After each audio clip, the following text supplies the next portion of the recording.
Traveler, Paimon. It's been a while. As it happens, there is a letter here for you. One moment. Here.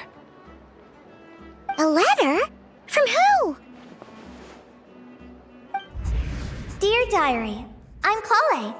I work as a trainee forest ranger under my master, Tainari. I'm also studying at the academia. I've been getting better and better at reading lately. Mr. Al-Haytham says that the written word is a crucial medium for exploring the world and understanding oneself. That's why I decided to start this diary. That said, what should I write about? Things are pretty quiet in Sumeria these days. Life is good. Every day is a fulfilling and happy one.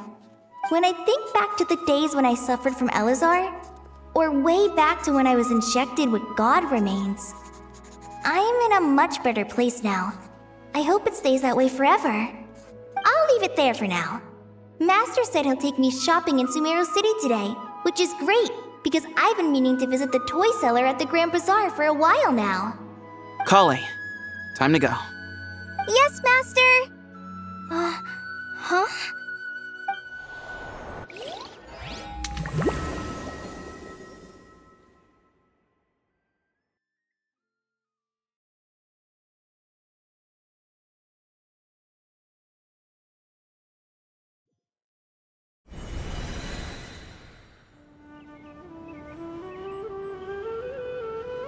What's wrong, Kale? Is there something on my face? No, sorry. I didn't mean to stare. Did Master Tainari send you to pick me up? Master Tainari? What are you talking about? Tainari is the General Mahamatra. He's probably busy arresting criminals in Sumeru City. I mean, if that's what floats your boat, I can introduce you, but... Wait, Master Tainari is the General Mahamatra? But what about Mr. Sino? Sorry? Oh, you mean that guy who just joined the Vahumana Darshan? Rumor has it he's the leader of the Temple of Silence. If that's true, it's pretty impressive. Sounds like you've been getting to know more and more people since you joined the academia. That's great, but don't let your forest ranger duties fall by the wayside, okay? What's going on? Sethos is acting like he's my master, and Master Tainari has taken over Mr. Sino's job. Is this some kind of prank? If so, it's a weird choice of prank. But anyway, Sethos doesn't look like he's joking. What is this all about? Hey, you're zoning out again. I'm gonna buy some tools for the rangers. Why don't you stretch your legs a bit? It's been a while since you last visited the city, right? Wait! He's right. It has been a while since I last visited Sumeru City. Was it always like this? I mean, it feels familiar, yet somehow... something seems different. Is this really Sumeru City?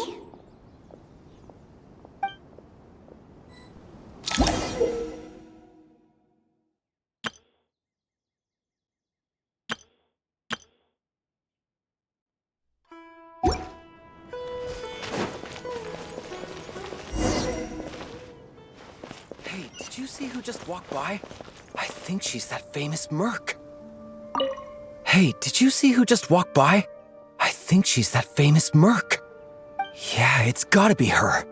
That red hair gives her away. The Flame Mane.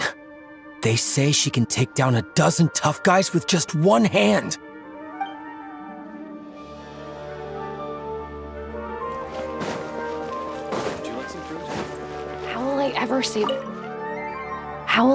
save enough money to buy that custom-made axe with floral carvings from the blacksmith? To use as a weapon, of course. As Hussein's secretary, I must ensure his safety. Don't underestimate me just because I'm a homemaker. I used to be a mercenary in the Corps of 30. Peace is precious, but you must always be prepared for the worst.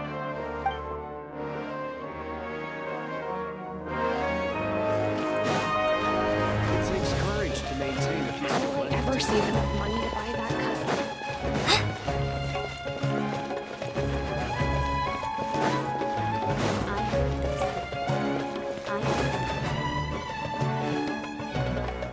Lord Kabe Bay, did you get a chance to review this month's accounts? Any feedback? You mean the version you sent over a few days ago? Yeah, I took a look when I received it. I was thinking that maybe our profit margin is a little excessive. I visited some of our commercial partners last month. Their earnings are very slim. Are you suggesting that we give up some of our profits for them? Well, since we have more than we need, yes. Making money for its own sake is pointless. Don't worry, I've already planned for it, and the numbers look fine. We can adjust the rates starting from next month. Also, about that designer you hired, I've had to revise his proposal 3 times now, but he just doesn't seem to... Let's cut our losses. Pay him his fee and send him on his way. I'd like you to get Layla on this instead. She was Cyrus's student, and she designed the Palace of Alcazarzare. Seems like a much safer choice. Who's sneaking around over there?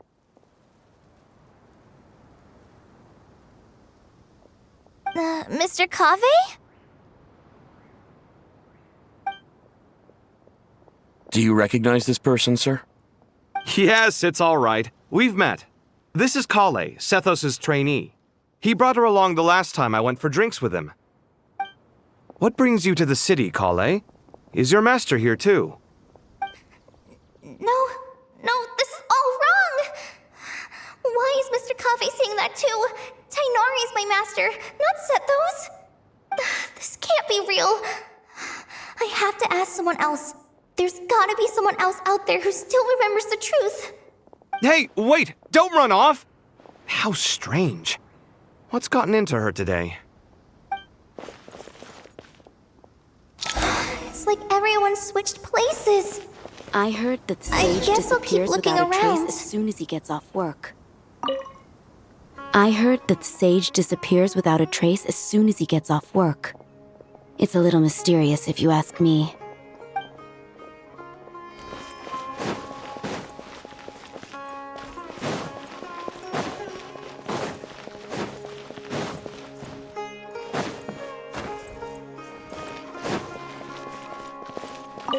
The Grand Sage always used to disappear the moment he got off work, but recently, for whatever reason, he's been seen sifting through records in the House of Dana late into the night. We asked him if there was anything unusual going on, but he answered us with a question of his own. Don't you find it strange that someone with my personality would willingly accept the position of Sage?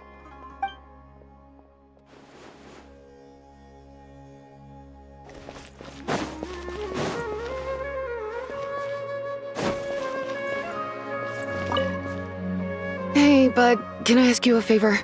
Is it alright if I borrow your thesis? Don't worry, I'm not gonna copy your work, I just need it as a reference. I guess that's okay. But if our theses end up sounding too similar, it's gonna be easy for them to spot. Yeah, trust me, plagiarism's the last thing on my mind. The only reason I ask is it's been really hard to get my hands on any reference material lately. Why don't you go ask the Grand Conservator? Candace should be able to find you what you need. She's super friendly. I'm sure she'll be happy to help. Really? I always assumed she'd be tough to negotiate with. Fair enough. I'll try my luck at the House of Dana later then.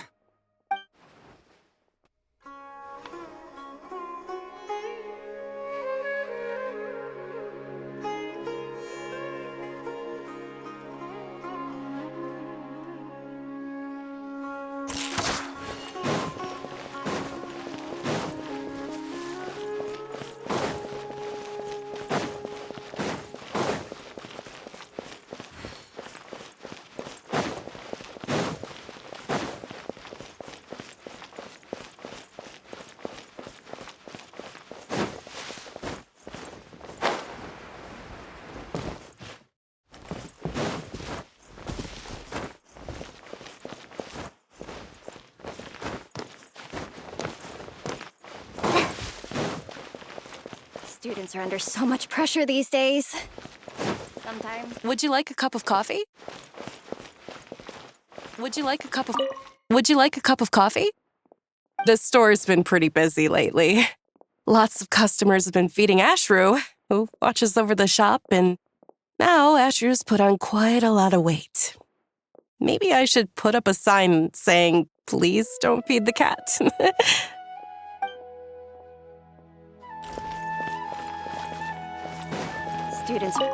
Students are under so much pressure these days. Sometimes I just want to write their papers for them. Peculiar papers come to me for review every day. I really wish they were able to relax once in a while and not be constantly plagued by academic conundrums. It doesn't do a person any good to spend too long down the rabbit hole.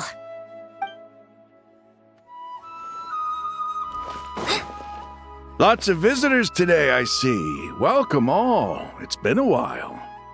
Hey, Rahman. You know that guy who sells face powder on Treasure Street? I haven't seen him around in a while. Any idea what happened to him? Oh, you mean a Hongar? Yeah, he got into a brawl with Shavirme on Treasure Street. He's been banned from setting up shop there for now. Seriously? Oh, well, that's a shame. I was planning to pick out some makeup for you. Oh, don't worry about it. The legendary Flame Mane discussing makeup with the Zubair Theater star dancer. Now there's something you don't see every day. Flame Mane? You know, I'm not actually sure when people started calling me that. Maybe the other Eremites thought I needed a fiercer title to scare people off? To be completely honest, I think the title would fit you better than me, Dia. You think? Can't say I've never imagined myself as a merc. If I ever give up the dancing, maybe I'll head to the desert and give the Eremite life a try. You would? Is that so strange? Oh, not at all. In fact, I've actually had similar thoughts before. If I ever get tired of sleeping out in the wild, I think I might go look for a job at the Zubair Theater. I've adored the dance of Sub-Zeros ever since the first time I saw you perform it. If the chance ever came up, I'd love to try it out on stage for myself. Really? If our manager Sataria heard you say that, she'd hold you to it. Probably grab you by the sleeve and never let you go again. Hey, when that day comes, I'll do your makeup myself. How's that sound? Sure. If the day comes, I'd be honored.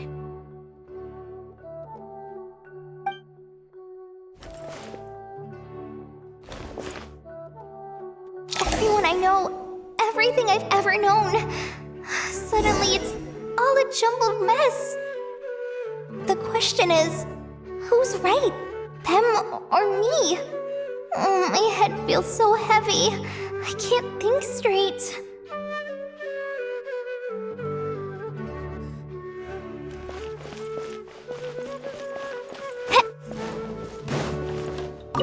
Nilu, have you been to Aaru village recently? I've got a friend who I haven't seen in a while. I was wondering how she's doing. You mean Faruzan, the guardian of Aaru village? I saw her not too long ago. She seemed completely absorbed in her research. No change there, then. I'll have to catch up with her the next time I'm out that way.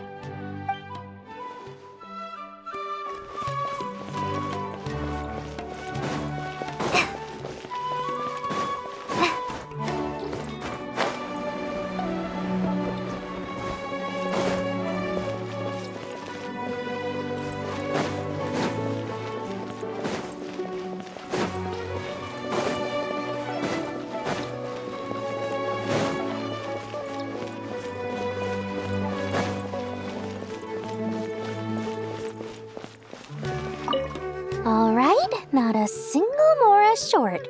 That covers you for this month's rent. What a relief. I was worried the design fees I received this month wouldn't be enough. Well, next time, don't fret. Just let me know and I'll give you a few days' grace. We've known each other long enough for that. Anyway, how are you settling in? I couldn't help but notice that you're staying up late quite often. Yeah, I can't explain it. I just feel more inspired at night. Once I get in the zone, I can race through a whole bunch of drafts, no problem. But what about you? I keep hearing you sighing these days. Is everything okay? Well, it's just... Don't you think this house is a little small? I guess I should be used to it after living here for so many years. But for some reason, I've been feeling claustrophobic recently. I want to move somewhere bigger. Once I've made enough Mora, I'm gonna buy a huge new house. As big as... at least as big as the Palace of Alcazarzaray. That sounds really expensive. True. I'll never be able to afford it on a scribe's salary alone. I need to find another way.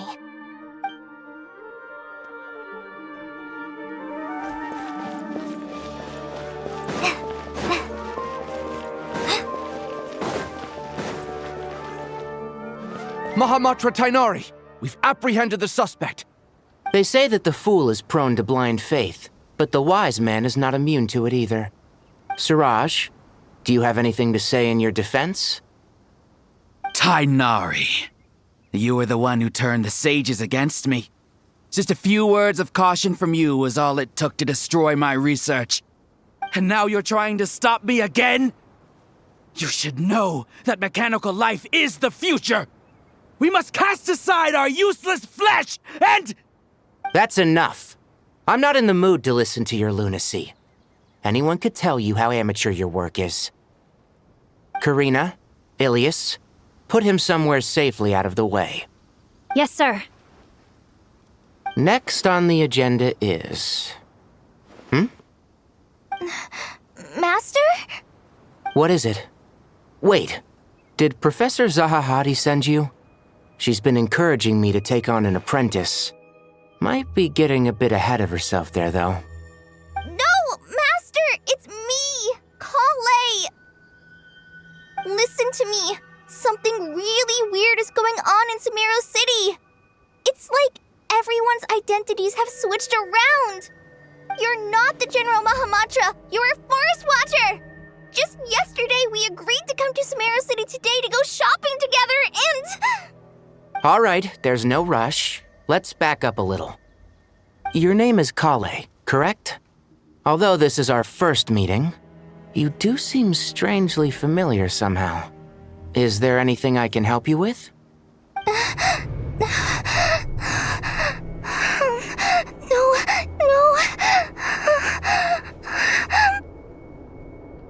Master!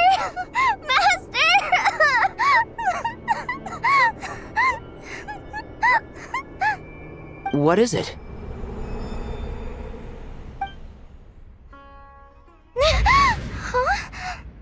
Did you have another nightmare? I've told you before, when you're tired, lay down on your back in bed and get some proper sleep. It's much better for you than napping on your front. Poor posture obstructs your breathing, which can lead to all sorts of weird dreams. Now, we're supposed to go shopping in Sumeru City today, remember? Cheer up. I'll take you to Hushang's. I heard he's got some new toys in stock. Go wash your face, take some deep breaths, and when you're ready, we'll head out. Okay. Thanks, Master Tainari. So it was just a dream. And yet, dreams can sometimes be a warning of things that will soon come to pass. Who said that? That dream felt unusually real, didn't it? Here's my suggestion.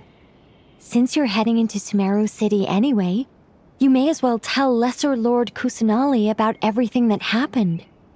And just to be on the safe side, I think you should also inform your 2 traveler friends who once helped save Sumeru. I'd write them a letter if I were you. Time is short. A storm is coming from beyond the bounds of fate.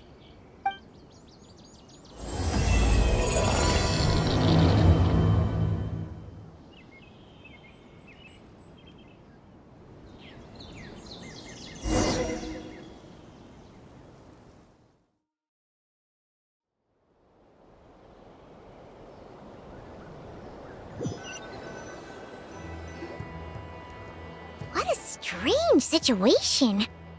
No wonder Kale was in such a rush to write us a letter. Imagine waking up one day to find that everything around you has changed. You might not even recognize Paimon anymore. Oh, that's a scary thought. Let's get to Sumeru and find out what the heck is going on.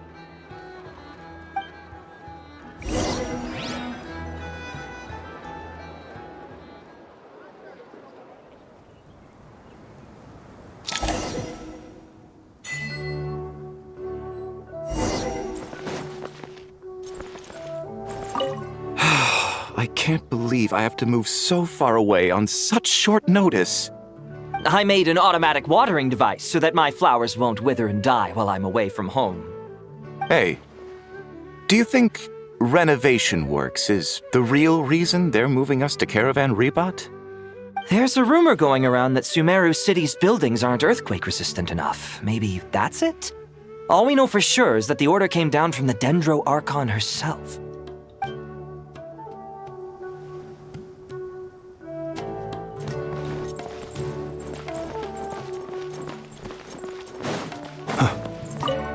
Thank you, Sage Balladuri. You really didn't have to stay with us to the end. Don't mention it. I'm your teacher. It's my job to look after my students. Is Panya doing okay? I think so. She just left the city with her mother. This will be her first trip away from home. She's handling it much better than I imagined. As her father, it's quite a relief. I just hope they have a smooth trip. Pack up your things. It's time we got going too.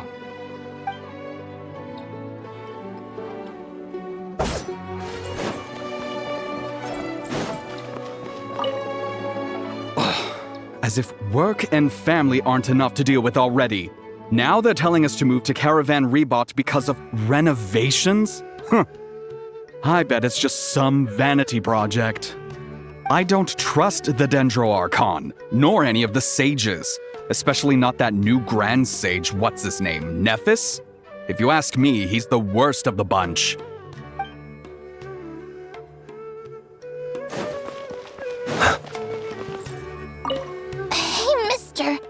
Are you a robot? Shh! Look! He's pretending to be human! He definitely doesn't want anyone to find out he's a robot. I am a robot. I was designed to infiltrate the human world undetected. My mission is to find an opportunity to destroy humanity. I knew it! It's just like in the picture books. What do we do? We're the only ones who know his secret, right? Surely he won't silence us for good. You have discovered my secret.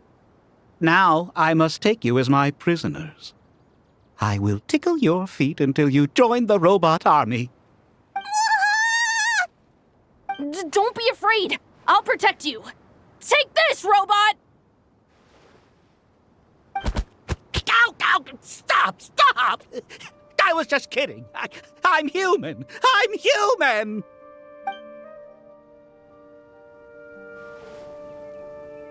Hey, mister. Are you a robot? Shh! Look!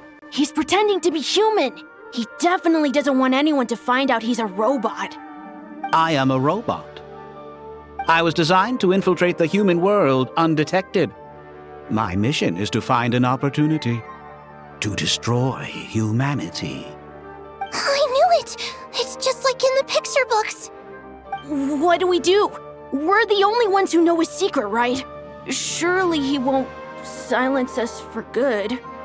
You have discovered my secret. Now I must take you as my prisoners. I will tickle your feet until you join the robot army. Don't be afraid. I'll protect you. Take this, robot! Ow, stop! I was just kidding. I'm human. I'm human!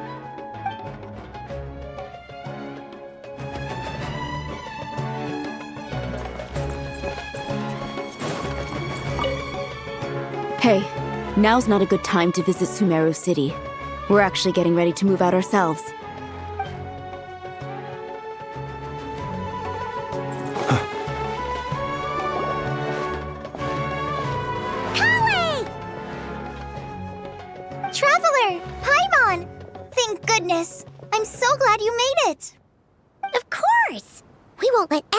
found you, Kale. So, what's going on in Sumeru City? Looks like lots of people are moving or something. Yeah, I was just gonna say. After I wrote my letter, Master and I went to Sumeru City and told the Dendro Archon everything that I experienced, from start to finish. She was silent at first. It seemed like she was deep in thought. Then the next day, we got told that she was ordering everyone to leave Sumeru City immediately and move to Caravan Rebot. The entire population of the city has to move? Not just Sumeru City. The evacuation also includes Lokapala Jungle, Avidia Forest, Ashavan Realm, and Ardravi Valley. Basically, everyone living in the rainforest must temporarily relocate to Caravan Rebot. Holy smokes! That's crazy! Yes, it's quite an operation. Even if people only bring the bare essentials, the scale is simply enormous. They've requisitioned almost all the Sumpter Beasts in Sumeru for the task, including the entirety of Dori's Sumpter Beast Park. The Dendro Archon said that what Kale experienced was not a dream, but a warning. After our meeting, she immediately summoned the 6 sages to analyze the situation and discuss countermeasures. They concluded that the events seen in the dream are very likely to become a reality, and that an unknown danger is rapidly approaching. Oh, please keep that to yourself. We don't want to cause widespread panic. The official reason they've given is a large-scale renovation of the rainforest ecosystem. People are skeptical, but there haven't been any major incidents. So far, at least. The Dendro Archon seemed really worried when we spoke to her. She said you can go visit her in the Sanctuary of Surasthana when you arrive. She also said she'd hold out until the very end. Tighnari? Kale? You got a minute? I need a hand here. One moment, I'll be right there. As a forest watcher, I've been tasked with assisting with the relocation work. There's a lot to be done, and they need all the help they can get. This will be the final group of evacuees from Sumeru City. While they're away from home, they'll be heavily reliant on outside help. Thank you for coming in our time of need. As you can see, another crisis is upon us. Excuse me, sorry to trouble you, but could you help an old man find his medicine? It's buried somewhere in my luggage. Where's my mom? Where did she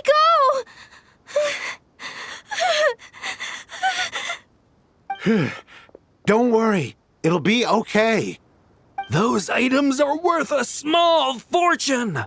Make sure you store them somewhere safe. You understand? I bet you thought you'd get away with this in the chaos, huh? Guess again. No petty thief gets past me.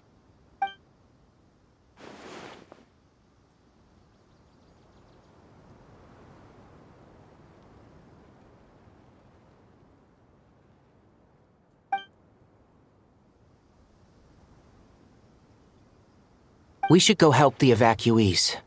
See you around. I'm so glad that you believed me and came all this way to help. It means a lot. Please stay safe. Don't worry. We may not know exactly what's going on yet, but as long as we stick together, we'll find a way through this. Goodbye! Look after yourselves! Will do. See ya! Whew. Paimon's not sure how she found the words to comfort Kale because, honestly, she's kind of nervous herself. Let's head to the Sanctuary of Surasthana and see Nahida.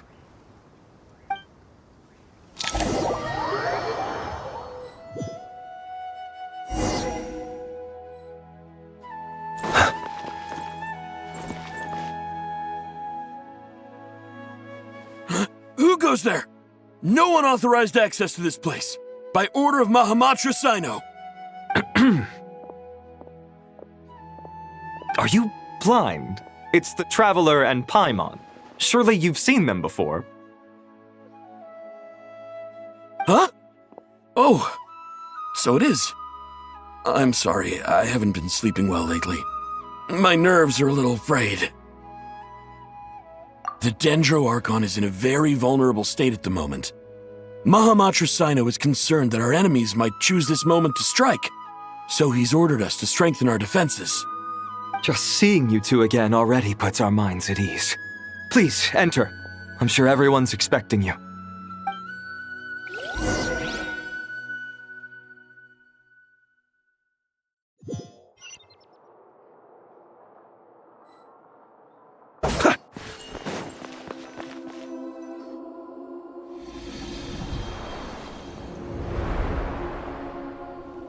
Traveler, Paimon, you made it. Aha! Perfect timing. Reliable helpers like you are just what we need right now. Oh, it's good to see everyone again. Kale gave us a rough idea of what's going on, but we still have a lot of questions. What kind of danger is Sumeru City in exactly? And how come everyone has to move to Caravan Rebot? At this stage, we can't be certain. We're investigating, but no definitive answers yet. I take it that Kale told you about her strange dream? Yeah. Apparently, everyone in Sumeru City was acting super weird. Even you guys. It was like you'd all switched places. That's right. Kale and Tainari reported the situation to the Dendro Archon. She believes that it wasn't merely a dream, and that whatever it was has something to do with Irminsul. It's a reasonable inference.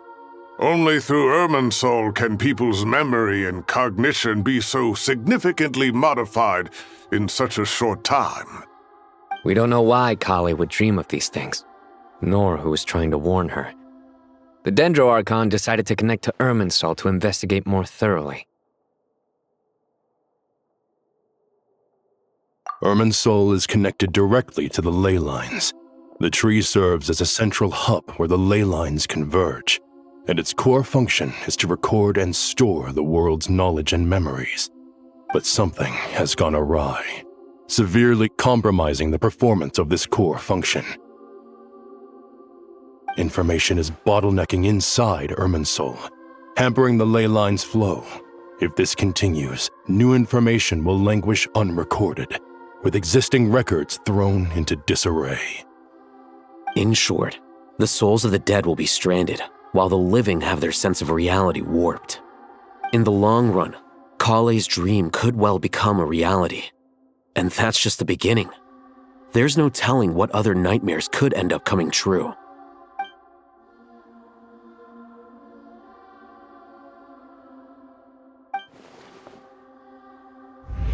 I have come this far to use my death to open the gates of the ley lines to my people.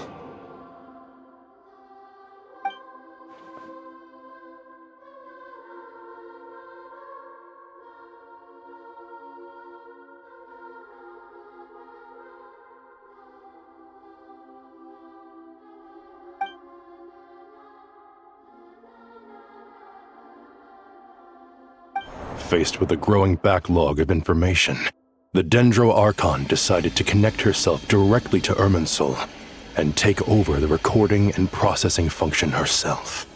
But it is an almost impossible task.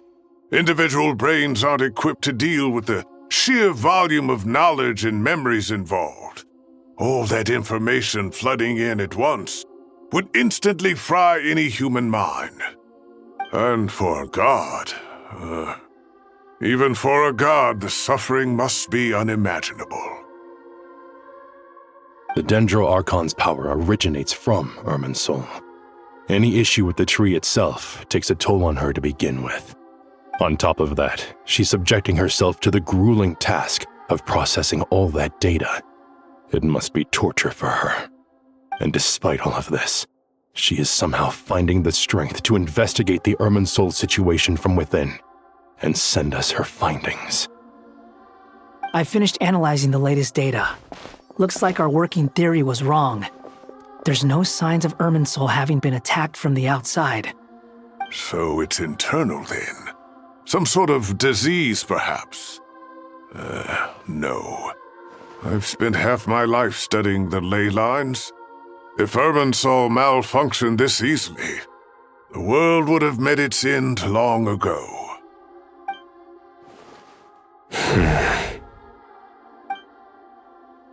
Sino? What is it?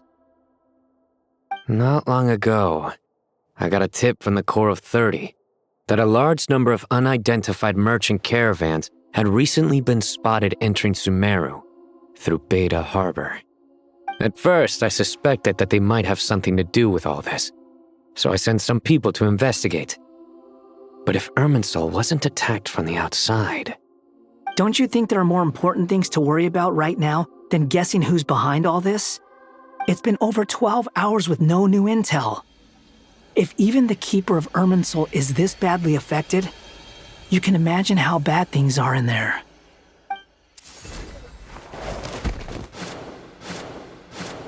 Dendro Archon.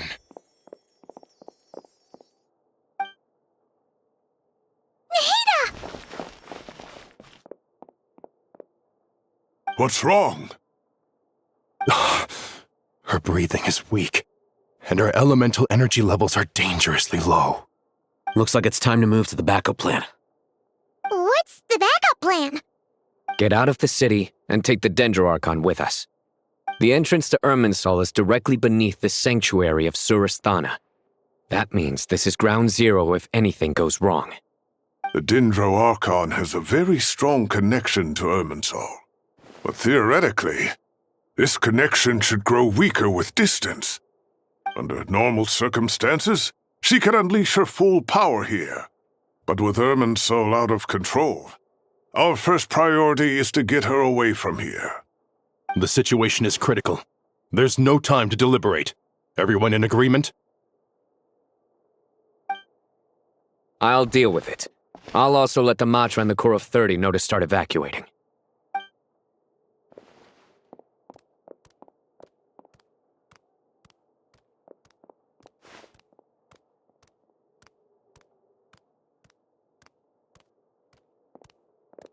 Let's go.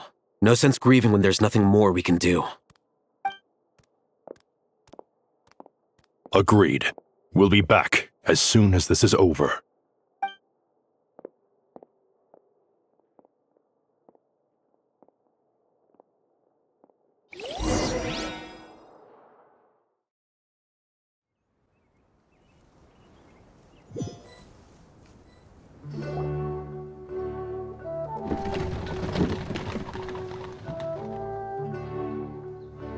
The last group of civilians has been safely evacuated. Dendro Archon's carriage will travel with them. Sino and Hat Guy will protect the convoy. With the Dendro Archon in a coma, we've lost our means of investigating the situation. And with Irminsul still deteriorating, we have no choice but to evacuate Sumeru City. Feels as though we're being pushed along by an invisible hand. Stop moaning, Cyrus. We're the teachers here. We should be showing a little more confidence, don't you think? A wise judgment.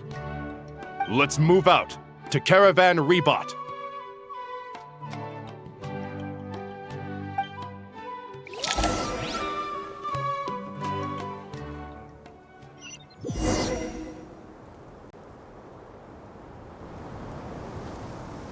Sir, all units are in position. Good. Everything is going to plan. Interfering with Sumeru City is a necessary step, so do not hesitate. The Irminsul situation will not harm you. We need to speed things up here, too. We don't want to keep our client waiting, do we? No, sir. You have my word. Everything will be completed on schedule. They say that fervent ambition attracts the favor of the gods, and with it, a vision. But we appear to be the exception. So, is our ambition not strong enough? Or does it threaten the very foundations of this world?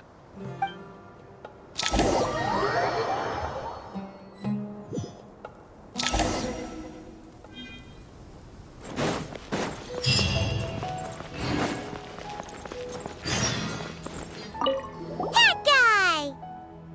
What? Nothing ideas about what's going on?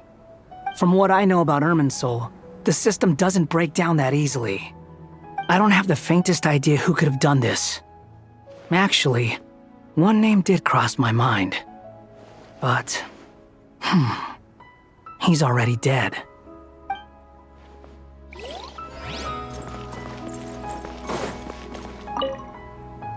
So, can I assume that this period of time away won't count as part of the rental period? Maybe we should deduct it from next month's payment. Sure. Great! Wait, why are you suddenly being so reasonable? What's the catch? I'm always reasonable with rental payments. Like the time I refused to let you use that wine you brought home as collateral. That was a perfectly fair request, and you know it! Everyone runs low on funds now and then, don't they? And that bottle of wine wasn't cheap. You ought to be thanking me. Anyway, Sumeru City should be empty by now, right? With no one at home, I've been worried about security. I'm worried about burglars. What would they steal? That new scroll you bought? Ah! I'd almost forgotten about that. Oh, I only went and hung it up in the most conspicuous spot in the house. If anyone breaks in, it'll be the first thing they see. Well, no one but you gave it a second look while it was on display in the shop. I doubt anyone would go out of their way to steal it. You say that, but what if there's a thief out there who shares my aesthetic tastes? Then you can only hope he shares your taste in expensive wine as well.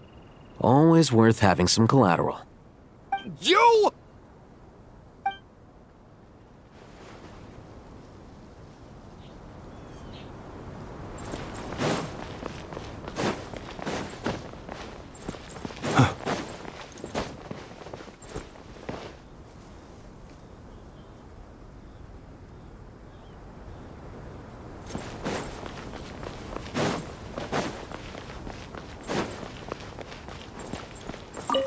Keep your eyes peeled.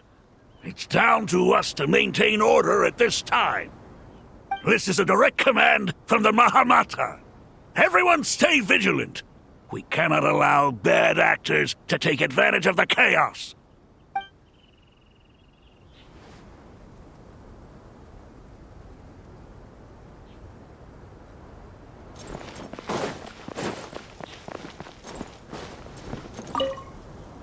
Take this medicine and get some rest. Long journeys are fatiguing at the best of times, and it's taken a toll on your health. Please focus on recovering for the next couple of days. Got it. Thank you.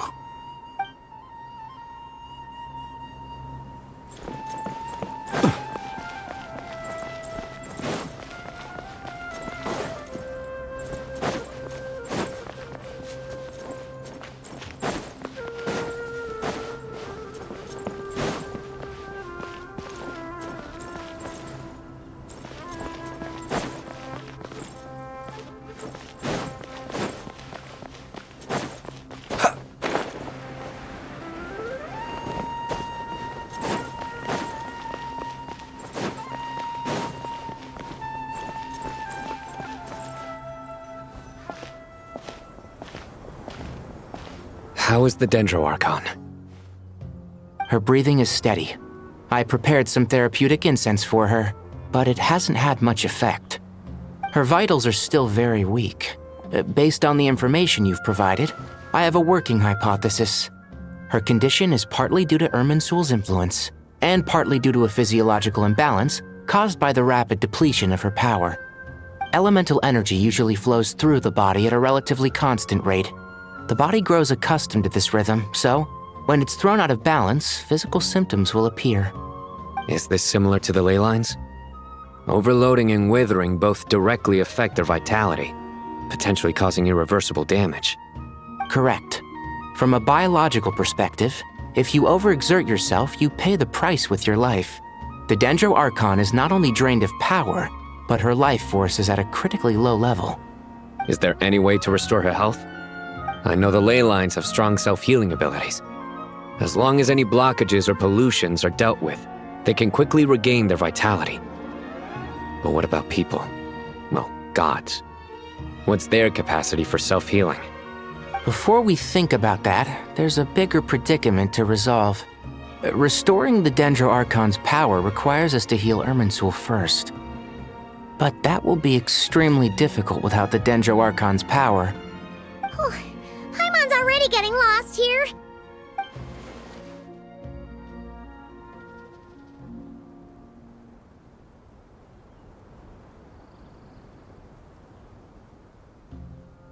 Master Tighnari and Cyno look so serious. I've not heard Master speak in this tone for a long time. Tighnari.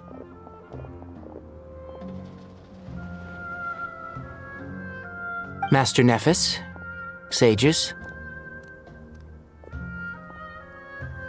Tighnari, haven't seen you in ages. Have you gotten taller? Or did your ears get longer? Hopefully the former, Uncle Baladori.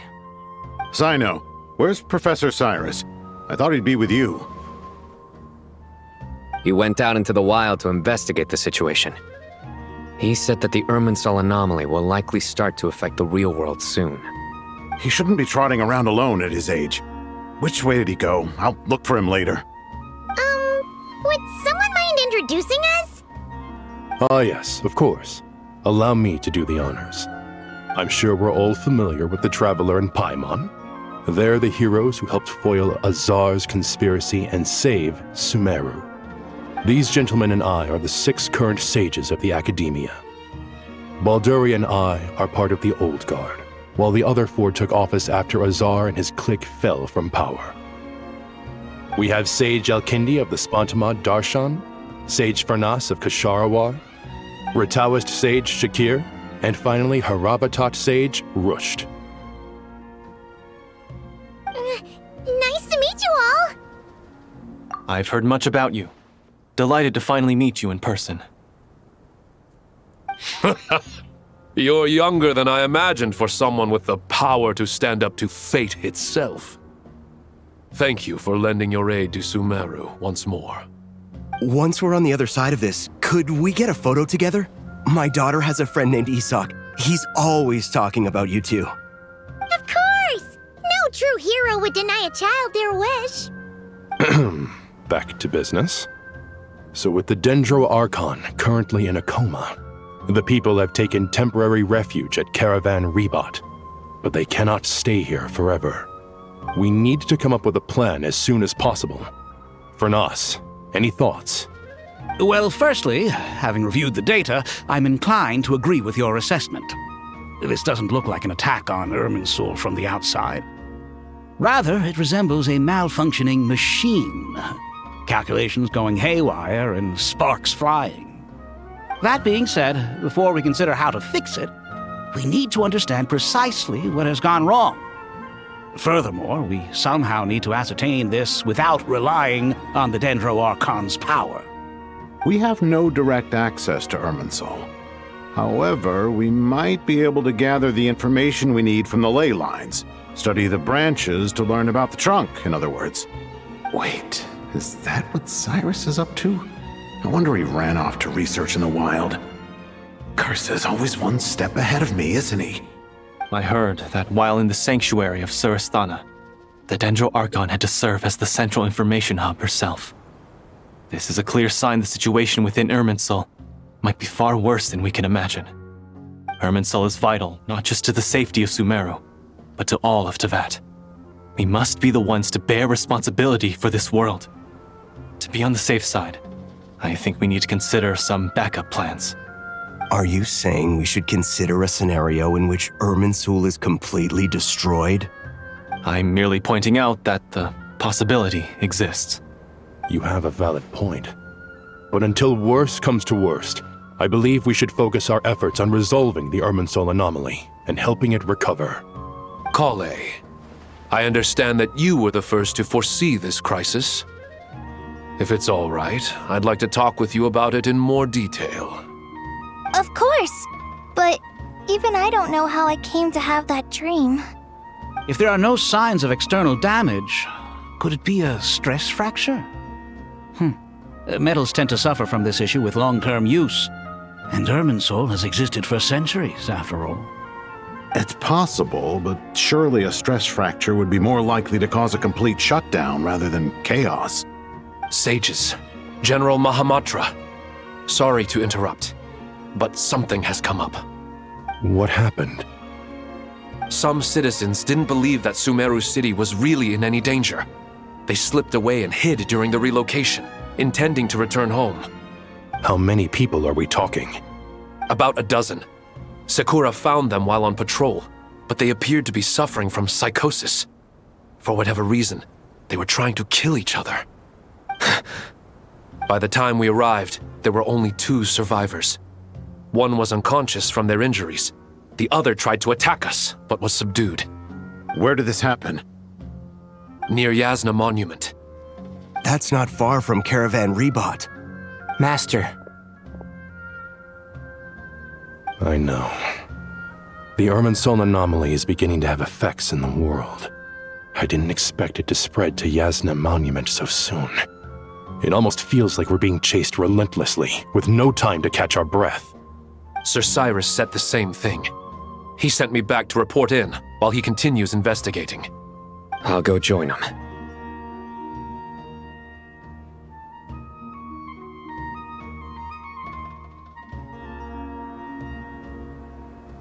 Count me in too. Don't let my age fool you, I can still fend for myself. Very well. Meanwhile, the rest of us will continue discussing our next steps.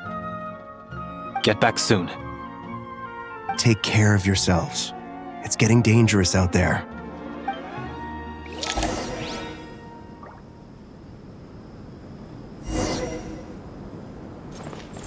Don't be nervous, Kale.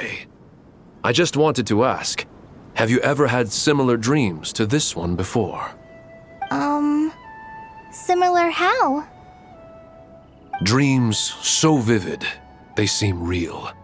Filled with strange or dangerous things that you cannot explain. Let me think.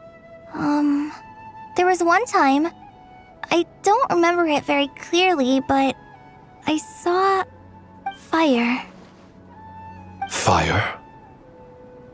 Yeah.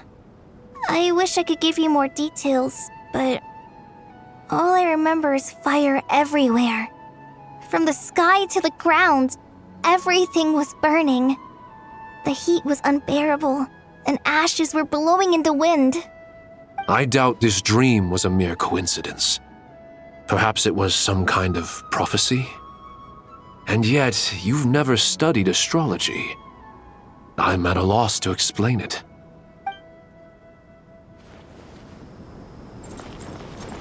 I thought we'd be safer once we got to Caravan Rebot. If the Irminsul anomaly's sphere of influence continues to expand, our only option will be to move into the desert. To Aaru village? We should check if they can accommodate so many people. Essential supplies will also become an issue. We were only able to relocate here so quickly because Caravan Rebot is well stocked. If we move to the desert, we'll need to carefully calculate how much food and water to bring.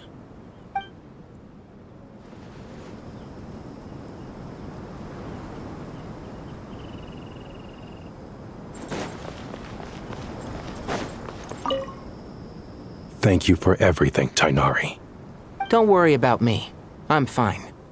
But if you don't mind me saying so, Master, you're looking a little nervous yourself. I only just got appointed as Grand Sage, and now this happens. It's quite overwhelming. Looking back now, I don't think I handled the situation with Azar very well at all. Yes, I protested, but I went about it the wrong way. Instead of helping, I just ended up getting locked away. Now that I'm the Grand Sage, I have to be responsible for everyone's lives, including the dozen or so who fled to Yasna Monument. I can't help but blame myself for their deaths. It's only natural that you want to do the best job you can, but Master, we both know perfection is impossible. You're right. We may well be heading into the desert before long. Feeling up to it? We left in such a hurry that I didn't bring any sun lotion, but I'm sure I can make some from local ingredients here. That was a big part of my graduation thesis after all. Still remember? Of course, like it was yesterday. I remember asking you if you'd like to stay and teach, but you turned me down without a moment's consideration. Anyone else would fight tooth and nail for the chance to research by my side. But you couldn't get out the door fast enough. Weren't you afraid I'd hold up your thesis and stop you from graduating? If you'd pulled a move like that, I would have reported you to the Matra right away. You wouldn't give me a second chance? What about the bond between mentor and student? No, Master.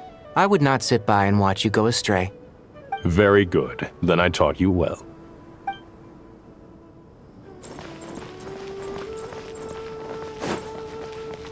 So, can I assume that this period of time will... Sure. Great! I'm always reasonable with... That was a... Anyway.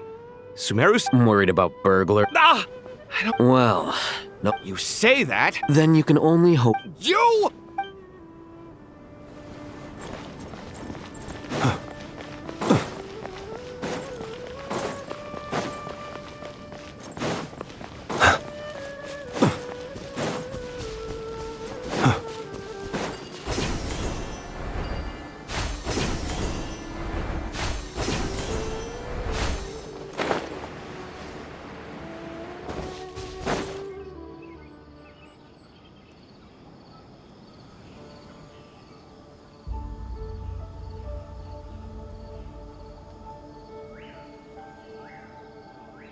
Please, don't go any further. As you get closer to Sumeru City, there's no knowing what dangers you might encounter. So this is our mentally disturbed man? I'm going to gut you all!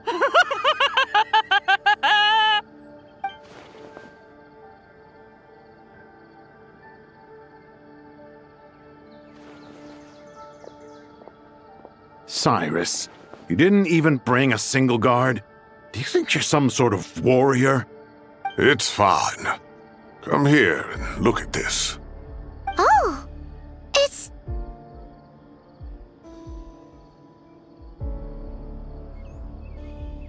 That's right.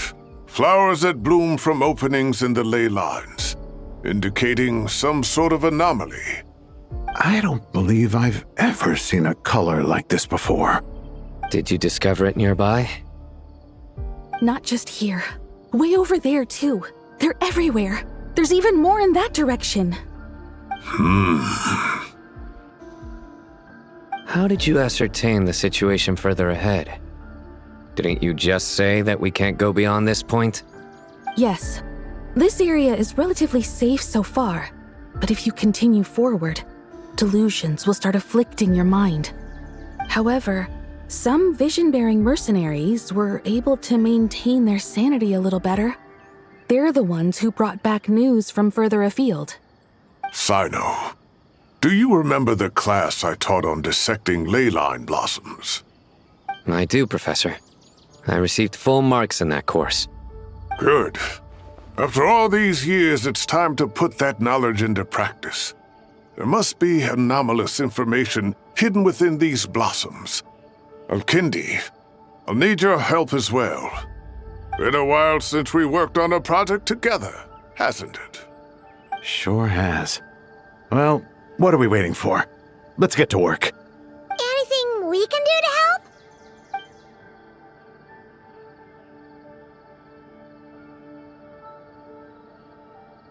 Will you need my help?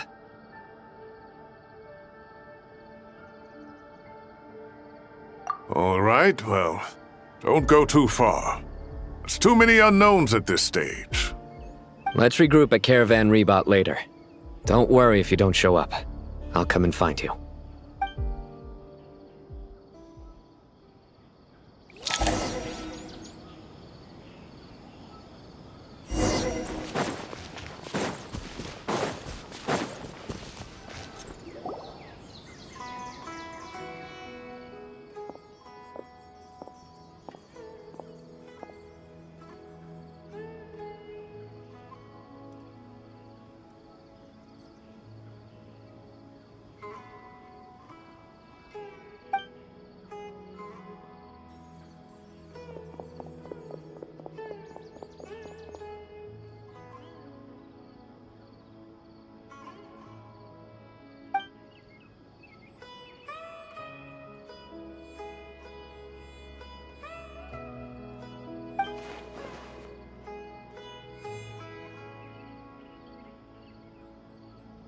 That should be the heart of Oasis.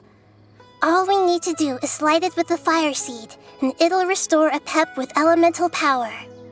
The damage it suffered internally will also slowly begin to heal.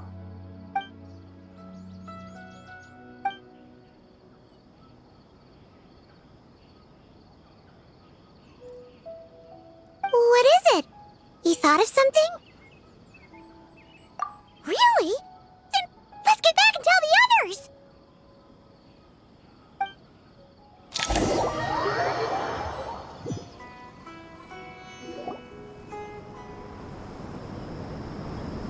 Phew. Glad to see you've returned safe and sound. Any longer and we would have gone out looking for you.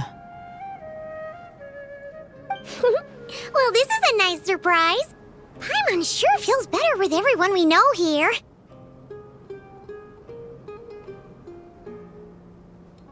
We've made some progress, so let's start by giving you and Paimon a quick update.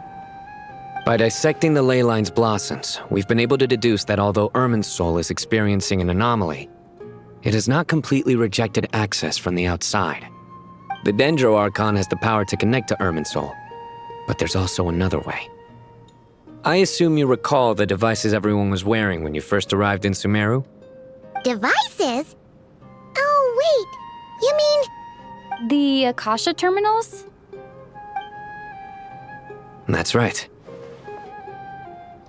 Of course! It's been so long, Paimon almost forgot all about the Akasha. Wasn't it shut down, though? Yes, but although the system isn't currently operational, the technological infrastructure is all still there. And it turns out that a certain someone gets so bored at work that he's actually read through every single one of the instruction manuals. No prizes for guessing who that was. If praising others is that embarrassing for you, you can simply spare yourself the ordeal. As much as it pains me to say anything nice about him, there's no denying his intelligence. He rarely forgets anything he's read. The Akasha is exactly what Sumeru needs at this moment. Between us, we should have all the knowledge and expertise we need to get it up and running again.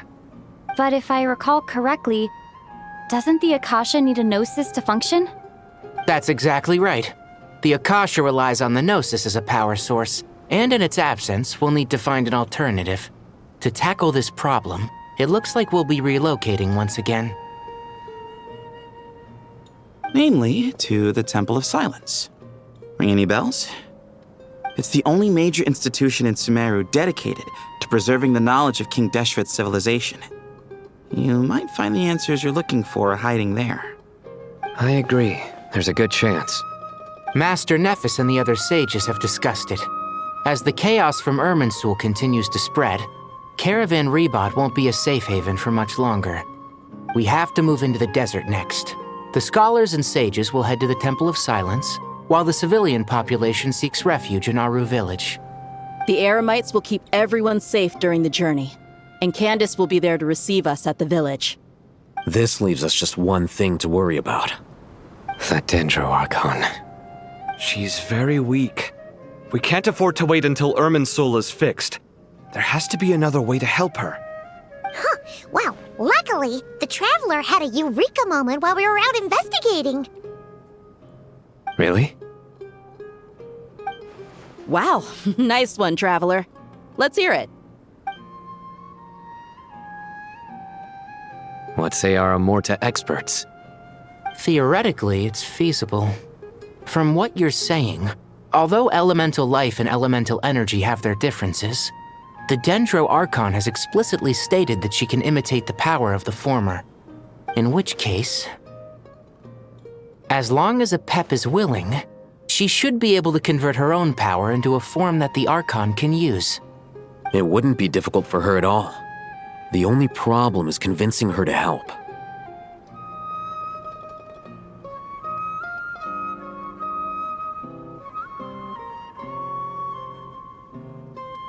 Yeah! Even though she wasn't exactly friendly the last time we met, she didn't refuse to talk with us. When she realizes the danger that Nahida is in, surely she won't turn a blind eye to it.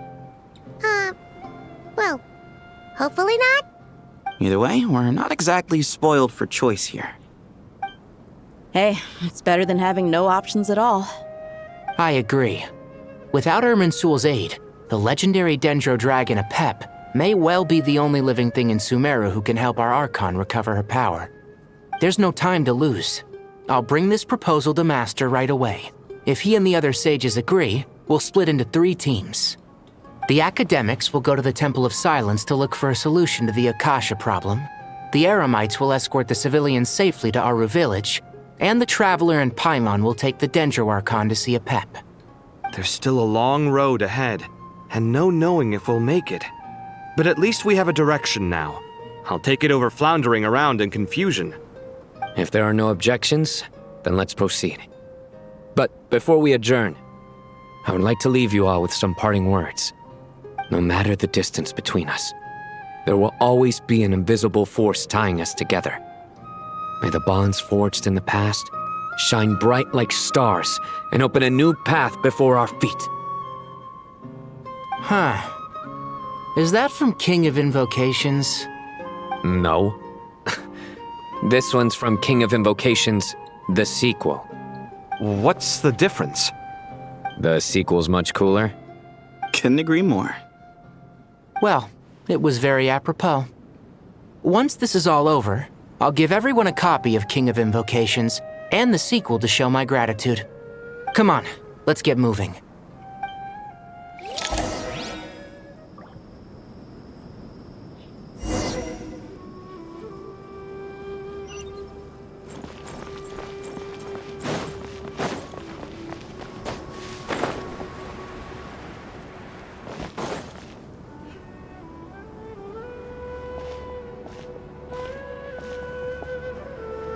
Tighnari has brought me up to speed.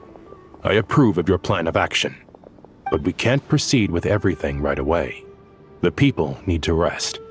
For many of them, this will be their first time in the desert, so we'll need to find additional personnel to help escort them. You two, please go on ahead with the Dendro Archon. Let's rendezvous at the Temple of Silence later. No problem. We got this. Words can't express my gratitude, so let me just say, I hope everything goes smoothly for all of us. Goodbye for now. Alright, let's get going. If Paimon remembers correctly, the last time we saw Apep was in... Traveler, Paimon. Could I borrow you guys for a moment? It'll only take a second. Kale, what's the matter? Well, the thing is, Master Tighnari once told me, after you raise a problem, you should think about how to resolve it.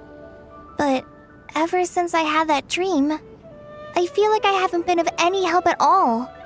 I tried my best to keep up with the conversation, but there was so much new information, I couldn't take it all in. So, I just wanted to ask, do you have any tips for me there? Paimon knows exactly how you feel. But fear not, everything you need to know is right here in Paimon's notes. Sumeru chapter. It's got tons of info about all the things we've seen and heard on our adventures. Some parts are a little simplified, but hopefully it all makes sense.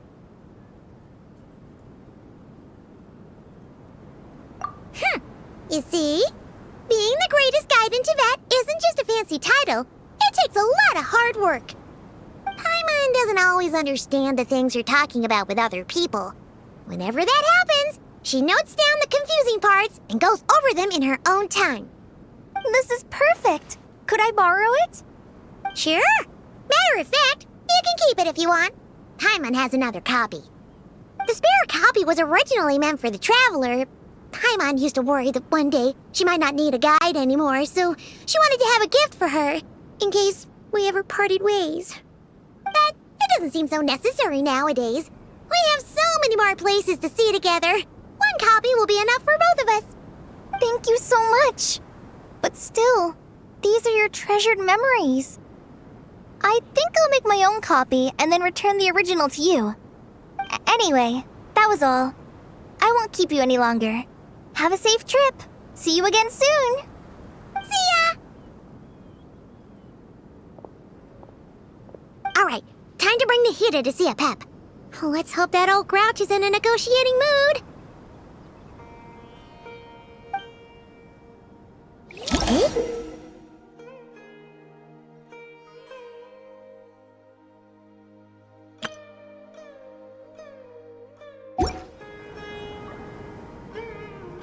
Actually, never mind. In a Pep-sized Nervalet's probably one of those dragons who's grown too close to humankind. They might end up fighting for all we know.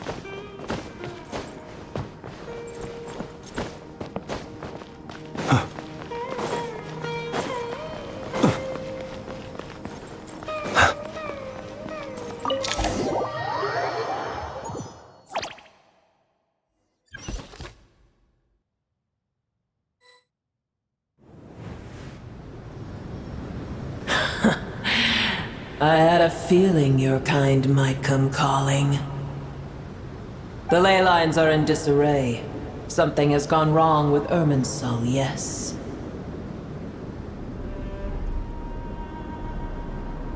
Even from a great distance away, I can sense that Sumeru is headed for destruction. You who took our home from us, prepare to watch as your own world is plunged into oblivion. Oh, how the cycle of history comes to a poetic conclusion.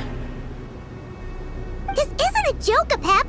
The Hida's in grave danger! Can you please help her? Is she now? Then do explain. For what reason should I lend Boer my assistance?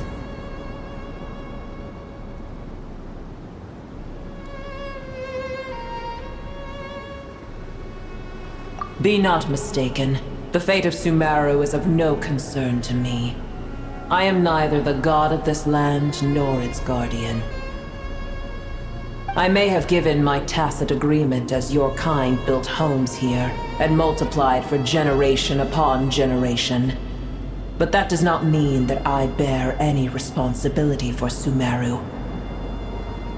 Tiny Boer, puny humans. In my the age of the dragons ended long ago, and the world that replaced it is under the dominion of the heavenly principles. In choosing not to side with your enemies when the heavenly principles' rules began to relax, I have been merciful enough. Do not forget that I have no love for this world you hold so dear. Pep, if you truly despise gods and humans so much, well, after the great humiliation of being helped by a god in the past, shouldn't you be jumping at this chance to balance the scales? Now that is a compelling reason. When El Ahmar plotted against me and I was tortured by forbidden knowledge, it was Boer who saved me from agony. And though I regard with shame the pity of my enemies, to receive aid without repaying it would likewise tarnish a dragon's dignity. Oh, tiny Boer, puny humans. Just this once I shall deign to show you the true power of dragonkind. Whoa! It's happening again! We're gonna get sucked in!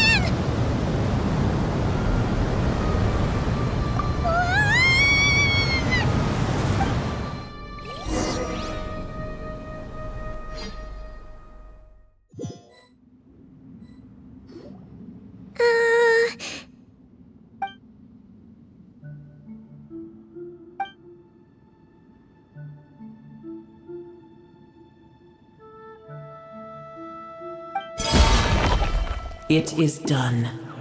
The heart of Oasis is supplying her with life force as we speak. It shall not be long before she recovers. But I should warn you, Boer's existence is closely intertwined with Irminsul. Unless the issues plaguing it are resolved, she will never completely recover her former strength.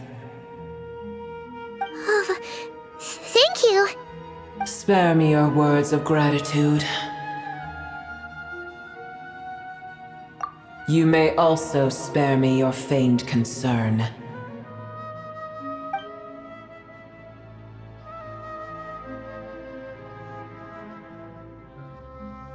A dragon's sovereign's power is far greater than you can imagine.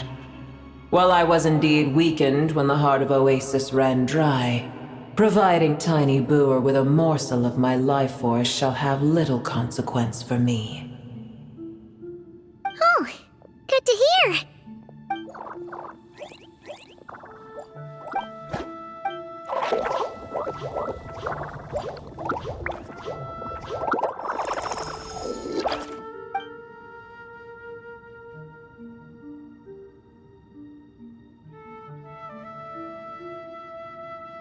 Ever held in high favor, I see. Oh, well, you know. The compliment was sincere. Simply accept it.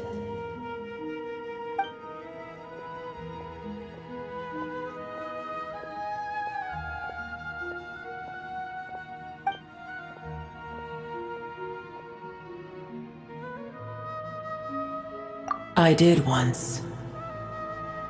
That tree was not planted by the heavenly principles. Irminsul existed before they ever arrived in Tevat. What? There was a time when it belonged to Tevat, to dragonkind. Its appearance and function then differed greatly from today. The ley lines flowed with an abundance of a familiar, primitive form of elemental energy. You may know it as the power of the Light Realm. The heavenly principles usurped and refashioned Irminsul, made it serve humanity, and used it to anchor the fate of the world. Yet in the end, humanity has failed to protect it. Heavenly principles, God of gods. It makes me sick. The enmity between your kind and mine can never be bridged. As things stand today, holding a grudge against you would serve no purpose. But there will come a day when we reclaim this world for ourselves. The opportunity will arise no matter how long we must wait. I can already sense that far away from here, the Hydro Dragon has wrested his authority from the hands of the usurpers.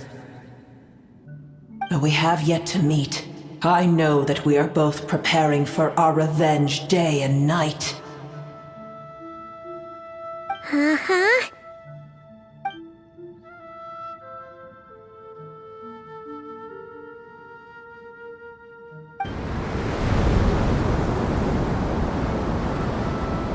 I hear a great disturbance out there. Huh? What is it? Sandstorms come. The Jinn. Another calamity approaches. You both seem restless. Let us part ways here. Booer is safe with me. Once she has recovered, I shall return her to your side. Oh, thanks again.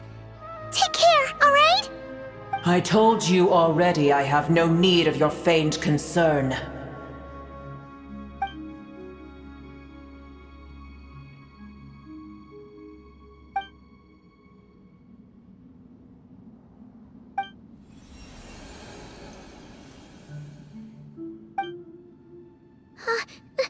Nahida? You're awake! Are you okay? Cease your interrogation. Yes, she awoke for a brief moment, but she has now lost consciousness again. Take it. We shall talk more at another time.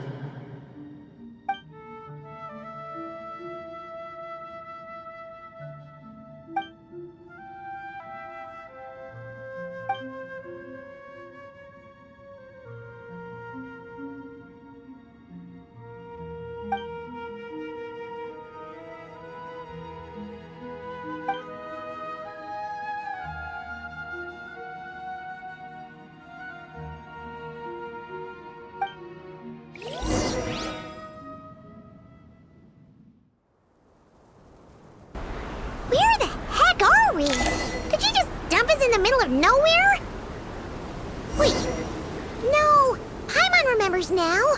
The Temple of Silence is over that way. Come on, let's go find the others.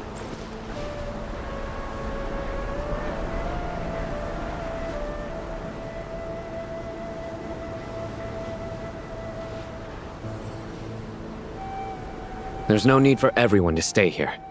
I'll protect the sages. The rest of you, return to Aaru village. Yes, Mahamatra Sino.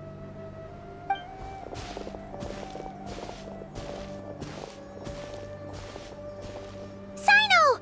What's going on? You're back. How is the Dendro Archon?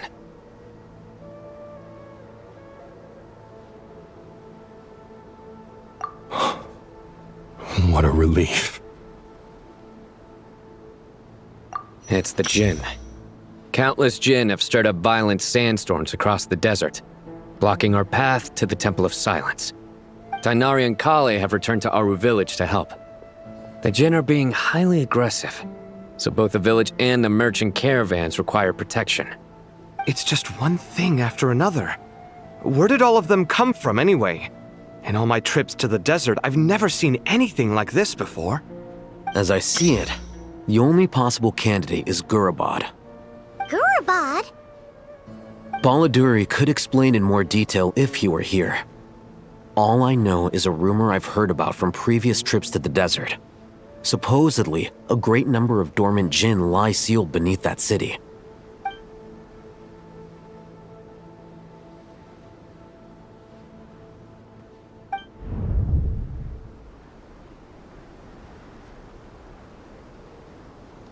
Gurabad is, for me, a fated land. I must therefore return back to this city, where my destiny awaits me still. My master, I am sorry that I couldn't stay by your side for long, and that I could not have more time to get familiar with you. Lilipar.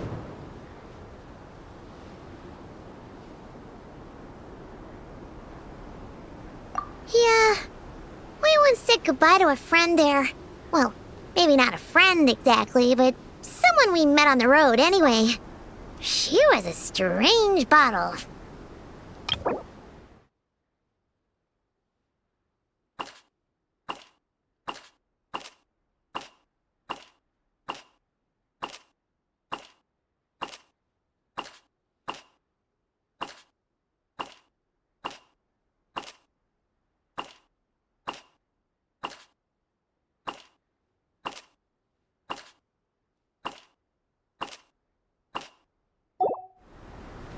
If we can find a way to wake her up, maybe she can help solve the situation in Gurabad. Well, be careful. You may find there's more than just the Jinn to worry about. You mean, there are other dangers in Gurabad? It's a sensible assumption to make. The moment we arrived in Caravan Rebad, the Irminsul anomaly started spreading in that direction. Now we've moved to the desert, and suddenly we're plagued by Jinn and sandstorms. To call it a coincidence would be a stretch. Don't worry, we've gotten a lot stronger since our last stint in Sumeru.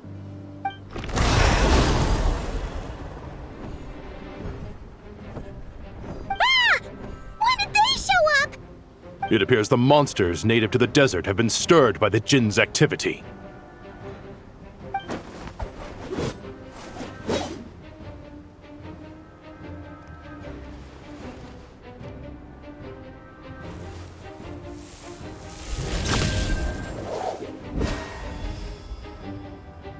You should get going.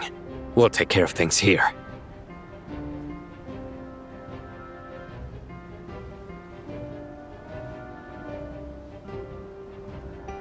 You too. Don't do anything too risky. You got it?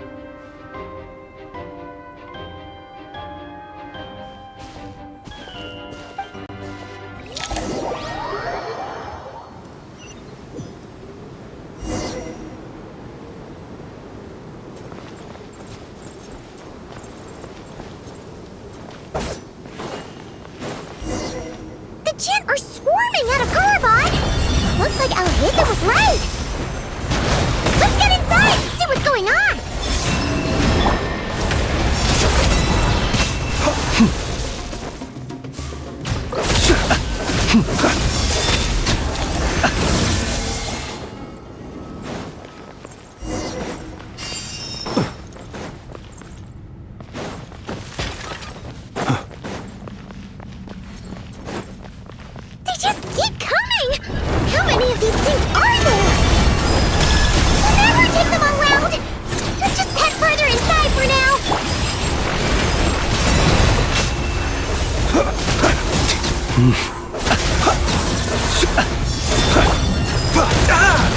Remember, health comes first.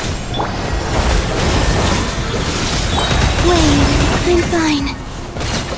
Steady now. Beast, are you quite finished? Night falls.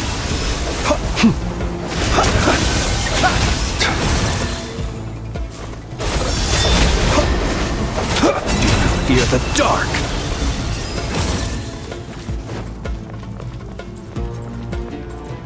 Target spotted! All units at the ready. The Fatui! They must be using this place as a stronghold! Are they the ones behind all this? Close your eyes to dust. Didn't take too long.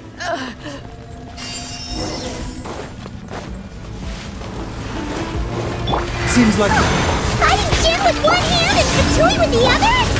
This is pure chaos!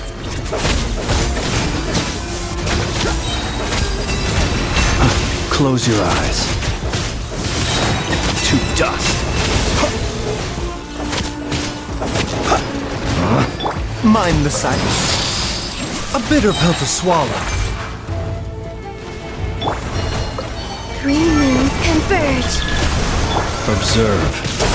Night falls.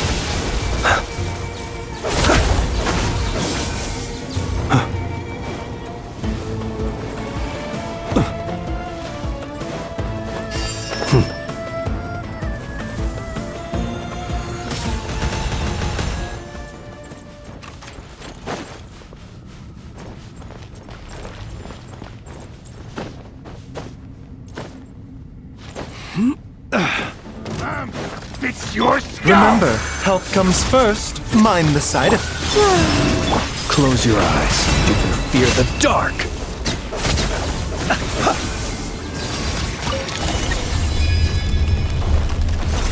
Do you see that strange machine?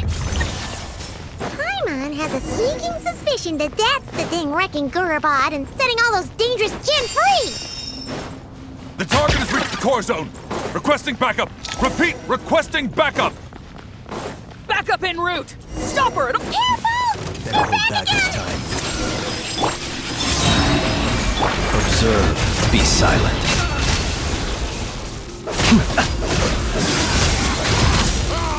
Success! Nice one, Traveler! Let's get going!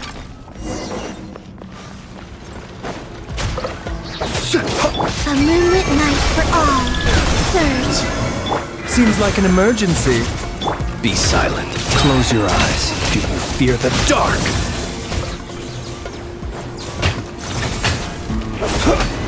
Be silent.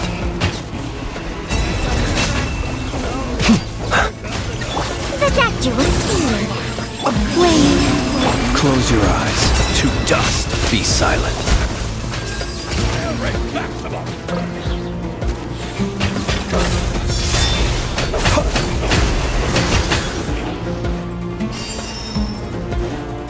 The doctor was seen. Surge. Close. This hunk of Jin's gone kaput. Now we can finally... It seems my subordinates failed to stop you in your tracks. Apologies, sir. There is no need to apologize. You did well to hold your ground against such a powerful adversary for as long as you did. I must commend your courage and perseverance. So, you're in charge here, huh?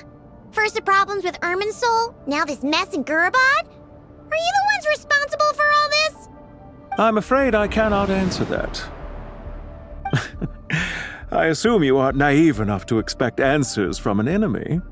Oh, this guy is so snooty! However you want to spin it, you're clearly involved in this somehow. So you can either start talking, or we'll have to make you talk. Let's get him! Traveler, what's wrong?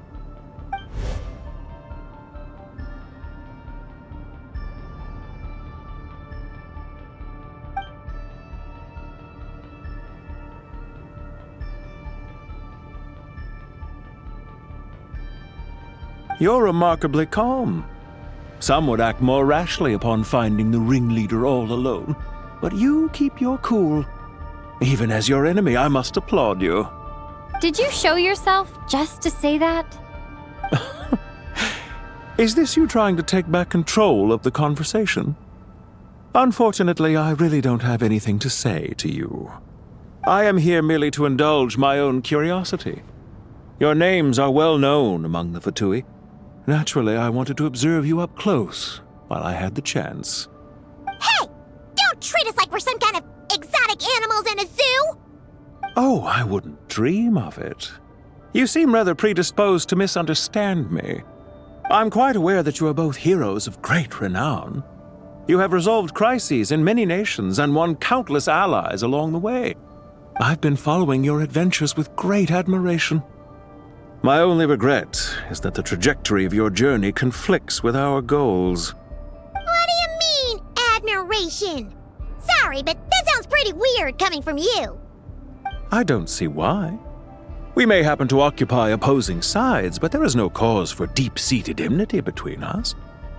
To respect one's enemy is to respect oneself. Well, now that you're observing us up close, what do you see? I've observed as keenly as I can. Yet, while I endeavor to understand, your true strength remains a mystery to me. Violence is not my area of expertise either, so you see, I would much rather converse with you like this than determine a victor with the edge of a blade. Besides, I've heard that even 3 moons in the sky fail to eclipse your brilliance. I know better than to bite off more than I can chew. 3 moons? So, you have a connection with the Harbinger, the Doctor. Well deduced. Our commander Dottore died in Nodcry, but there are things that do not end with his departure. We must... Look at me. I almost divulged more than I should have. What are you after? Revenge for Dottore? Or are you plotting something else? I've said quite enough, I believe.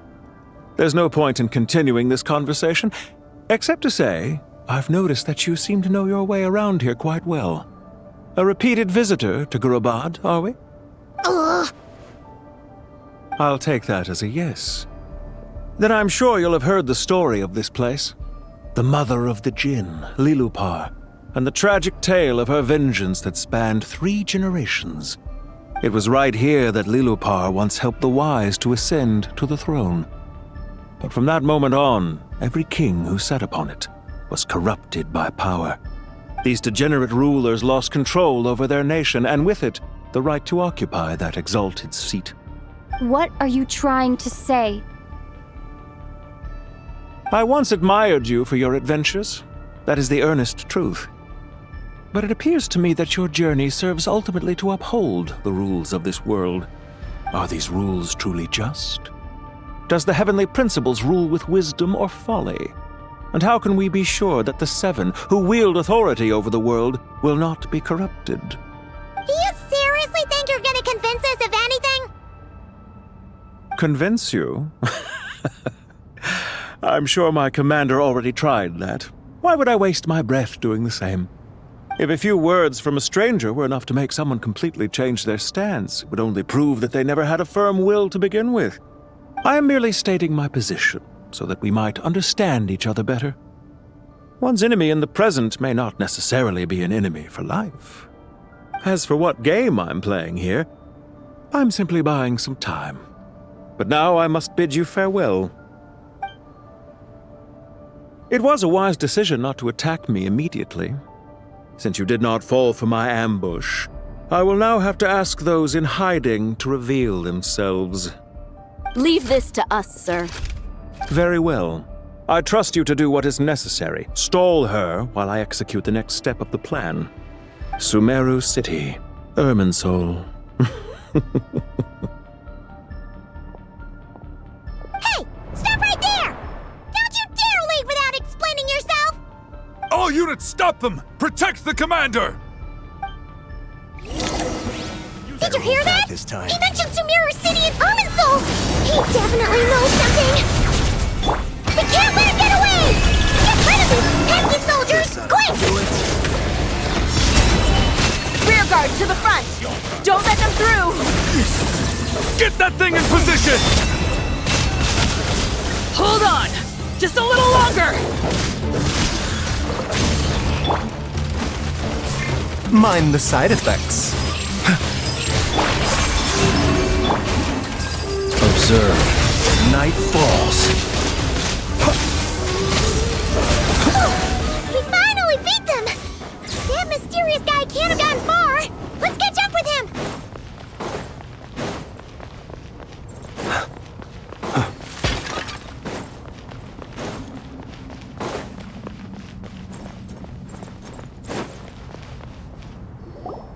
Found him! Over here!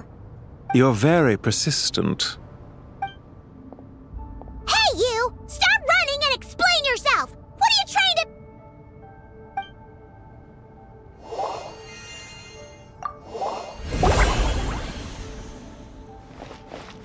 What's this? Relax. A small trap like this won't be enough to hold you. The sandstorms from Gurabad will die down soon enough, but this small window of time was all we needed to launch the next phase of our plan. Don't be discouraged. I knew that someone would come here eventually, so I planned ahead. Where to chat with you, which door to exit from, even which mechanism to wait by for you. I thought through every detail. You, meanwhile, know nothing of who I am. So far, you've only heard my voice, and for all you know, it may not even be real. But not to worry. This is only our first meeting. It shan't be our last. Just answer me one last question. Why do you continue to follow Dottore?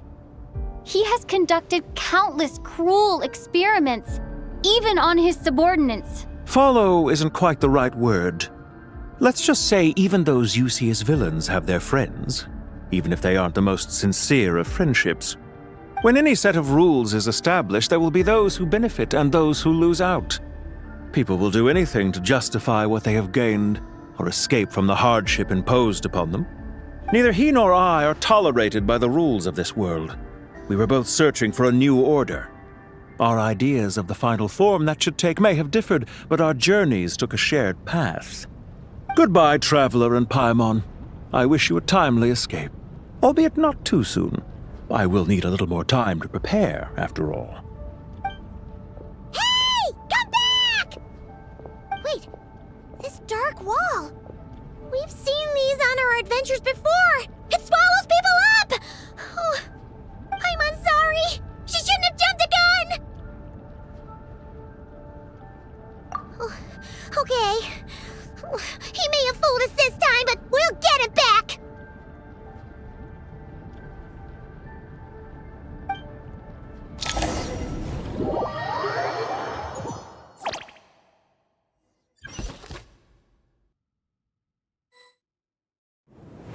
Sino and his team are guarding the north.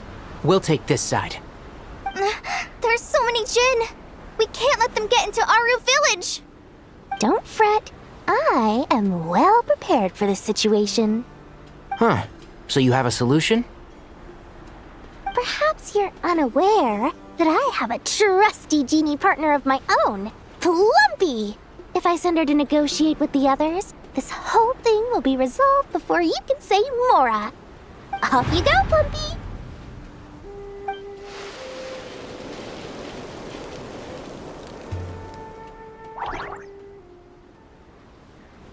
Come on, what's the holdup? 5,000 Mora. 20,000 Mora.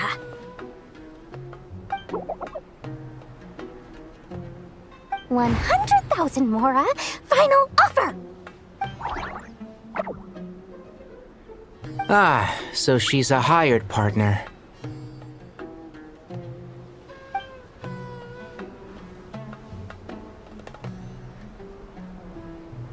Hired partners are reliable too. Plumpy here is a highly skilled negotiator. You'll see. Just a few words from her and...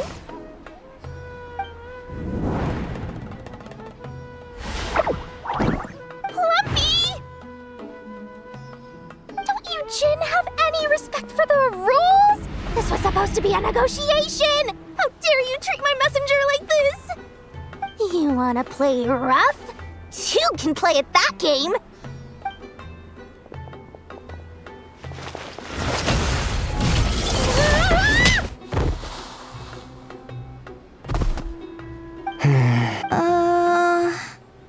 Looks like it's up to us now.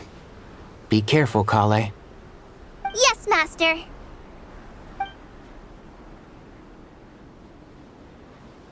What happened? How did I pass out? Never mind. Plumpy, it's time for revenge.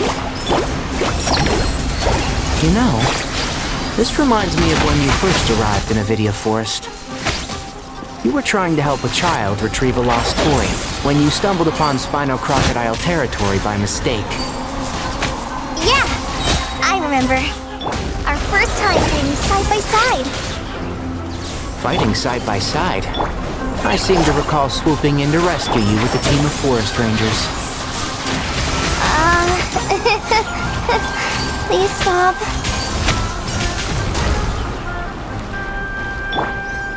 You're Warren? Call it Amber! Help! Fly! Let's sweeten the deal! And Shroud!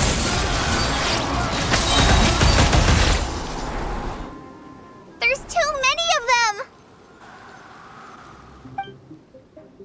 I can't believe I used 12 rare items in one battle! Ugh. I shudder to think how this is going to affect this month's accounts. The sight of that glaring deficit might be more than my poor heart can take. Tighnari, how's the situation on your end? We held the line, though it was a close call. But it looks like they're preparing for another attack. Has something happened? They've breached our defenses in the south. The Jinn are pouring in. We're moving the villages to the north as we speak. We're hemmed in. This is getting precarious. Our margin for error just got a lot smaller. That's why we wanted to confirm your status. We need to consider our next move carefully. Bad news! Another line of defense has been breached. Kale, go with them and assess the situation. Dory and I will hold the line here. But Master! Even with 3 of us, we barely managed to. This is not a discussion, Kale. Don't worry about us. She clearly still has plenty of tricks left up her sleeve. Wait, you can't pin all your hopes on me! Oh, great. I've almost run out of the things I brought with me, and the rest is back at the caravan. I should be able to hold out for a little longer, but still... Master! Need any help? Huh? What is it, Kale? If things continue like this, it won't be long before Aaru village is overrun by Jinn, and the sandstorms are sure to follow in their wake. I do have a plan, but I can't guarantee it will work. I don't care, whoever you are. Please just help us. The only one who can help is you. I am merely here to guide you along the correct path. I am a spirit created at the beginning. I am a flickering illusion. I am the shimmering light that flows from the eyes of the Creator. What do you mean? It doesn't matter. You don't need to understand it. Just repeat after me. One line. Watch out! Jinn incoming! I am a spirit created at the beginning. Here goes nothing. I am a spirit created at the beginning.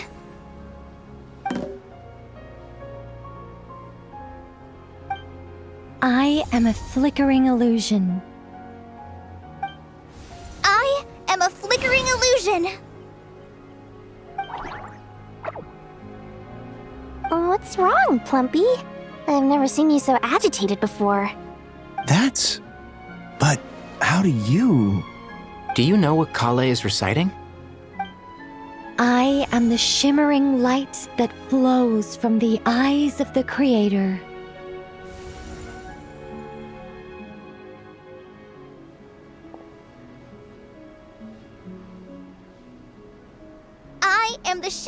light that flows from the eyes of the Creator!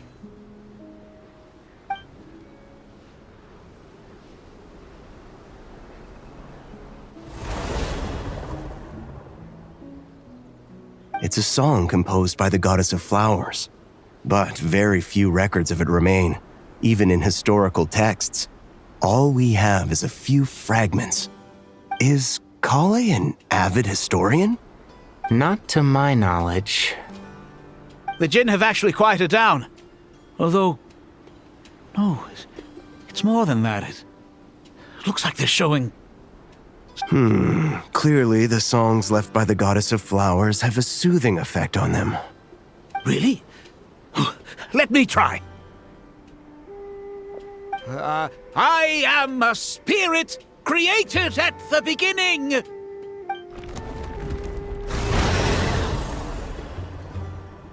Don't stay away! I'll stop! I'll stop! It seems like the song only works when Kale recites it. But why? Kale.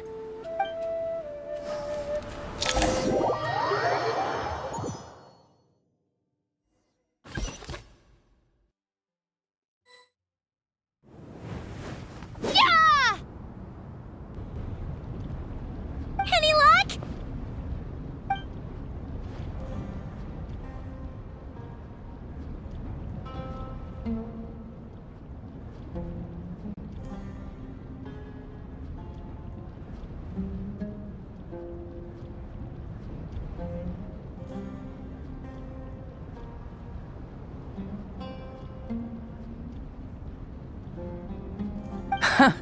When I heard that loud rumbling in the distance, I thought the shifting sands had bust open the gates to some ancient treasure vault. Turns out it was just you guys. Huh? Wait, that sounds like... It's been a long while. Did you miss me?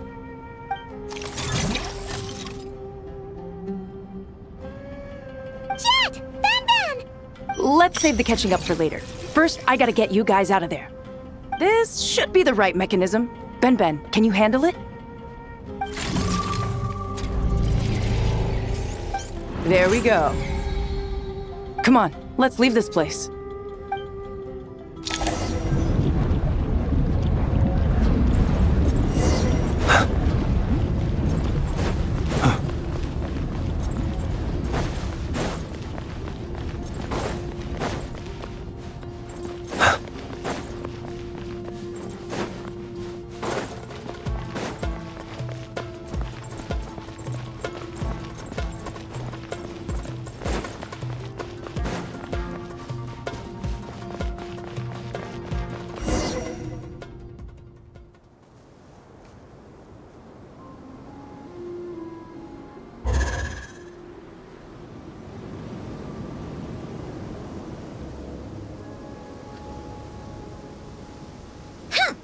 Fatui sure made themselves scarce. It's like they were never here. The Fatui? They came to the desert again? Yep. No idea what they're planning this time. They were being very coy about it. How have you been, Jet? Well, since we last met, I've started my own band of mercs. We've actually made quite a name for ourselves. Oh, yeah. On a slightly different note, I have some good news. I finally took care of Masaira. Not much to write home about. It was just another day. Found his hideout. Dragged him out of his cozy little bed. He tried to talk me into seeing his point of view, as usual. But I'm way past that by now. There was nothing he could say to save his life. What about you guys? Bet you'd forgotten all about me and Ben, huh? Of course not! We're super duper best friends! Wow. Sounds like I should make time to visit some other nations too. Anyway, what brings you to Gurabat? Oh, right. I almost forgot. We're here to look for Lilupar. That bottle? Seriously? Yeah! We need her power to calm the Jinn and stop the sandstorms. Here's hoping we actually manage to find her, after all the trouble we've been through. Surely with everything's been going on in Gurabat, she must have woken up, right? Only one way to find out.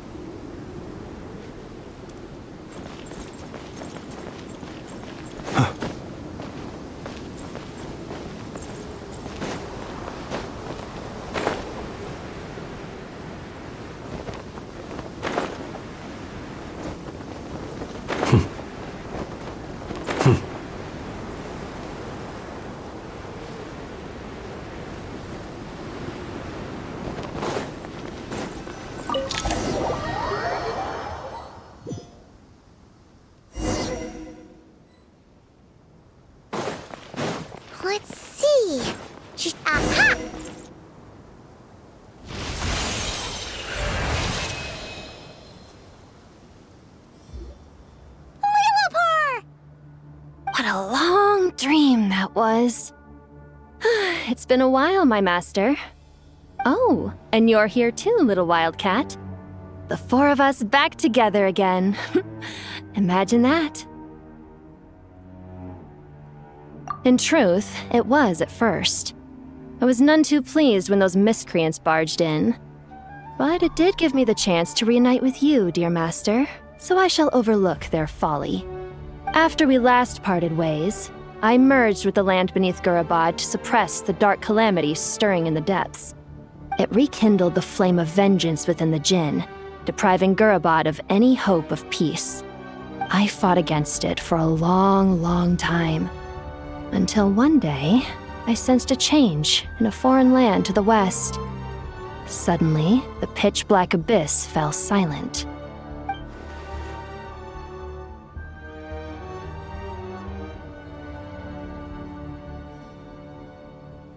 Once satisfied that that dark power could no longer bewitch the Jinn, I too fell into a deep slumber, from which I have only now awoken. Why have you returned to Gurabad, my master? And why is my sand-swept homeland in disarray once more? Well, basically, Sumeru's in danger and a lot of our friends are affected. Some bad guys messed around with Irminsul and now they've released the Jinn in here. We managed to chase off the culprits, but we have no idea how to seal this place back up and stop the sandstorms. Child's play. I shall quell the Jinn and scatter the storms. Thank you, Lilupar. No need to thank me, my master. I have granted many wishes in my time, and this was the most trivial of them all.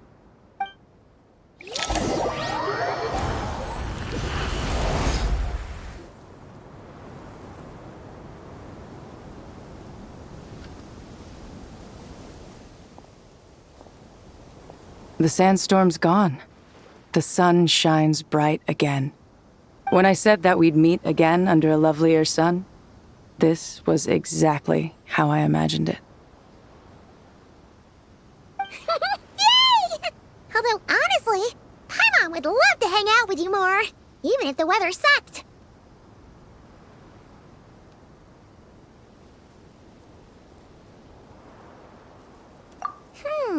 Well, there shouldn't be any more Jinn breaking out, right? Are we okay to head back?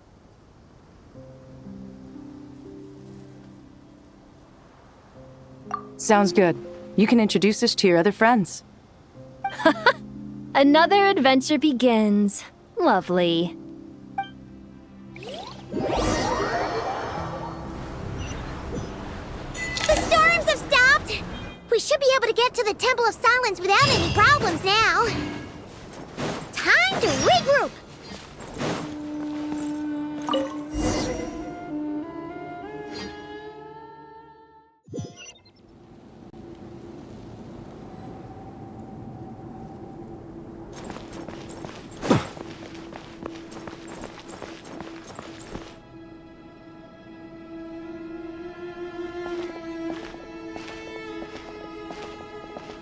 So, this is the Temple of Silence.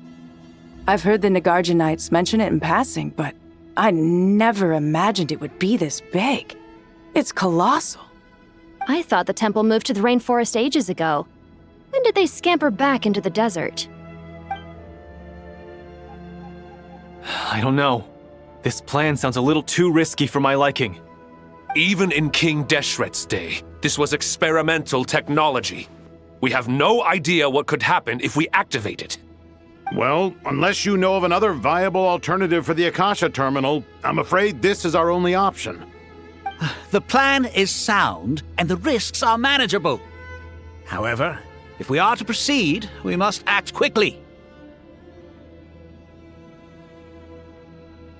The scale of this project is enormous. Even with Kave, Faruzan, and every other scholar of mechanics working on it full-time, the proposed modifications won't happen overnight.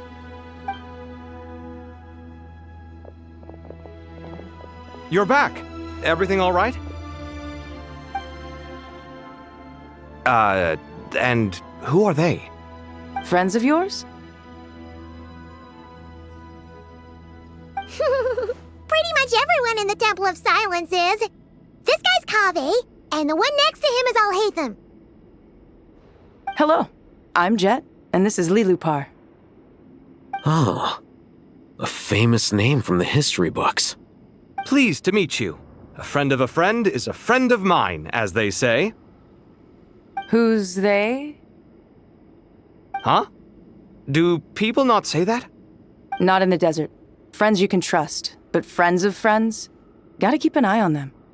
Still, I do trust the Traveler's judgment. I'm sure you're good people. The sandstorms have calmed down. I take it the Gurubad problem is resolved? What did you find?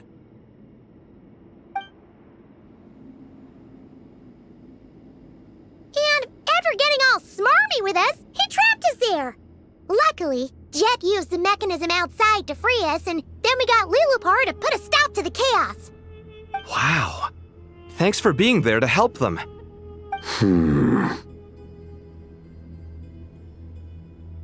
So, this mystery man openly admitted that he was merely a Harbinger subordinate. Yeah? Is there something weird about that?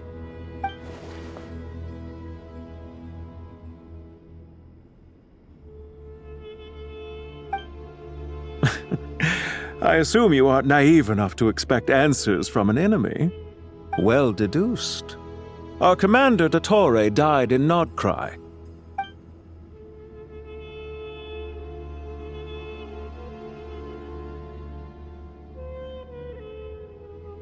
Are you wondering about his true identity?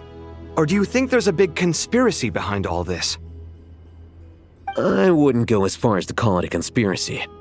Just the simple fact that having someone to shift the blame on tends to prove useful should trouble come knocking later. The most important thing for now is to solve the immediate problem. Perhaps that man knew you wouldn't have the resources to investigate his background and so didn't put much effort into disguising himself. This is all getting a little cryptic for me. I'll let you guys talk while I take a walk with Lilupar. Jet? Aren't you with the Blazing Beasts? What a coincidence. Didn't expect to run into you here. We're mercs. You can run into us anywhere. Who's this with you? So, did you find the solution you were looking for in the Temple of Silence? You bet we did. This place is incredible. It has everything. So far, we've discussed a plan and verified its feasibility. Building a new system from scratch is out of the question. So our only option is to modify the Akasha using certain resources we hope to find in the mausoleum of King Deshret.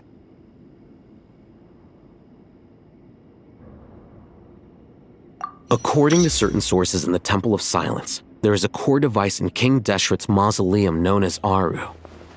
Little is known about this device in academic circles, which suggests it was hidden quite effectively. If these sources prove correct, the energy contained within Aaru may be sufficient to power our Akasha renovation plan. However, this raises difficult questions regarding technological integration. The sages are still debating it. Yeah, but I'm sure they'll reach a compromise once they've argued it out. The people of the rainforest are always cautious when it comes to desert technology. But times of crisis like this leave us with little choice. Wait, Paimon has a question. Is this the same Aaru we've heard of before? It's sealed off, right? Some sort of prison where the Goat King, Ibis King, and Crocodile King are locked up. Well remembered. Yes, that's exactly right. According to our records, Aaru was the most brilliant creation King Deshret ever conceived of. Built by divine and mortal artisans working together. It was a miraculous accomplishment, and it lies hidden deep within the king's mausoleum to this day. That being said, what Aaru actually does and why it was built, those are deep secrets we are not privy to. Until recently, I wouldn't have been optimistic that the place even exists. The only reason I'm inclined to believe it now is because we heard it from the Ibis King Thoth himself at his temple. The tale of how the 3 retainers of Al-Akhmar were imprisoned in Aaru. Paimon totally gets that. When Paimon first heard about it, she thought it sounded pretty unbelievable too. Do you guys still remember that? The Ibis King told us they were trapped in Aaru and that they had to answer 3 questions to get out. I think I remember. What causes our rise and fall? What obliterates love and hate? And what determines truth and falsehood? Those were the 3 questions, right? Yeah. If only Nefer were here. She's dealt with the Ibis King before, so she might know more. Oh, Nefer is a friend we met in Nodcry. Nodcry? Funny. She showed up here earlier. Huh? Yeah. Had another lady with her, too. Both said they knew you. They contacted the sages, claiming they might be able to offer some assistance. Really? They came here to help out? Yes, really. It was just before you got back. One of them said she's made Nodcry her home. If she's the person you were talking about, then... Looks like betting on Aaru was the right choice. See? They're right over there. Nicole! Nefer! Why, hello! We're here to help.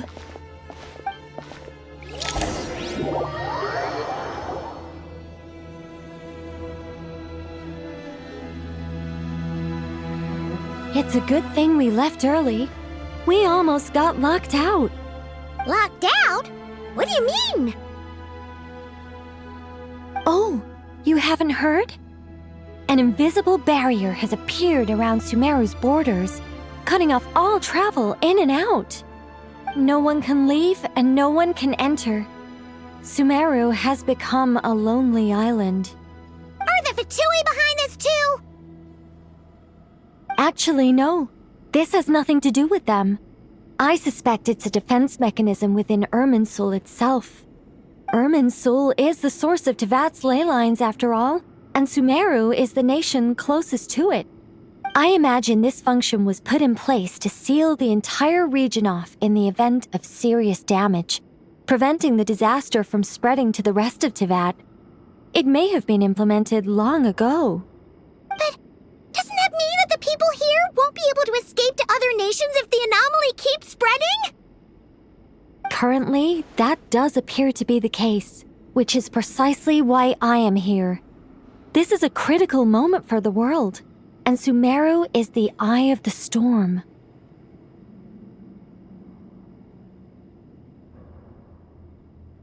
Paimon's surprised you managed to convince her to come back to Sumeru. Indeed. Even for someone of my wisdom and eloquence, this tested my skills to the limit. And why should it concern me that Sumeru's in trouble? Surely you don't think I still have feelings for that place? Judging by your tone, I suppose you don't. Sounds like you don't know much about my past. And here I thought you knew everything. All I know is that the Ibis King is the source of your power. He was quite a prominent moon envoy once upon a time, so I do know a thing or two about him. As for your past, I have ways to learn the full story if I wish to. But everyone has secrets they'd rather keep to themselves, wouldn't you say?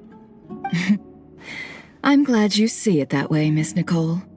I've chosen to call Nodcry home, which is why I did my part in its hour of need.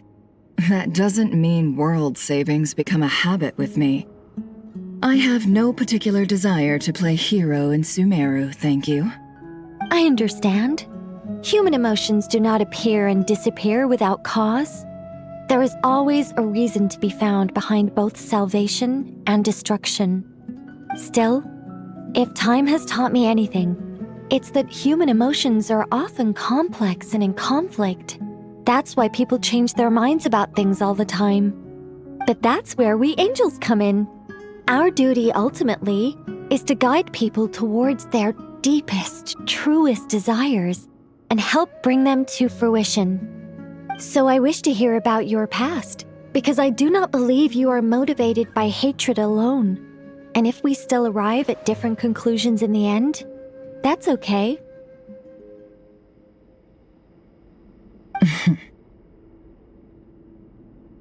I refuse. Wait, what? But I set the atmosphere and everything. Isn't this supposed to be the moment when we finally open up to one another? Is it? Maybe I'm not so good at reading the atmosphere. You're right, Nicole. There's more to me than just hatred. Had it consumed me, I'd be left stuck in the past forever, never living in the present. But I don't think that your guidance can change my mind. The all-consuming sands, the bloodshed, both deserved and undeserved. Those old emotions cling to me like a shadow. Do you wish to shake them off? No. I hope to remember them forever. Those emotions and memories shaped me into the person I am today. They'll always be a part of me. In that case, would you like to hear my perspective, at least? Sure. It's not every day you get to hear an angel's opinion. A long, long time ago, when the angels still walked freely upon the earth, I found life tedious. Monotonous work, lukewarm relationships. Things weren't nearly as interesting as they are now. And yet, since the angels' demise, I have found myself missing those days on more than one occasion. Human emotions are often attached to a person, a place, or an object. When those things are gone, the memories quickly fade, and the emotions slip away along with them. If Sumeru were destroyed, both rainforest and desert would be no more.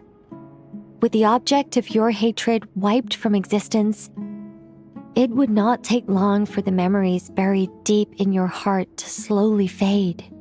Both love and hate are intense emotions, but they are nothing compared to the void left behind when they disappear. Most sophisticated, Miss Nicole. But anyone focused on the future could only ever applaud the destruction of the things they hate. Still, I'm a special case. Someone once told me that human memory is more selective than a Mora-hungry merchant choosing between customers. We all need a reality check once in a while, so we don't forget the truth. As much as I dislike Sumeru, this is no way for it to perish. All right, you win. I'll help you out a little, but I won't work for free. How much will you need? You're not gonna milk this for all it's worth, are you? What do you think? I'll be upfront with you. I don't have much more on me. If that's what you need, I could borrow some from Alice. Or perhaps I could pay in sculptures. The ones I carve are actually worth quite a lot. Just cover my travel expenses. Huh? Is that all? That's all. Given all the people I owe favors to, I can just about justify a trip to Sumeru. Yehoda! Here, boss! What do you need? I'm going back to Sumeru for a while. While I'm away, you'll be in charge of the curatorium. Me? I'm in charge? Whoa! Don't worry, boss. You can count on me! And that was how the ingenious Angel Nicole brought you the perfect person for the job in your hour of need. Hip hip hooray!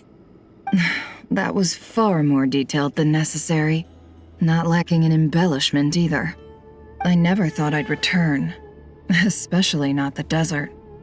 But life doesn't always go as planned, I suppose. What's Candace up to? I don't think I've seen her yet. She's still taking care of things in Aaru village. Should be joining us before too long.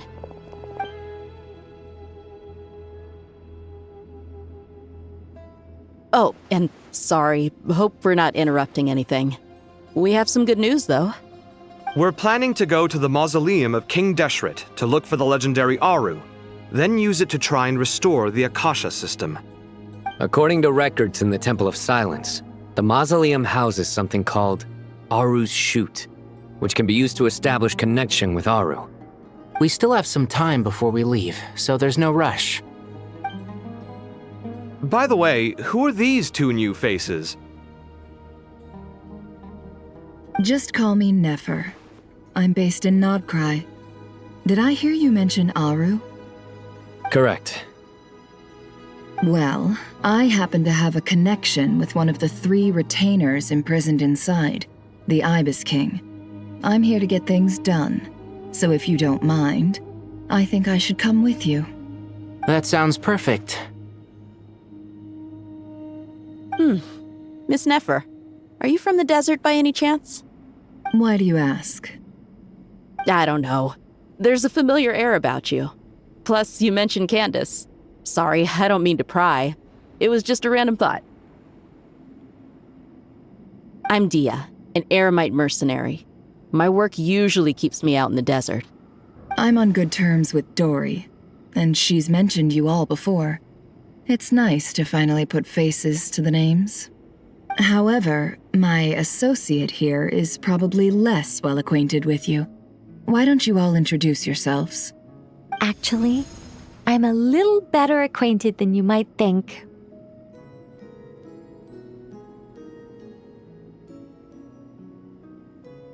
Huh? Huh. Are my eyes playing tricks on me? It looked like you spoke without moving your mouth. Ventriloquism. I have heard tell of it before.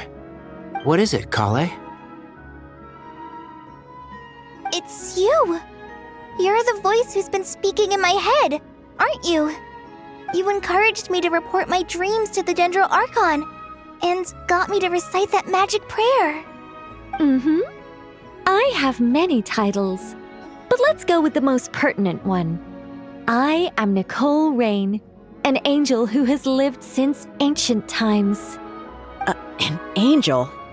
Sounds like a big deal, but, what exactly is an angel? Oh, Well, we're a rather long-living race of beings.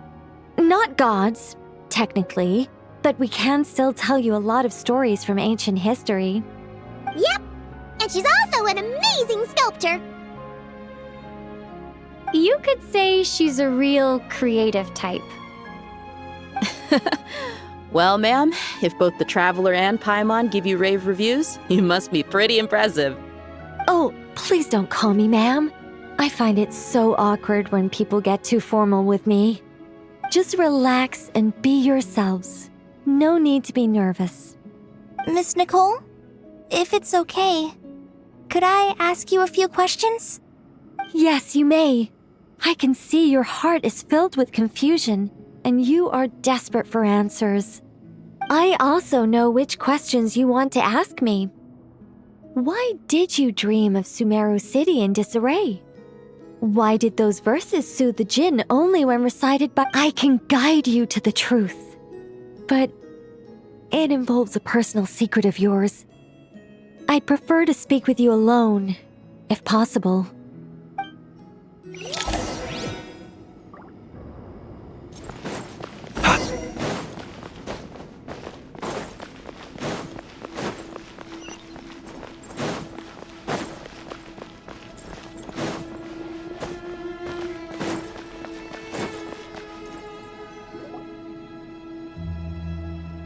I thought we were going to speak alone. This is a lot more people than I was expecting. What's wrong with it? Even the doctors at Dar al-Shifa allow patients to be accompanied by family members. Well, if Kale doesn't mind her secret being revealed, I have no problem with it. Thanks for being so considerate, Miss Nicole. I don't know what secret you mean, but whatever it is, there's no need for me to hide it from my closest friends. Closest friends? It's so nice to hear that. All right. In that case, I'll get right to it. Kale, Are you aware that there are god remains inside your body? I am. When I was young, I got sick with Elazar. Nothing could cure it. The Fatui convinced my mom and dad that they could help, and I was sent to an unfamiliar place. There were a lot of other kids just like me there. This creepy guy injected us with some strange medicine, which I heard contained god remains. I can still remember the pain like it was yesterday. But thanks to the friends who've stuck by me all this time, I've gradually been able to overcome those memories. Anyway, so you're saying that what happened to me has something to do with the god remains they injected me with? Yes. Those were the remains of Nabu Malikata, the goddess of flowers. What? Huh. Fascinating. You don't seem surprised like the rest of us. Why? The possibility crossed my mind when Kale recited the Goddess of Flowers song and calmed the djinn. You made Paimon jump! What are you doing here, Lilupar? I was merely passing through when I heard the name of the Goddess of Flowers. Be assured that I share your surprise. You, with the hat. Are you certain? I sense no trace of the Lord of Flowers within her. Well, it is a very small fragment. Unless special methods are used to manifest its power, even her closest acquaintances would find it near impossible to detect. After the goddess passed away, her remains were scattered across the desert. King Deshret gathered all the pieces he could find and buried them in the eternal oasis. But some fragments remained unaccounted for. Eventually, the Fatui must have found a way to track some of them down. Presumably for use in some experiment. It's not an uncommon occurrence. You're more shaken than I thought. In one sense, you've been extraordinarily lucky. So many people who yearn for this kind of power never attain it, yet you have coexisted with her all this time without even realizing it. I don't know what to say. I'm glad that I could help everyone with this power, really. But knowing that a fragment of the Goddess of Flowers is inside my body is... it's a strange feeling. Well, people value their autonomy very highly. Even a well-intentioned intruder can shake one's sense of self. I understand how you feel, Kale. But once you get used to it, you'll find it's nothing to be concerned about. Huh. I guess you, of all people, have a good reason to speak on this. 2 good reasons, in fact. Incidentally, 3 is the maximum number of Hermanubis' Ba fragments that I could bear.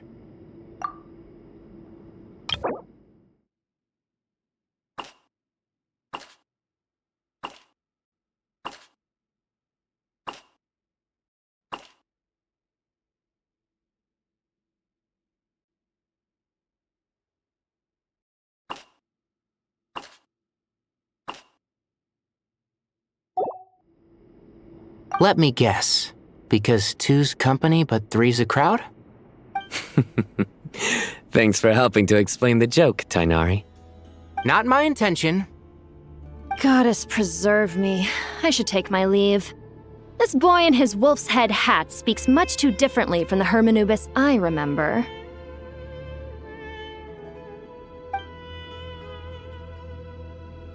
Kale, all I'm trying to say is, no matter how many Hermanubis fragments there are within me, you wouldn't think of me as Hermanubis.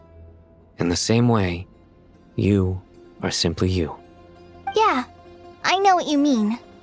So about that dream I had, was it a warning from the Goddess of Flowers?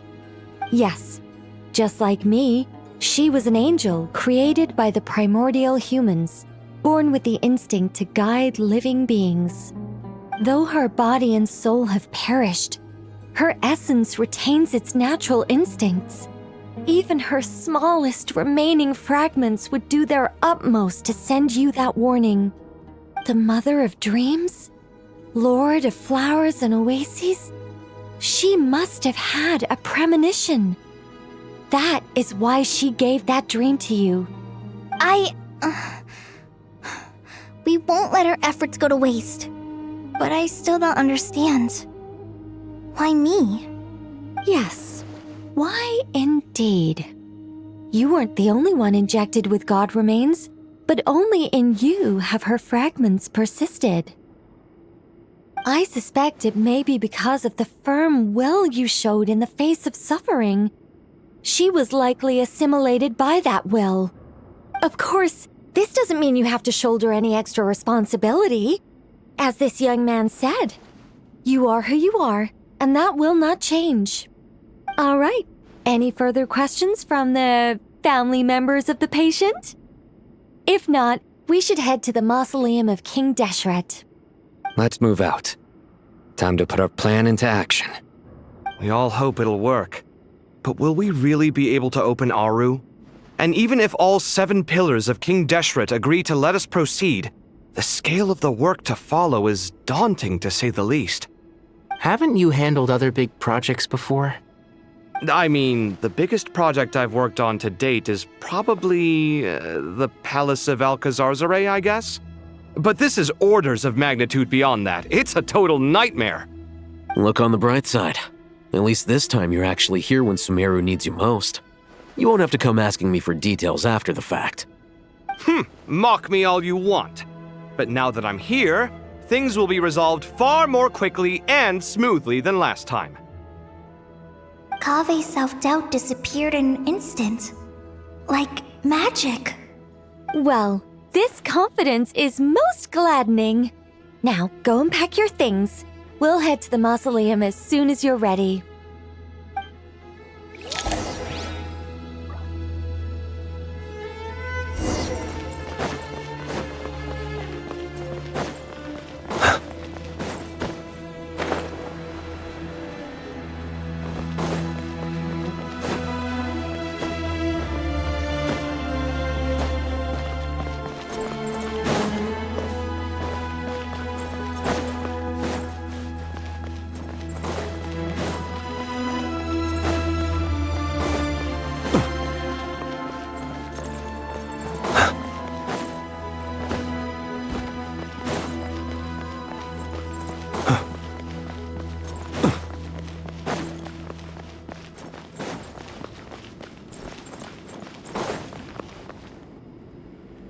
Oh, Miss Nicole.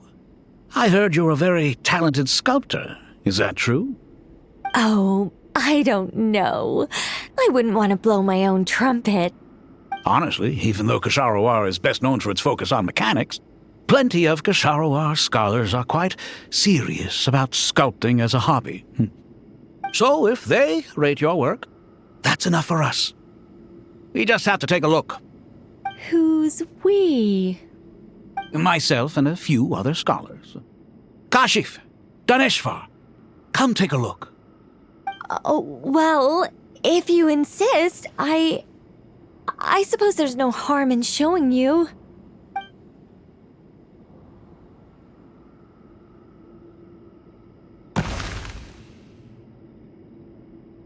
Whoa! Where did that come from? Look at the level of detail. It's so lifelike. The squirrel descends from the heavens like a champion, and the earth trembles beneath its feet. What do you think?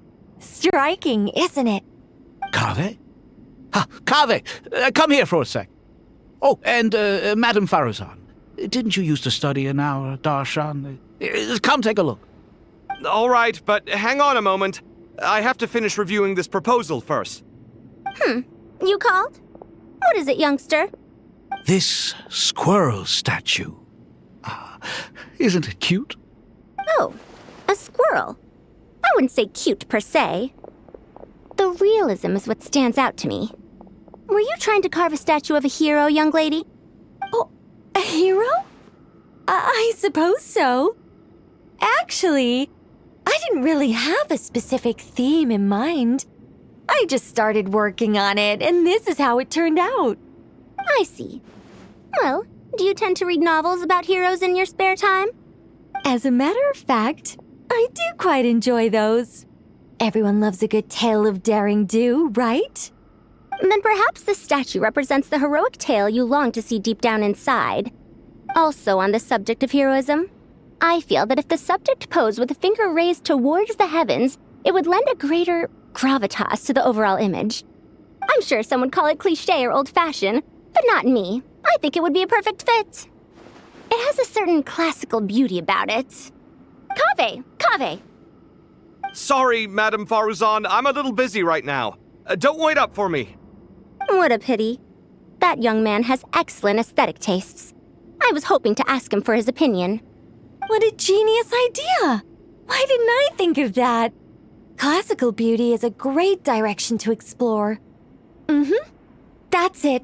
Once I get back, I'm going to sculpt a heroic squirrel pointing its finger towards the sky. Precisely. A declaration of victory.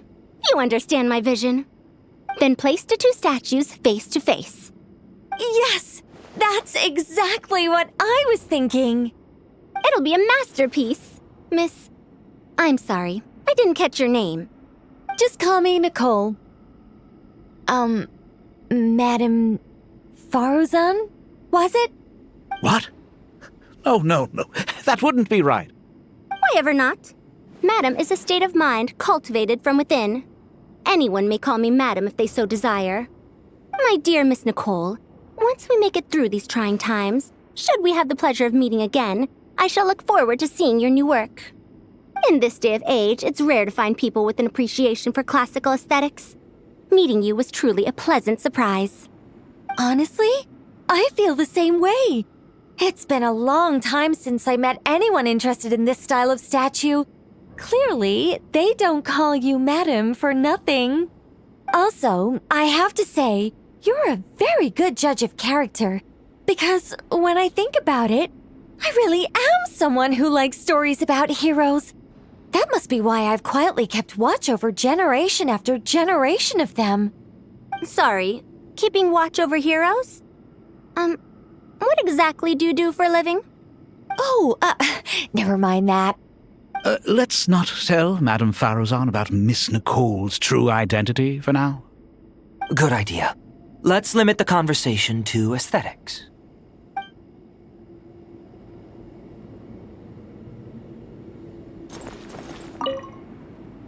Let's not tell Madame Faruzan. Good idea.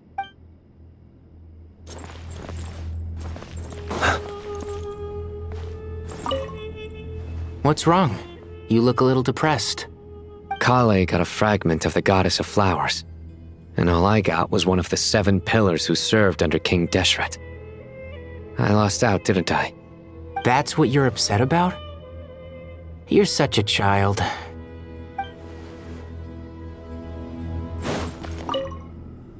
Oh, so many books.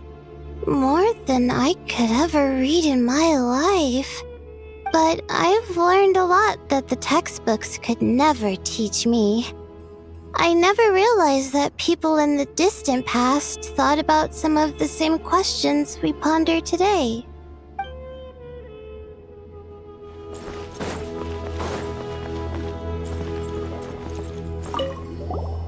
Paimon! Thanks again for your notes.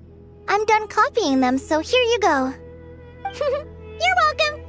Just let Paimon know if you ever need help again.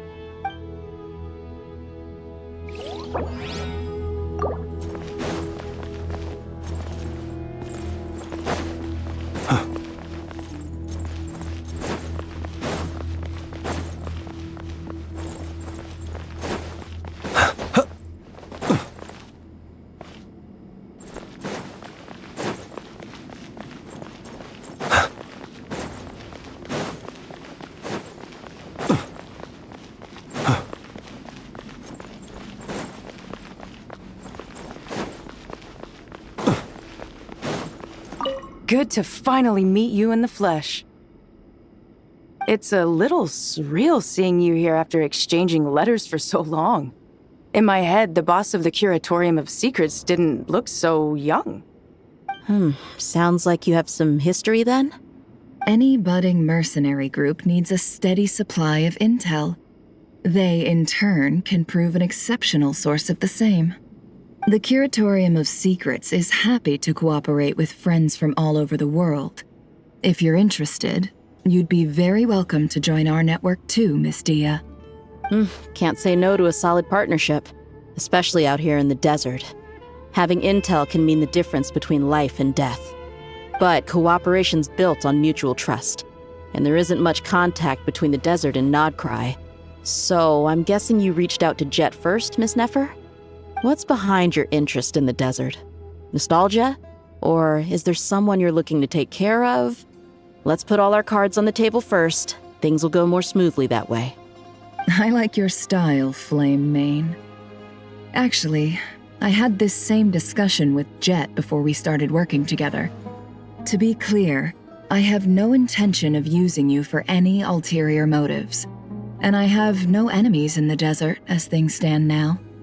Were that to change, I wouldn't drag outsiders into a conflict that doesn't concern them.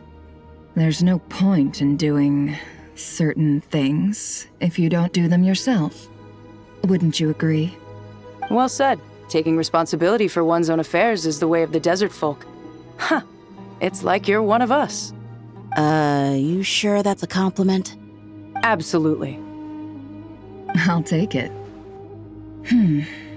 Perhaps we can discuss our cooperation in more detail now? Sure. I love working with no-nonsense people. And you certainly fit that description. I look forward to a fruitful partnership. As do I, my friends.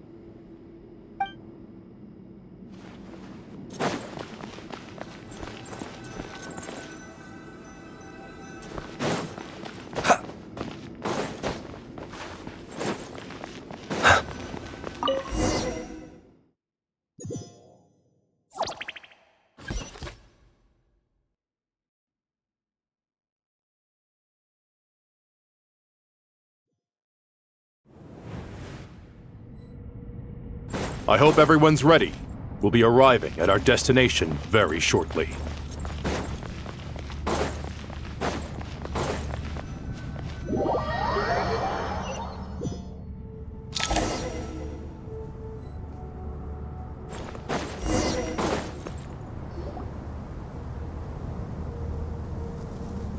Why, we've not seen so many visitors ever, really. What is this place now, a tourist attraction? Closer inspection reveals many familiar faces. To what do we dusty old fellows owe the honor? Surely you're not just here to chat. You surmise correctly. We are here to carry out a rather enormous project. Ho, enormous, you say? How large, then? Larger than the gaping void in our lives? Why, you've even put a smile on Goatee and Crocco's faces. All this activity is making for quite the special day.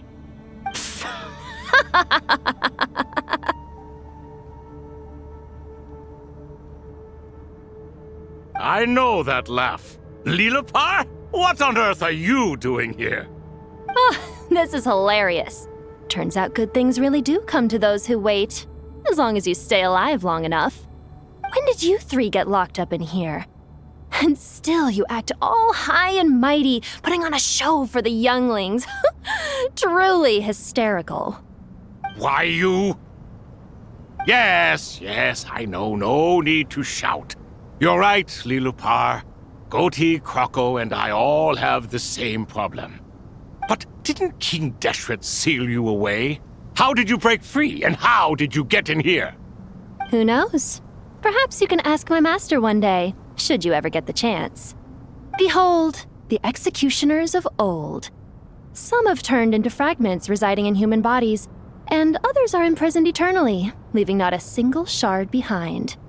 It's almost tragic, watching lowly prisoners like you act all self-important. Curiosity gnaws at you, doesn't it? Your interest in the outside world threatens to burst you at the seams. Turf. I'm starting to take a liking to this magic bottle lady. Time is of the essence. Let's get down to business. We come to you, O three ancient lords, to request your assistance on behalf of the Academia. If we can help you regain your freedom, then please consider lending us your aid. As for precisely what we need your help with, it's a long story. So, to demonstrate our sincerity, we are prepared to first resolve the problems that plague the three of you. All right, stop arguing, Croco. And Goatee, don't you start. What's the harm in letting her speak? It's not worth getting so angry about. Forget about her. The 3 questions are the crucial thing here. But do you really have a way to answer them? You once answered the final question, Nefer, but the seal did not open. Unless, with the passage of time, you have found a new answer? You could say so. When you first asked me what determines truth and falsehood, my answer was a liar's soul. Liars are the best at seeing through the falsehoods of the world. But if you want them to tell you the truth, you have to reach their soul. I think that makes sense. I found it quite compelling myself, and I told Nefer so. Unfortunately, it brought us no closer to liberation. Well, that's simply because it was my answer, not the one King Deshret was looking for. Can you guess which answer Al-Ahmar wanted then? Time. And that's not only the answer to the final question, it's the answer to all 3 of them.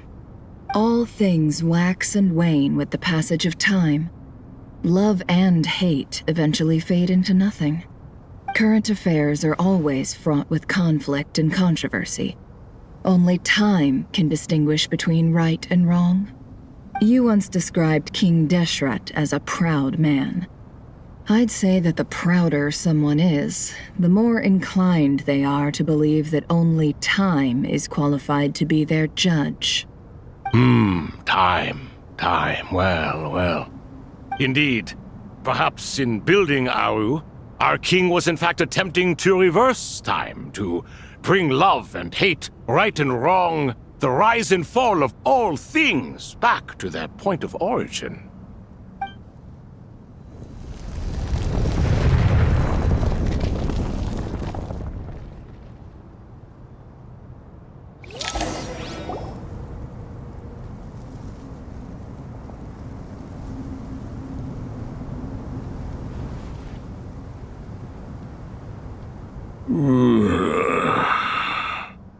This is the most eventful day I have experienced in a long time. You have my sincere gratitude. Are those 3 of the 7 pillars? Turns out the statues were quite faithful to the source. You 3 seem to be in good spirits. Prison can help a person grow and learn to cherish what they have. Nevertheless, after everything you've done for me, I sincerely hope you never have to experience it for yourself. Hello, Nefer. It's good to see you, Thoth the Ibis King. Nice. Definitely puts my mind at ease, seeing you 2 getting along so well. Should we maybe introduce ourselves, or... Sure. I'm Sethos, the current leader of the Temple of Silence. This is General Mahamatra Sino, and this is the former Spantamad sage, Cyrus. But I'm guessing none of that means a whole lot to you. Everything is equally new to us, in truth. We've been gone from this mortal world for longer than you can imagine. Let's hold off on the introductions for now. We can always ask Nefer about you later. It'll give me something to talk about with my chosen disciple. You're like a helpless parent. Gods and people of yore are not necessarily welcome in today's world. Self-awareness is one of my finest qualities. I thought I ought to share its fruits with you 2. Is that so? Well, I think we'll take it in stride, just as we did with the 3 questions. Let's not forget, it was my persistence that won you both your freedom. Fair point. I have to applaud your persistence. And I must praise you for your wisdom. Now, state your wishes, young ones. I'm sorry? Why, your tremendous accomplishments deserve a reward, do they not? You must let us do something for you in return. General Mahamatra, what do you think? I won't beat around the bush. Sumeru is facing a crisis the likes of which have never been seen before, and we need your help. Every calamity throughout the ages has been connected to us in one way or another, whether we were its cause or consequence. Whatever is wrong with Irminsul, it severely affected the Dendro Archon. She fell into a coma and is currently receiving treatment from the Dendro Dragon. The Dendro Dragon? I'm sorry, the Dendro Dragon is helping to heal the Dendro Archon? Not a pep, surely. Not vicious, cruel, a pep who possesses no virtues aside from her basic instincts. Ah, good heavens. I shudder to think what could have caused Lesser Lord Kusanali to suffer such a plight. Still, why would the Dendro Dragon lend you her aid? She has always held nothing but contempt for the Archons. I suppose she and Kusanali must have some history. You can help us make history too. A smooth talker. Well said, lad. Currently, no one can connect to Irminsul. We hope that by opening up Aaru and making some modifications to it, we can use its technology to our advantage. Unfortunately, Aaru is an imperfect creation. King Deshret never managed to realize his full vision before his death. Much remains to be done if it is to be pitted against Irminsul itself. Besides, I hear your reasons, but to give Aaru up over such would be... The archaeological records clearly indicate that although Aaru's construction took a long time, it was not beyond human means to achieve. Modern technology should solve the efficiency issues. We have no choice but to go all in on this. This is by no means a threat. But the only reason we helped you escape from Aaru was to gain the necessary leverage to negotiate with you. You asked us to state our wishes, and we have. Each one of us here needs your help, as do all the thousands of people living in Sumeru. They need you, and they need Aaru. What do we think, my fellow old fogies? Shall we lend our support or not? Since you ask so nicely, naturally. Naturally what? Are you for or against? I simply mean we shall do what comes naturally. You claim that you wish to open Aaru. Know you then that the golden slumber created by King Deshret is preserved within? We do. We understand the risks involved. In all likelihood, the mortal world will never again be able to replicate King Deshret's work. Never will there be another chance to come so close to creating a utopia. Knowing this, are you sure of your decision? We are sure. Before people can dream, they must first live. If your minds are made up, very well. We shall summon our erstwhile colleagues to discuss this further. Saint Shezepank, Saint Bennu, once you surrendered to silence and were buried with King Deshret. But now, we invoke the right to awaken you with our voices.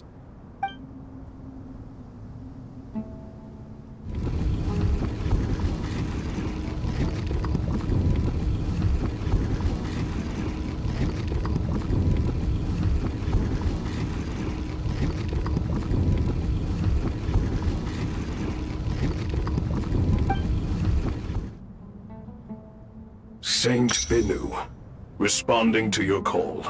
3 kings detected. Initiating autonomous will. Saint Shezepank, responding to your call. 3 kings detected. Initiating autonomous will. Ah, Lord Herreshoff.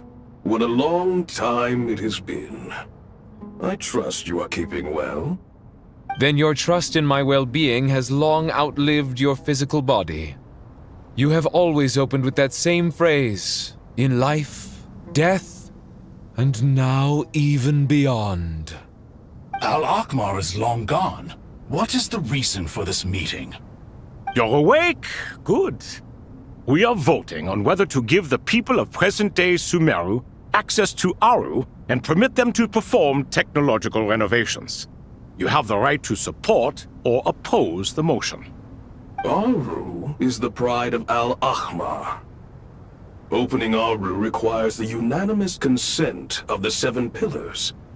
I hope you have a convincing reason to present to us.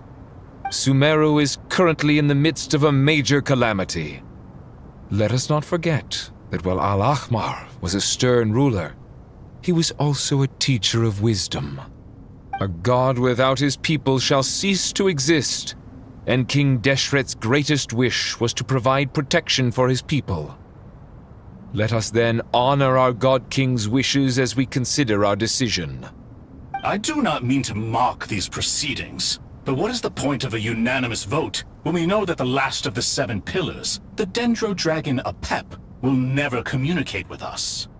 This will no doubt surprise your mechanical mind, and I have no intention of trying to persuade you it is true. But Apep is, in fact, healing the Dendro Archon as we speak. Huh? Can someone attest to this? Do we have any proof? I ask the 3 kings, can any of you vouch for the truth of this claim? Naturally, the Ibis King, Thoth. What? It was Thoth's disciples who revealed the truth to us. We need not debate its veracity. Simply let Thoth bear accountability. That way the rest of us may have a clear conscience. Harishef, you diabolical fiend! I awakened our former colleagues for you, supported your opinion, and backed your decision. What sort of fiend would do that? I miss the days when Hermanubis was still around. At times like this, he would offer to take accountability. What are you trying to say? Is my word worth less to you than Hermanubis's? Hypocrite though you are, Lord Thoth, you are humorous in equal measure. How could we bear not to associate with a character such as you? I, Saint Shezpank, approve the Goat King's proposal. Since King Deshret is no more, we shall receive no reprimand for acting beyond our remit. Nevertheless, I sincerely hope that those before us understand the significance of what they intend to do. Remember, the moment that Aaru is liberated, the myriad souls residing within the Golden Slumber will return to the ley lines. And once the ley lines flow again, these souls shall in turn be received by Irminsul.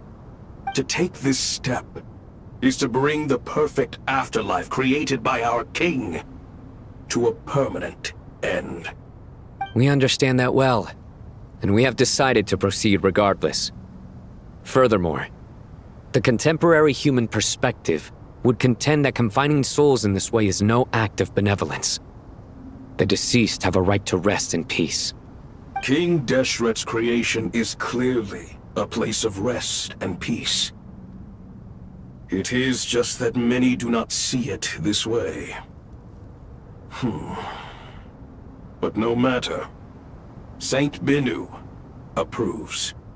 Hermanubis' representative and the Dendro Dragon Apep made their choice ahead of time, while the Goat King, Ibis King, and Crocodile King have also granted permission to liberate Aaru.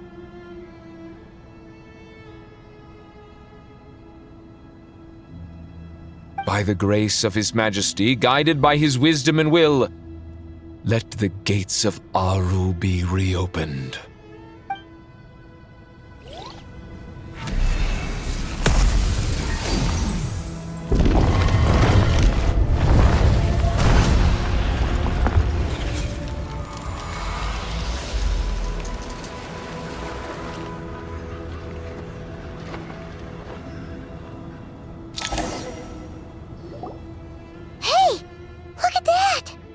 What's this? Are we under attack?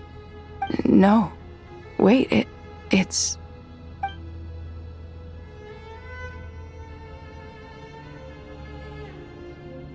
Here you are, through the sands of time. I see you. Father.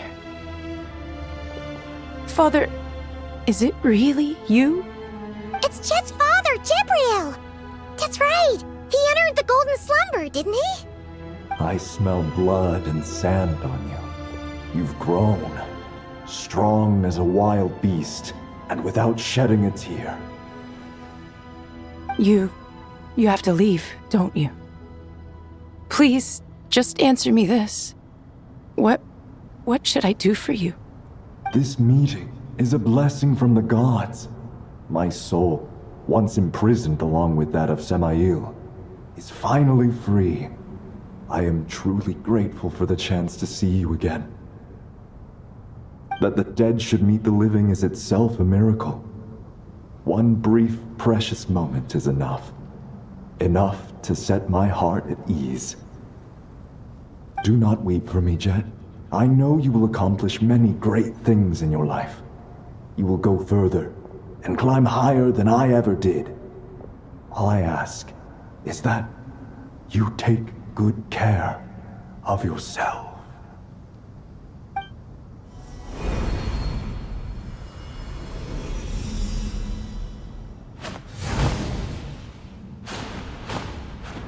Father! Father! Father. Hey, Jet. Do you want something to eat? Maybe it'll help you feel better. I'm fine. Thanks, Paimon. It was just a little sudden. The chance to see my father again meant the world to me. He was trapped in the golden slumber for our sake. And now, after all this time, he can finally rest in peace. I'm glad. It's a huge relief. You've grown strong, Jet. More than enough to fend for yourself. Yeah. I'll leave the past in my memory where it belongs. My family, the good times and the bad. Goodbye, Father.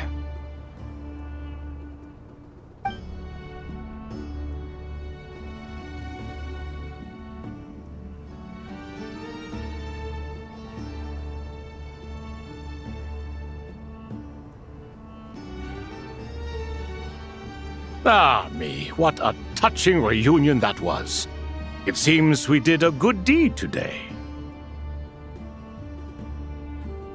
We three retainers, once imprisoned for our iniquity, are surely the least qualified to judge whether this deed is good or bad. Either way, Aaru is open. Now you have your opportunity, and with it, whatever trouble may ensue. Although Aaru was created by a god, human craftsmanship was nevertheless required to build the gate that connects it to this world. Perhaps the relationship between gods and humanity follows a similar principle. As for your proposed renovations, we cannot determine which functions to keep or discard. Proceed as you see fit, but please entrust the task to your most accomplished scholars, or Bennu will be most displeased. It matters not. The Ibis King shall be accountable if any problems arise. Ibis, you chose to take on disciples, and so it follows that you must accept the risks of associating with humans. If I'd known you'd be like this, I would have locked all of you away in Aaru, never to leave again for all eternity. All of us? What does this have to do with me? Vilify me no further. Scholars, since you have liberated Aaru, allow me to present you with a gift. Using Aaru's power, we shall install a defense mechanism at our king's mausoleum. You must be guarded even against Irminsul itself. This shall afford you some convenience. Unseen and unheard. From this moment forth, none may by sight or hearing perceive anything said or done within the mausoleum. Amazing. And all this is achieved just with the power of Aaru? With technology from the heavens, the possibilities are endless. Just because King Deshret did not use it for this purpose does not mean that it cannot be done. So, marvel away. This is the reward you have earned. All right. Well, that resolves the issue of confidentiality. What about the technical side? Do we have the manpower? Why, yes. I've already contacted them. They'll be here soon.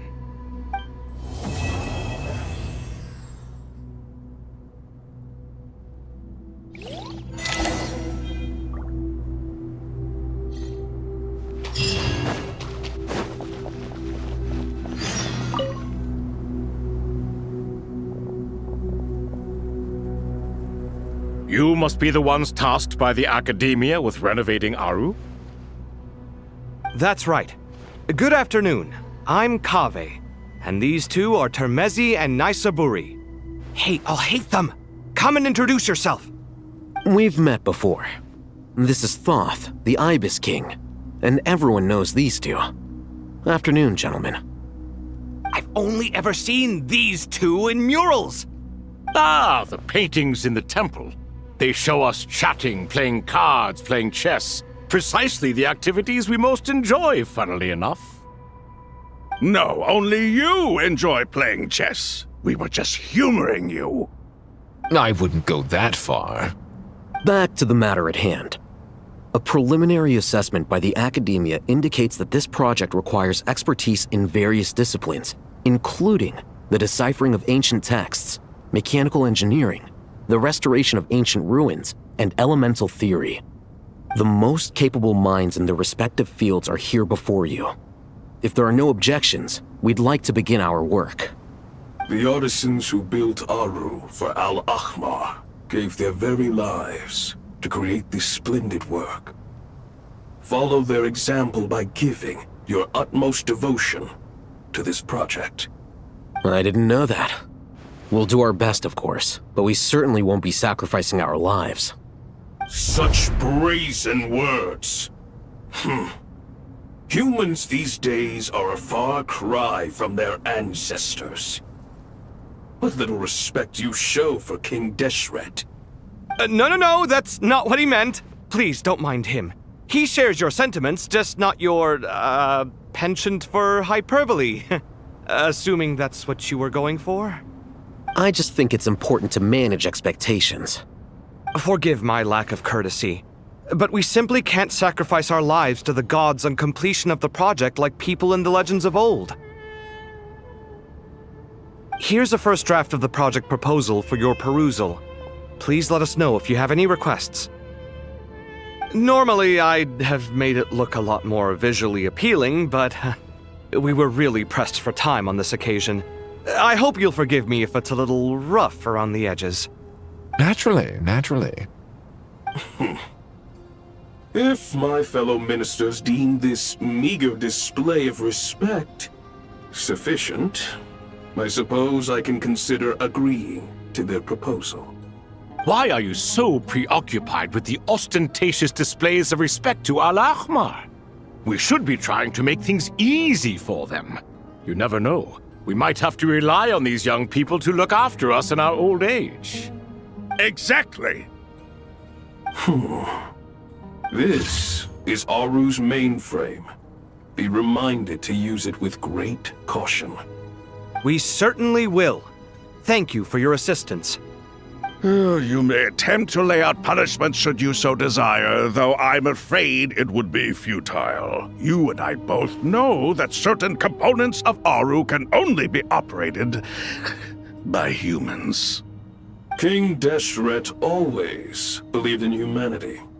Still, the reason that Aaru's modules are designed that way is not so much because he trusted them, but more because he was wary of you.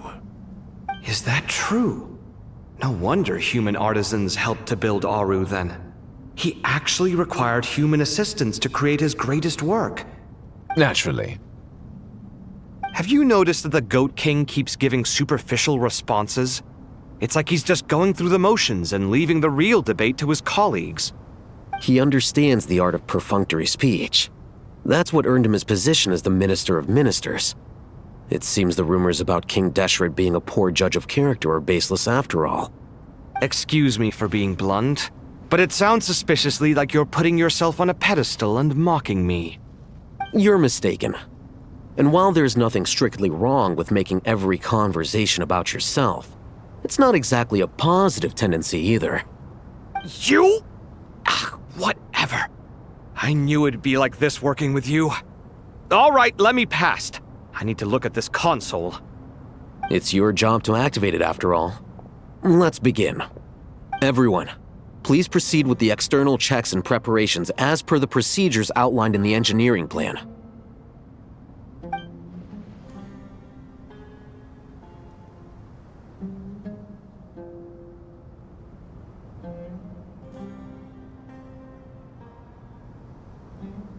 Hello there, youngsters. Whoa, the Ibis King came to life. What do you mean, came to life? I've been alive the whole time. You did say we could start our research, right? Are you having second thoughts now? I've reviewed the proposal.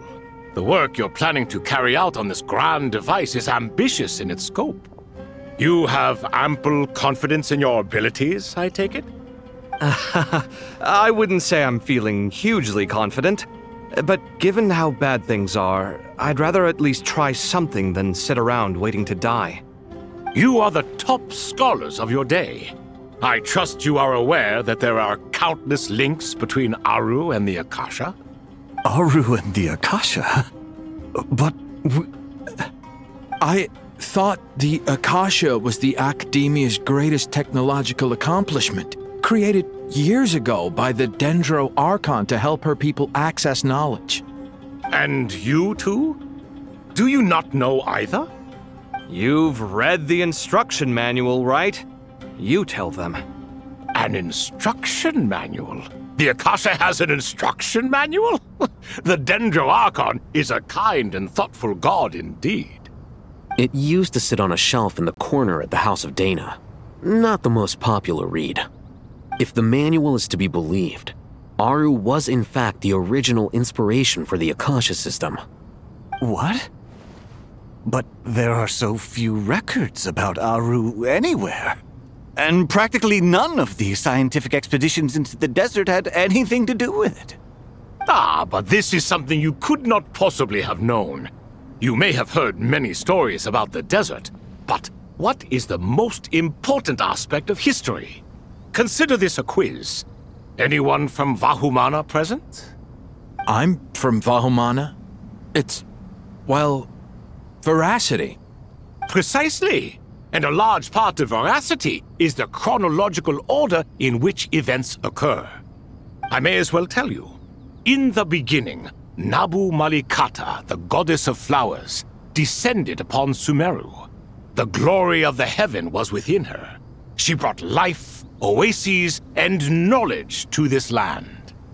Then she created the Jinn, enlightened them, and ordered them to serve her.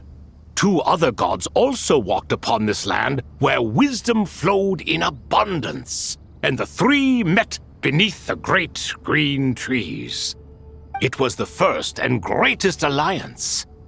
We should speak with reverence of this covenant between the three, which transcended both time and life. For they promised that in Sumeru, wisdom would be shared with all. All the great changes in Sumeru's history began with the goddess of flowers. For King Deshret's sake, she pried into the secrets of Celestia, and for this was burned to ashes by the flames of wrath. So grieved was King Deshret by her passing that he lost all interest in state affairs and devoted himself instead to the knowledge that she had brought back. It was after learning of the technology from that floating island in the sky that he first conceived of Aaru. And so, the Akasha was inspired by Aaru, while the basis for Aaru itself came from Celestia's technology. Well, if the two share a common technological origin, then connecting one system to the other is an entirely feasible idea. Unbelievable. Have you no reverence at all for celestial technology? No, I do, but there's no time for that. The schedule is too tight. Blame it on the deadline. Perhaps you could try coming up with our cutoff dates. You know what it's like having to turn around 5 different drafts in one day? I wouldn't wish it on my worst enemy. Yeah, also, Sir Ibis King, you don't plan on getting directly involved at all, do you? Yes, well, you strike us more as having come to give a popular science lecture. Or, wait, does this count as more of a first-hand witness statement? Neither. Anyway, this sounds like far too much work for me. Still, if Aaru is so powerful, why didn't King Deshret use it for more ambitious ends? Because it was never fully completed. King Deshret had grand plans, but he perished before they could come to fruition. In the beginning, his wish was to create something that could rival the very world itself. The Lord of Flowers sacrificed everything for that ambition. What he desired, she bestowed, and thus was knowledge brought into the world. Her courage and sacrifice had to be honored with the most splendid of monuments, or King Deshret would surely have deemed it a grave injustice. And that monument, built from knowledge and technology, etched with a sacrificial and courageous love, even in its unfinished form, it deserves to be treasured. At that time, King Deshret said the following to the Lord of Dendro. Since we share an eternal covenant, I shall never be your enemy. Hence, the fruit of wisdom from the heavens is not to be devoured. Remember, it is not that I lack the power to become the enemy of wisdom. Yet you and she have taught me much and shown me kindness. For this, I cherish you both. In the end, Aaru was only used to store a portion of the souls. It was but a primitive form of the masterwork the king had envisaged. His final hope for Aaru was to return to the past, when she yet lived. So the point you're making is, King Deshret was both powerful and ambitious, and he only ceased his imperious ways out of affection for the Goddess of Flowers and the Dendro Archon. You could see this as an act of mercy, but you could also see it as the sentiments that lay between these 3 gods placing constraints on him. This was, after all, the foundation of the alliance between them. This explains why Aaru was both a prison and a monument, and why the answer to the 3 questions was time. You have to be careful who you get involved with, or you invite all manner of misfortune. This is as true for gods as it is for humans. Love is the same. It is both a prison and a monument. All right, let us pause the story here for now. Seeing as you've been so diligent, I'll offer a little help. Who's in charge again? Is it you two? Ah, yes, me and him. Now then, close your eyes. Wisdom hides in the space between the tangible and the intangible. It is to convey the incommunicable through the simplest of mediums. By the power of King Deshret, I shall grant you a glimpse into the unseen secrets that lie at the threshold of existence.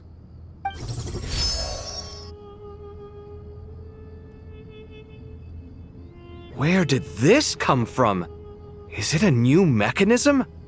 It looks more like some form of externalized information. You've rendered it visible? Just as the Akasha allows you to access a greater range of knowledge, the power of our king permits one to perceive ingenuities that do not belong to this world. This is no ordinary mechanism. It reflects the internal structure of Aaru. Whether you choose to increase or decrease, keep or discard. Come, use these to achieve the outcome you desire. Looks mechanical to me. Better let me handle it, just in case. But wait, how do I get up there? Turn around. So that's where the elevator is.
Obelisks were used to record important information in the ancient desert civilization. Hey, Alhaitham, there's some writing here I'll need you to decipher. I've sent it to your screen. Do you see it? Got it. It's a little blurry, but I should manage. Take a look and tell me what it says. Oh, and I'll send any other similar text directly to you from now on.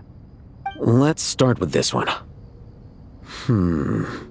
It's a variant of an older script. Herein lie verses written for the Yellow Sands.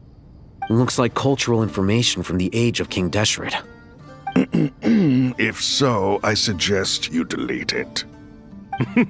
Words thrown together merely for fun. I had no idea Aaru kept a record of this.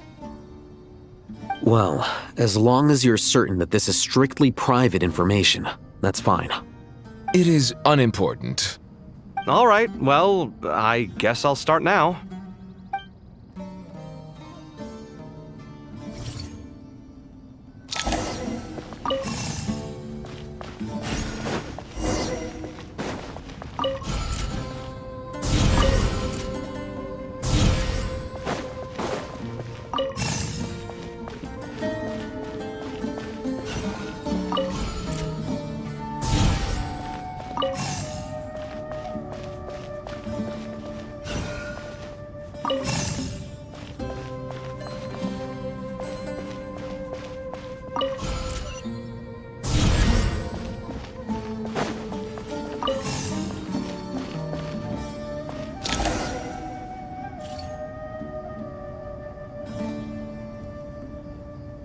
Found some more. Sending them over to you now. These are all reports about the Gurubad conflict. Can we delete them? I'd say so. Most of this information has already been archived anyway. What if there are details in there that Vahumana missed? What are we supposed to do if they come after us in the future? They'll just have to live with it. If we don't resolve these issues now, there won't even be an academia in the future, let alone a Vahumana Darshan. Yeah, you're right. Okay, done. There's some other similar monuments nearby. I'll check them out.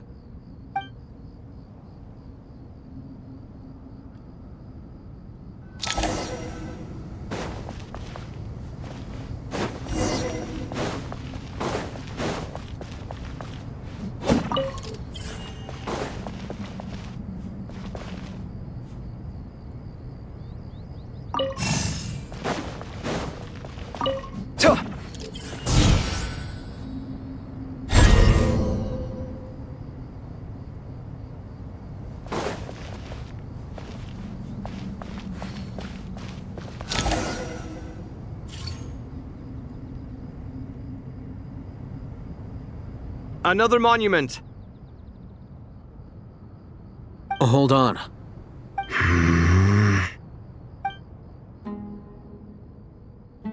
You're still reading it? How long is it? It records the development and governance of the Oasis civilization. Most of it concerns the Jinn, but it also contains records left by the artisans who built Aaru. Is it important? Some of it. There was no way for me to read the whole thing in its entirety, so I had to rely on my intuition to pick the parts worth keeping. What about the artisans' records? What do they mention? They're speculations, mostly. For instance, they were wondering how to protect themselves if King Deshret decided to silence them after the construction of Aaru was complete. Sounds like pure mythology to me. Surely that kind of thing didn't really happen. The records do emphasize that this was merely their conjecture based on various myths. Still, the artisans did leave details of their plans to survive, including blueprints for their escape route. Even that got recorded? Okay, well, I'll make a copy of this first before I delete it. Is that truly necessary? You won't be needing those. No, the blueprints are important. I want to keep them as a memento.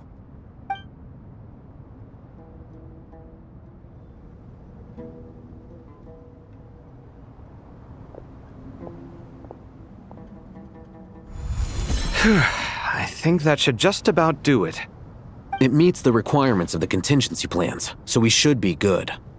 I gotta say, It's the strangest feeling, this cross between reality and the intangible. It's like drifting between life and death, or in and out of a dream, using my own hands to manipulate illusions that are forever out of reach. Chasing dreams in the most literal sense. Definitely a novel experience. What happens if my spirit just floats away? That won't happen. Anyway, I wouldn't celebrate just yet if I were you. There's likely to be a phase 2 of this project. All right. I'd better keep my wits about me then.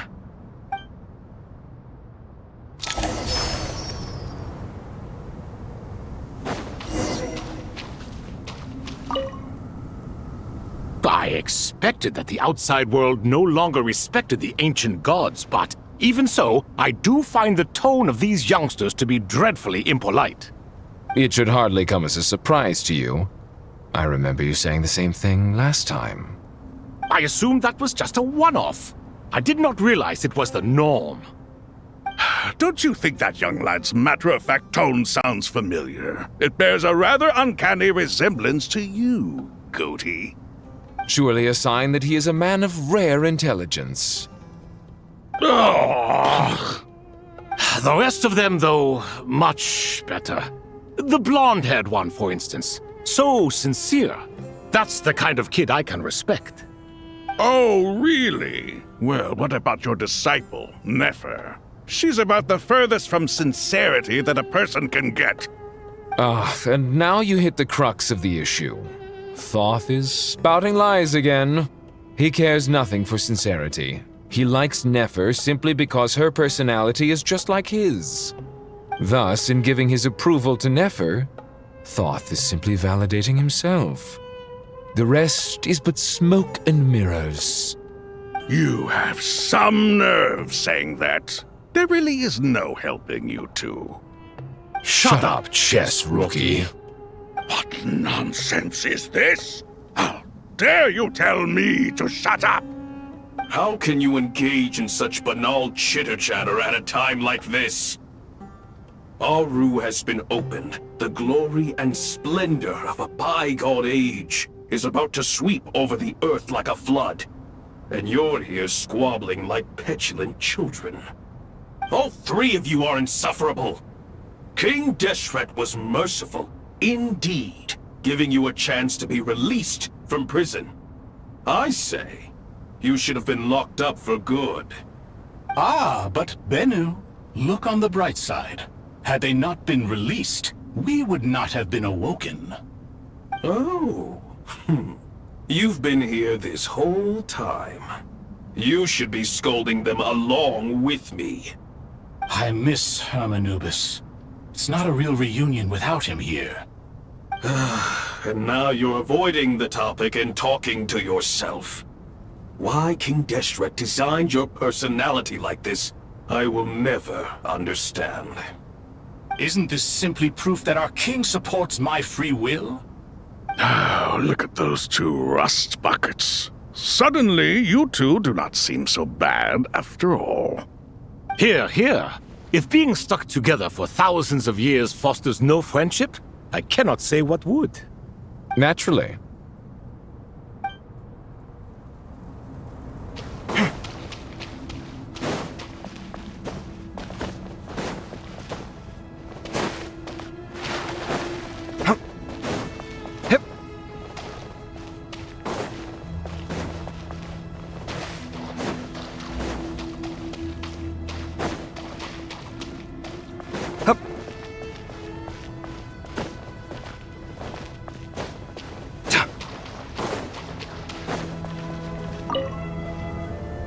How's it going?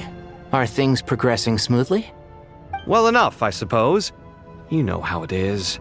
The work itself is only half the problem. The other half is having to work with Al-Haytham.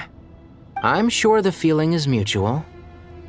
Honestly, though, I thought you two had already worked things out. As if. Turns out working closely together is the best way to expose any tensions lurking beneath the surface. Besides, I just think that some people never change. Agreed. Case in point, You didn't make sure I was out of earshot before you started complaining about me. Old habits die hard. Actually, this is for your own good. Maybe if you spend a little more time listening to what other people have to say, you might actually realize that you're the problem. Naivete is another old habit of yours. I had assumed that you both volunteered for this project, like us forest rangers. But now I'm getting the sense that wasn't the case. Definitely not. We were assigned to it by Lesser Lord Kusanali and Nephis. As much as I'd love to be doing normal work for normal clients, these Titan projects are all that's on offer right now. Though I'm sure they wouldn't be roping us in if they had any better options. Just goes to show how short-staffed the academia really is. I'm sure you've prepared yourself mentally, but I still feel the need to advise you to lower your expectations. It might make the process of working together a little less intolerable. I know! Same to you! But if you already understood that, you should also know not to say the quiet part out loud. Why don't you come help me with my forest patrols? Might help you avoid any further disagreements. Good suggestion, but unfortunately, differences of opinion will always exist. Changing the nature of the work won't get rid of them. For once, I actually agree. There is zero chance of us ever resolving our differences. Zero! But even so, the work must be done.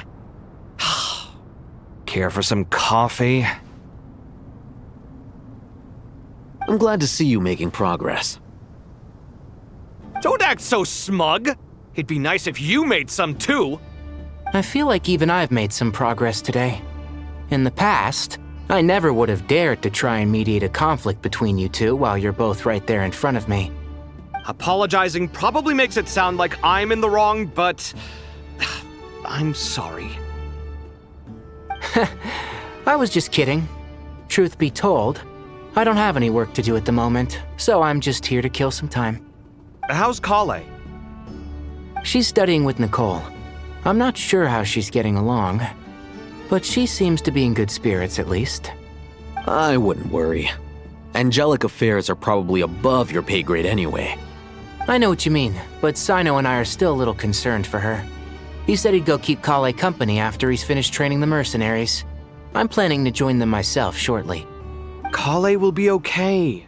Have faith in her. Even we can see how much more confident and outgoing she's become in these past few years.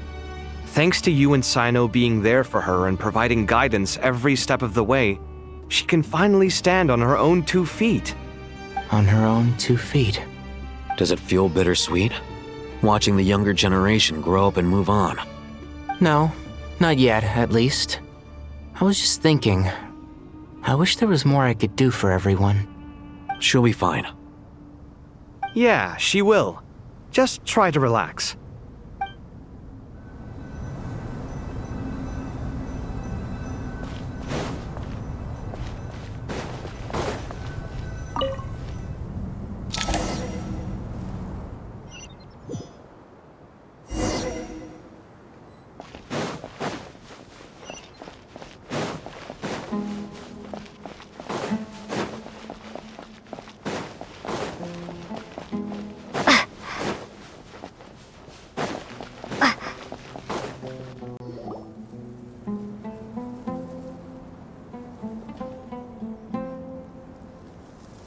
Traveler from afar, do you worry for the fate of Sumeru as well?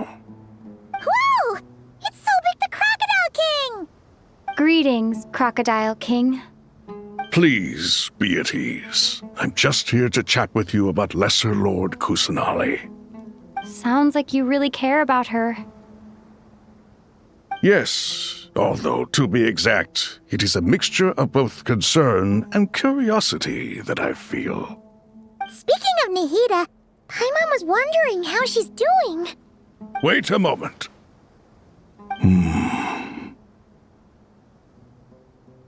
What is it? I tried calling out to a pep, but there was no response. This can only mean that she is focusing all her energy on taking care of Lesser Lord Kusanali. All the gods who served King Deshret seemed super surprised to hear that Apep agreed to help Nahida. Guessing she made a bad impression on you or something. Are you aware of the history between her and our king? Then you are learned indeed. I'm glad to know that Sumeru has the support of someone like you. At the end of his life, King Deshret tricked the Dendro dragon into swallowing him whole, leaving her to bear the torment of his sins. The Dendro dragon despised King Deshret, yet he outwitted her. Rather than bringing disaster to the land, he chose to deceive her and thereby ensure his annihilation. An act that surely displays his love for humanity. The Dendro dragon stands for the glory of a bygone era. She hated Al-Ahmar and what he represented. All the gods, all the power they wielded. And so, her willingness to help the Dendro Archon through this crisis comes as a great surprise indeed. It makes one wonder whether, perhaps, the Dendro Archon assisted her in the past. Yep, Nahida did her a huge favor.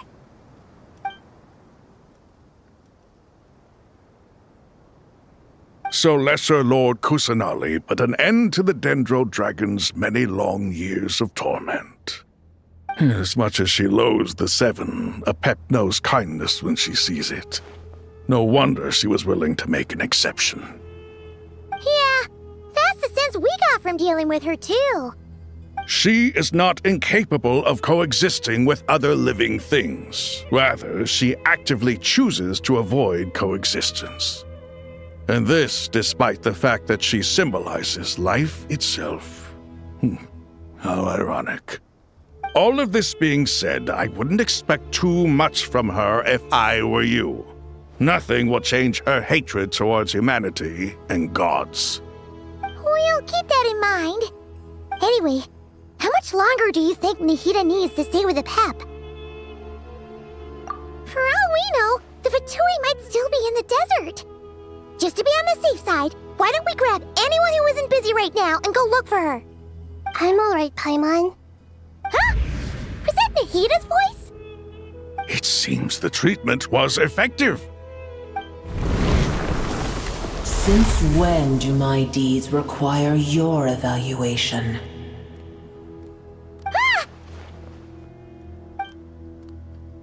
Here will do just fine. I had no intention of taking you any further. One ought not expect greater generosity than they have earned. You always hide your kindness away like an oasis within a sandstorm. Only those who make it through the swirling winds can know just how beautiful that oasis is, and how much hope it brings. You dare appraise my being? No, I'm expressing my gratitude. I want to thank you for sharing your precious life force with me.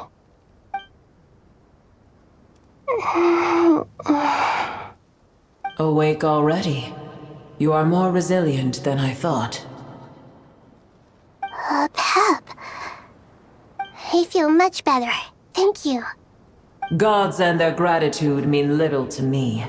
I would rather you give me your assurance that the situation with Irminsul and Sumeru's ley lines will be competently managed. If I suffer any ill effects from the ley lines, you, as the god of this land, will be held responsible. And you would not enjoy being held to account by me. I understand what you require, but I would assume this task even if you did not demand it. Sumeru is my responsibility. I must resume my duties as soon as possible. A farcical notion. God of Sumeru, I hope you realize how unextraordinary your strength is. And yet, maybe it is precisely what defines me. A god of wisdom is not meant to rule by force. Then hold steady. We go forth. Well, I'll be. Is that Apep? Do my eyes deceive me? Of all places, the Dendro Dragon has decided to visit the mausoleum of King Deshret? I see that after all this time, El Ahmar's menagerie of ministers remain as vile as ever. It's a pleasure, Dendro Dragon. Had you arrived but a little sooner, you might have attended a meeting of the Seven Pillars. What a nauseating thought. You are not the first insects I have had the displeasure of dealing with today. A swarm of them tugged on my tail on my way over. Goodness knows what hovels they crawled from. Why do all the creatures of this world remain so lowly after all this time? What did you do with them? I cast them away.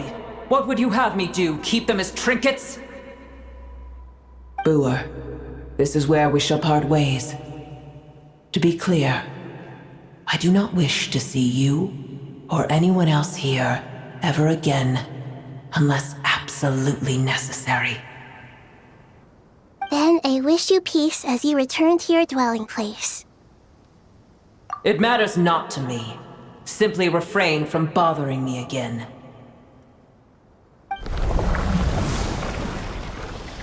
A force to be reckoned with. At times like this, I feel glad that she has no interest in any of this. Hold on, just hold on, okay? We're almost there. We made it. Huh? Wait, that voice! It's... Uh-oh, I'm gonna fall!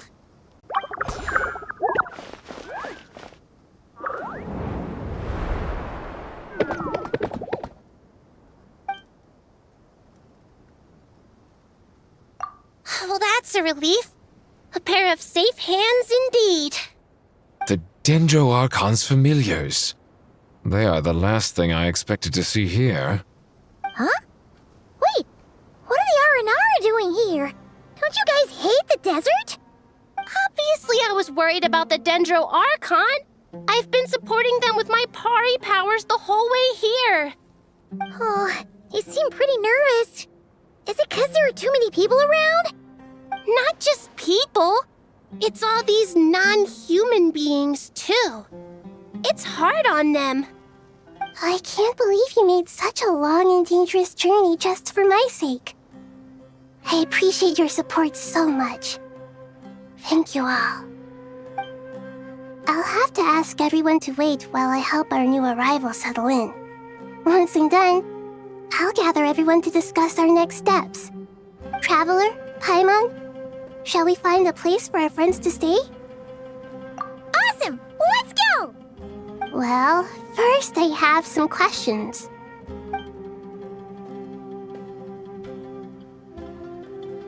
Okay, I think that covers everything. Thank you. We can get going now.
everyone. It's only us.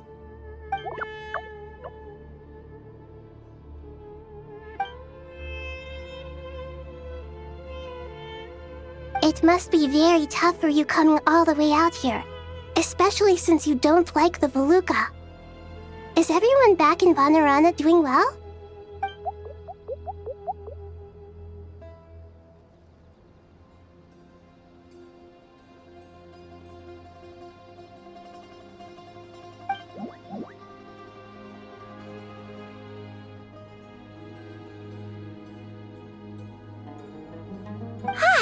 Everyone's here. Good. Are you okay? You look like you were about to pass out back there. Then you're forgetting who I am. Don't underestimate me.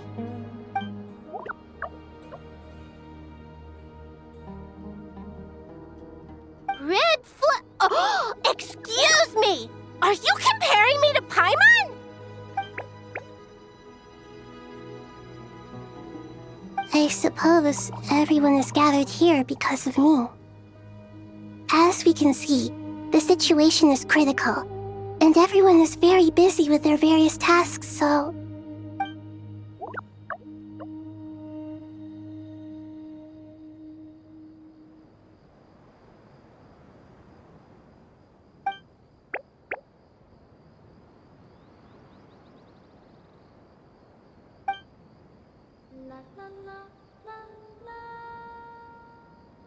I can't thank you enough. Right now, we're focused on restructuring Aaru, processing excess information, and helping restore everyone's confidence. I'm sure you'll find it all very straightforward. I can help too. Just let me know where I'm needed.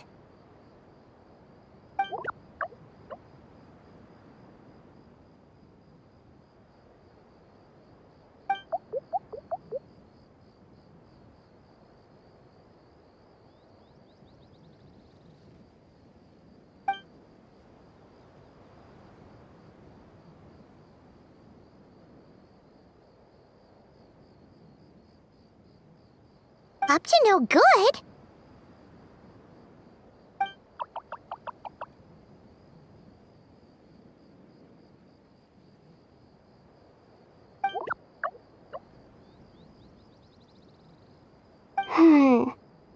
That definitely sounds suspicious. Traveler, Paimon, I have other work to attend to here that needs to take priority.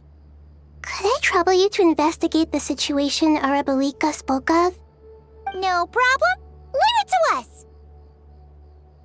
Thank you. I'm counting on you.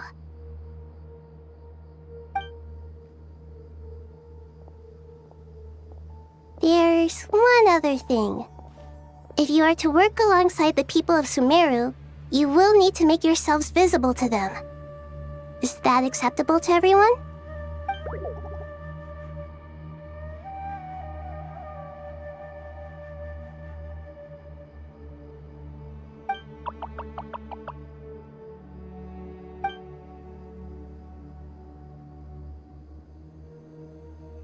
There's nothing to fear. No one here will hurt you.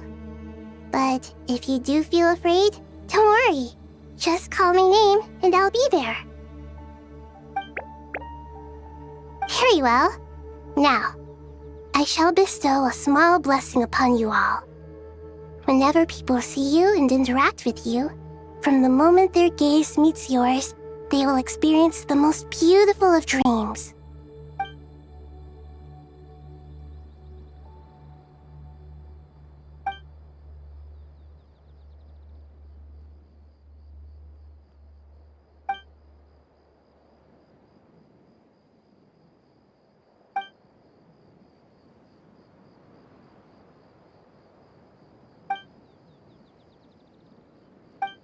Do not fear.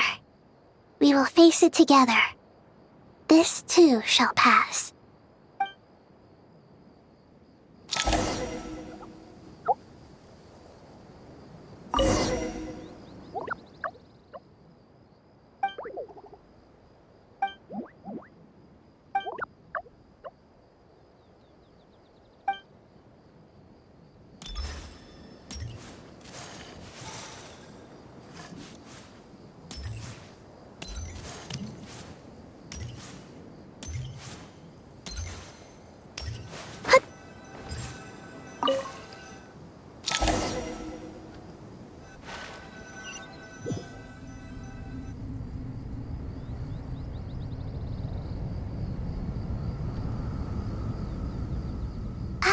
everyone's here. Wonderful. Dendro Archon, you're back. Are you recovering all right? You mustn't push yourself too hard. I'm doing very well. Thank you for your concern.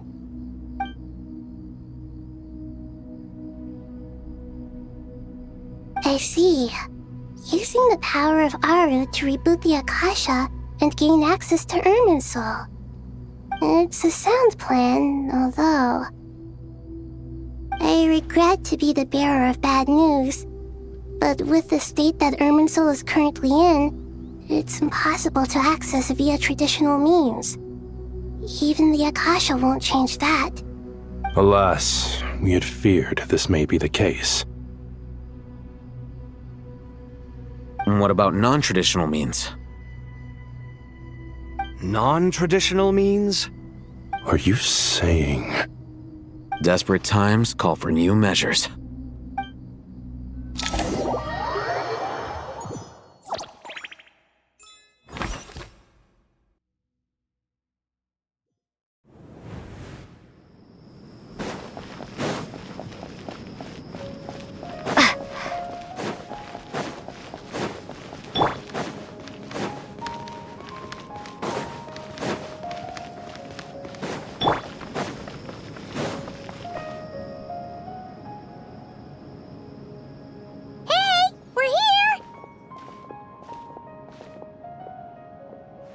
Ah, it's you. Is there a situation?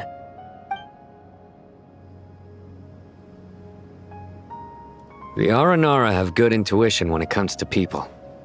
In other words, there may well be a traitor among us. Given everything that's going on, I'd be more surprised if there wasn't. Miss Nefer, as a professional intelligence broker, I trust you have a solution? Not one that I'm willing to volunteer. What's in it for me? Let's say I'll treat this as a pilot project aimed at expanding your intelligence operations. Whatever business you're in, an avenue to demonstrate your abilities could never hurt. I like the sound of that. Glad we're on the same page.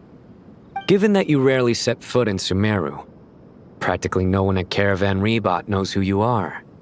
I take it you've read the files on everyone in the area? Yes. I also skimmed the list of evacuees, and am more or less up to date on where everyone stands. Any initial suspects? Limiting the scopes to males whose recent activity could be viewed as suspicious. I've identified 3 names. The Aranara saw 2 people talking, but currently we only have 1 suspect. The other person was probably just a messenger, and in all likelihood has already left Caravan Rebot. Everyone is heading for the desert per the evacuation order. Anyone willing to turn back at this stage is almost certainly with the Fatui. There's no way it was a spur-of-the-moment decision to act at a time like this. This spy must have been planted long ago. We need to smoke him out from wherever he's hiding. Sounds like you have the beginnings of a plan.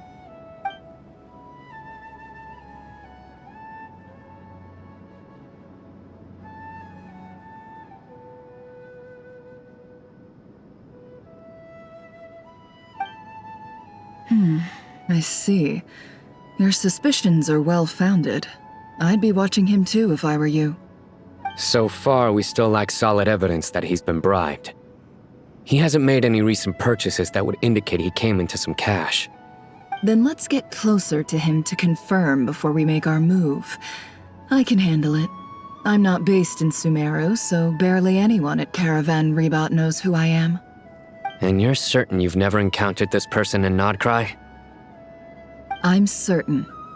Besides, it's extremely rare for me to have had any direct contact with Sumeru mercenaries besides Jet. There's no way he could have seen my face before. Sino, stay out of sight and wait for my signal. If he raises any red flags, I'll bring him toward the main road. Understood. I'll take it from there. Excellent. Well, it's a pleasure working with you.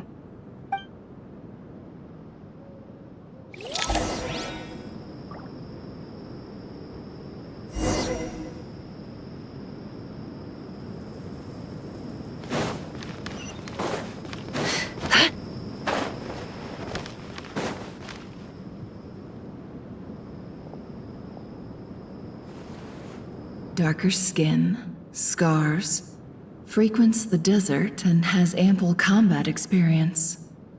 Nothing unusual about how he dresses or acts. What's that he's looking at? A coin. Interesting. Could that be how his contact paid him?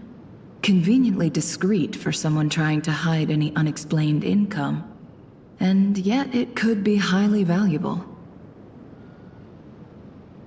Sorry to bother you. Has everyone here already left? I don't suppose you happen to see a lady wearing a hat? Ma'am, what are you doing in Caravan Rebat all by yourself? The main group evacuated some time ago. Didn't you pass them on the road? My friend and I lost some of our cargo along the way. I didn't want to miss out on potential business, so I told her to go on ahead and meet the client while I retraced our steps. I didn't think it would be so late by the time I found it. And then there was a terrible sandstorm. I guess I must have taken a wrong turn, because I didn't see any large groups on my way here. Forgive me for asking, but just to be on the safe side, could you describe this friend of yours? Sure. She has blonde hair, and she was wearing a hat and a white dress. You'd definitely know if you'd seen her. Yes, I think that does ring a bell. Ah, my apologies. During this exceptional time, the Corps of 30 are under orders to be extra cautious when dealing with unknown people, whoever they might be. I understand. Well, sir, is there anything else you need to know? If not, I'd better try and catch up with them. Hey, wait! They left a good while ago now. You'll never catch up with them on your own. Why don't I give you a ride? I'm here to collect the last few people anyway. We have plenty of carts, so one more won't be a problem. That would be amazing. Traveling with a group will be much safer. I'll have to pay you for your trouble. Hey, let's not worry about the money for now. Wait here a moment. Once I'm done packing up, I'll take you to join the rest of the group. All right, thanks. Let me know if you need a hand carrying anything. No need for that. I'm strong enough for both of us. Okay. Well, I wish there was some way I could repay you. Guess it's my lucky day, running into someone who knows what they're doing here. You might have just saved my life, you know? You're not wrong there. I mean, what kind of cargo is so important that it's worth risking your life to get back? I hope for your sake that it's priceless. Actually, I suppose I can tell you, since you've been such a big help. But be sure to keep it to yourself, or we could both be in big trouble. Oh, really? Sounds mysterious. We're in the antiques business. You understand? Some of our goods aren't acquired through the most legitimate means. We have to be very discreet when we're selling them. That's why I had to go looking for the missing cargo alone. Ah, no wonder. Well, ma'am, in that case, it turns out that maybe there is something you could do for me. I'm all ears. But to be clear, our commission isn't cheap. Think carefully before you ask. We don't want to ruin our relationship before we even hit the road. I'm sure that won't be a problem. My issue is, I have something that's a little difficult to sell on as well. Take a look at this.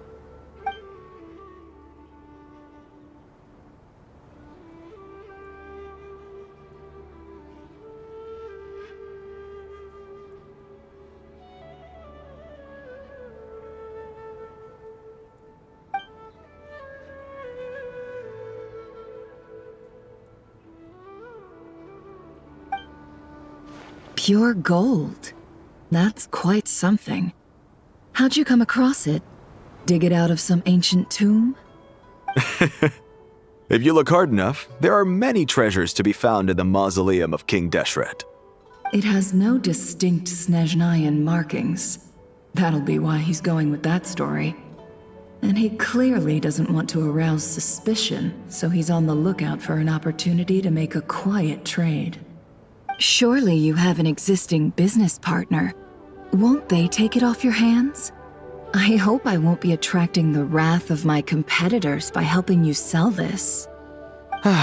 The shop I used to work with is having cash flow issues at the moment after losing some money. I'm under enough pressure as it is without having to deal with them. On the off chance anything went wrong, I'd never get my money back. I understand. Gold is the last thing that traders with cash flow problems want to see. Well, in that case, I think we can work something out. As it happens, I'm just about done packing. Shall we make a move? Sure. Let's walk and talk. This evacuation was a huge operation.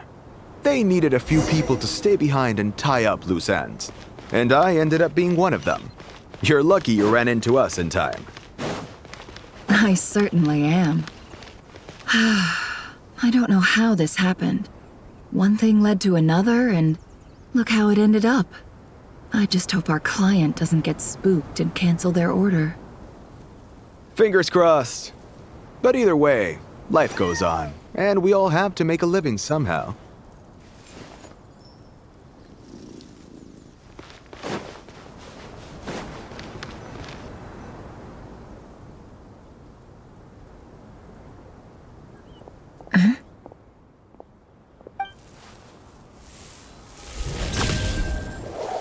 Hands where I can see them. General Mahamatra! No, wait! What are you doing?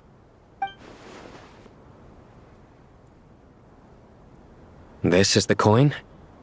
Good. Sadly, you won't have the chance to spend it. Nicely done. Looks like Sumeru's Matra are a well-oiled machine nowadays. Unmarked gold coins are quite difficult to trace. Thanks to you, we have secured the evidence. Here's what's gonna happen.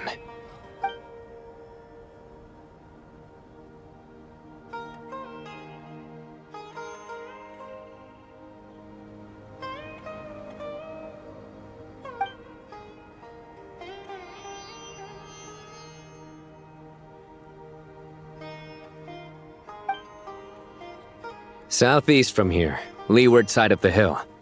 That's where he's meeting his contact. Great work. Candace tells me your interrogation skills are highly effective. Hers are quickly catching up. She's improved a lot in recent years. Looks like it's over to you for the next step. Because I'm quickest on my feet? Because you know how to trail a target. Plus, it'll be easier to monitor their activity from the air. Fine. I'll be quick. One more thing. The Traveler just brought a message from the Dendro Archon. Once you're done with this, we're to meet up at the mausoleum of King Deshret. Got it. Will do. Are you sure you'll be okay on your own? Gee, I don't know. Maybe you should come with me. Okay. Then Paimon's coming with you. Really? You do know this is a stealth operation, right? Meaning, you have to be quiet? Paimon? Are you sure about this? Well, Paimon at least wants to give it a shot. Like everyone says, if you never try, you'll never know. Besides, being the best guide in Tibet has to count for something. This should be a piece of cake. Fine. Join me if you want. But be warned, if anything goes wrong, I'll have to gag you and shove you into a bush. No need! Paimon will be super careful. Promise! Good. Then what are we waiting for? Let's go. Ah! Coming! Coming!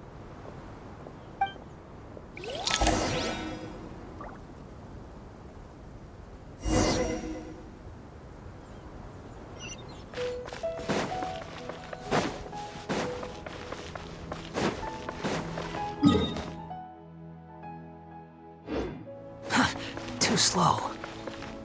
Quit flopping hold!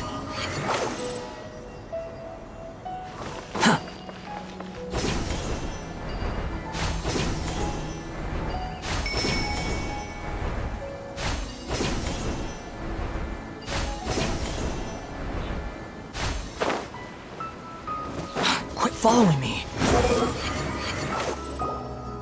Hey, guy! Wait up! Hey, slow down, will ya? We're here. Now we wait. Okay, yeah, cool. Cool. What's on your mind, Paimon? Huh? Nothing? I thought all you cared about besides being a guide was food and sleep. Why the sudden urge to go on a dangerous mission? What's that supposed to mean? Paimon's been on plenty of dangerous missions before. But never on your own. You hardly ever leave the traveler's side. Just saying, I'm kind of at loose ends right now. So if you did want to share, I suppose I'd have to listen. If not, suit yourself. Makes no difference to me. Hat guy? Do you think Paimon is useless? What? Where's that coming from? When we were in Notcry, Paimon suddenly realized something.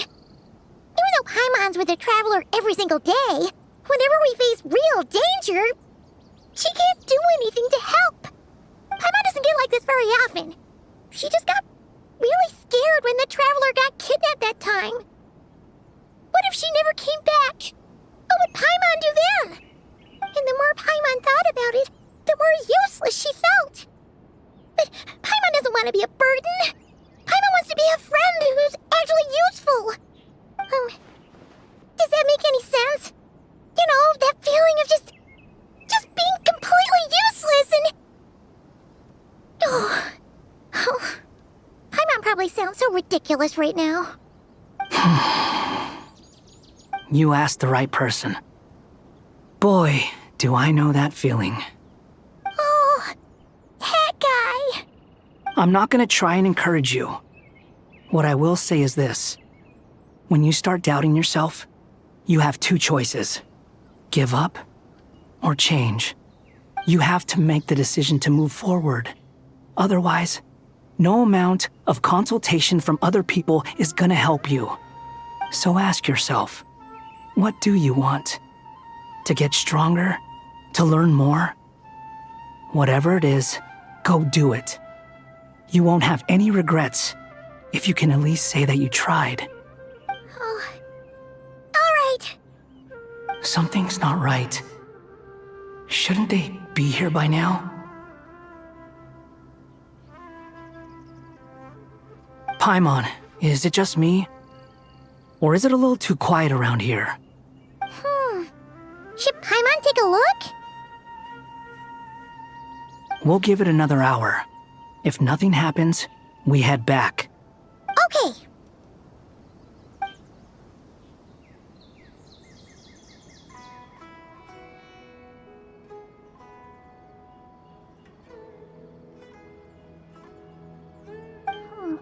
How strange. We've been here for ages. Where the heck are they? Have we been stood up? What is it? Did you think of something? Something feels off about this whole situation, but I can't quite explain why. We know for sure that the guy Sino caught had something set up, yet somehow his contact is a no-show. So, either the handler got caught, or, more likely, they decided to cut our guy loose. But how would they know to do that? Wouldn't they at least send someone here to check things out? That's the problem. They couldn't possibly know what's happening here. Unless... This feels all too familiar. Come on, let's head back.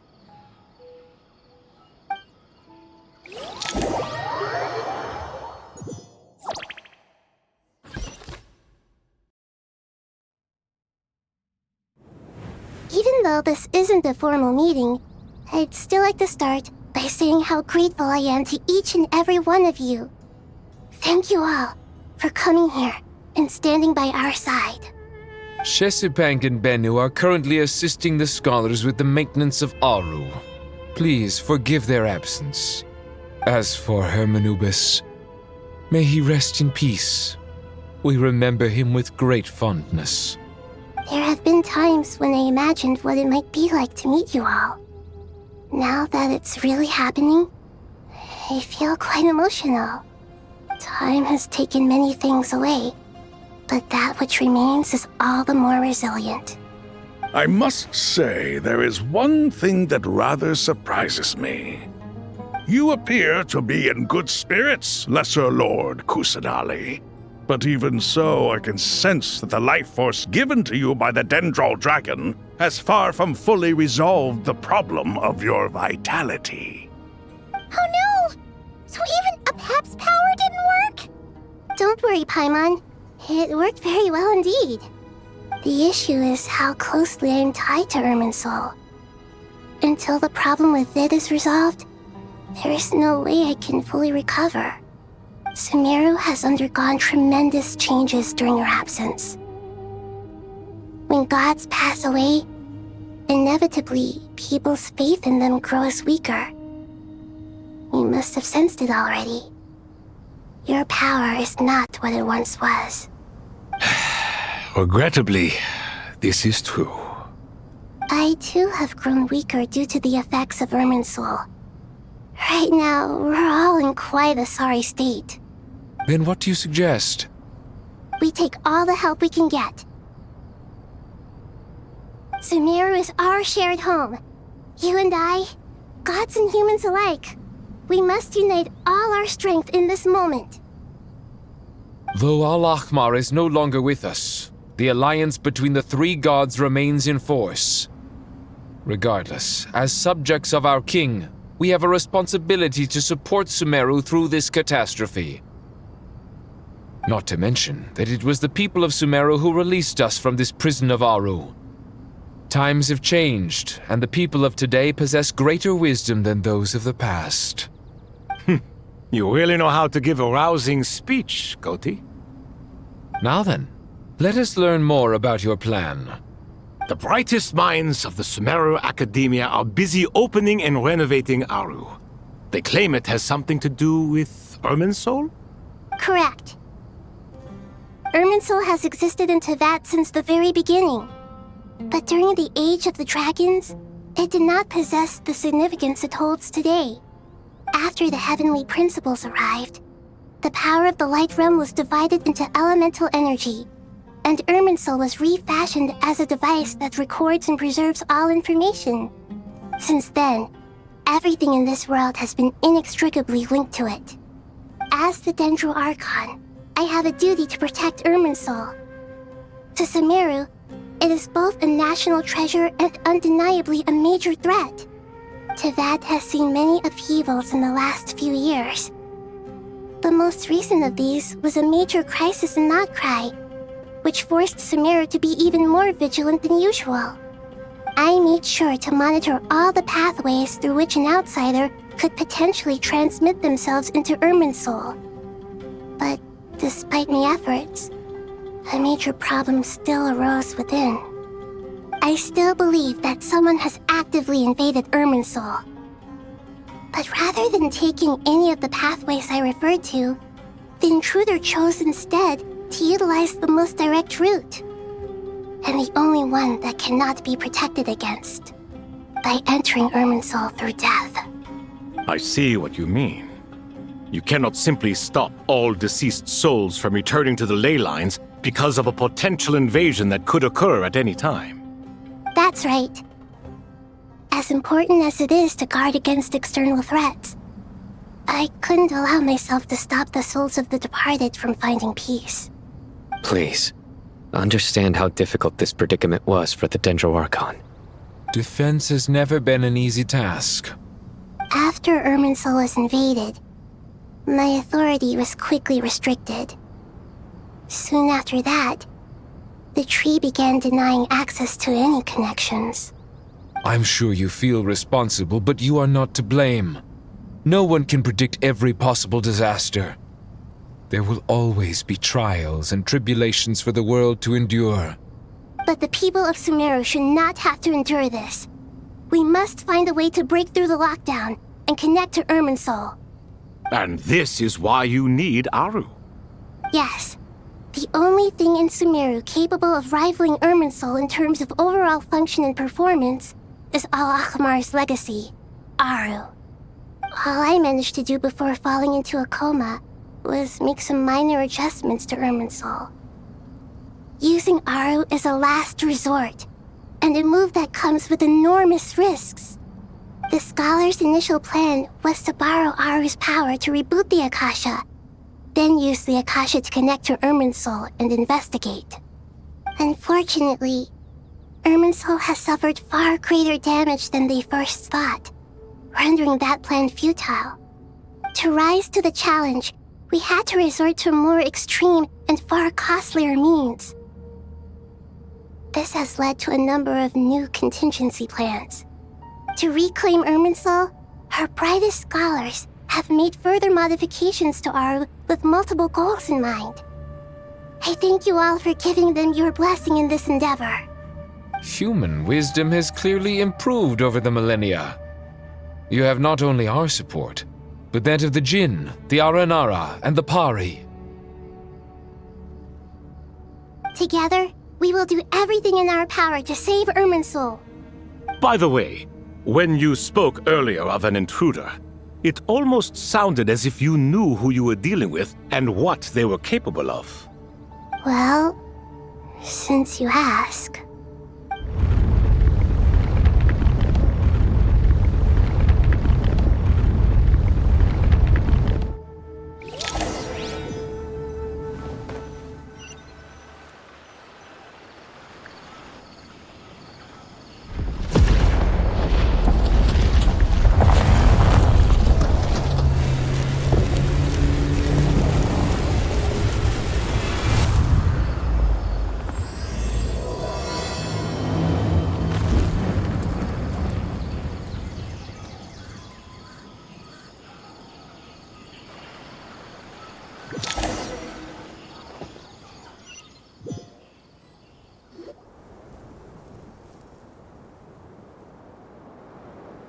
Master Tainari! What is that? Is this Irminsul? How did this happen? What's going on inside? Luckily, we managed to evacuate everyone. What in the world was that? That was terrifying!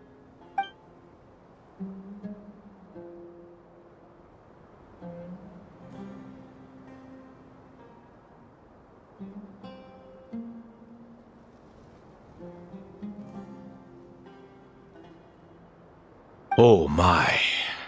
I understand now, Dendroarchon. You make yourself quite clear indeed. Not once over the millennia has Irminsul been so terribly afflicted as this.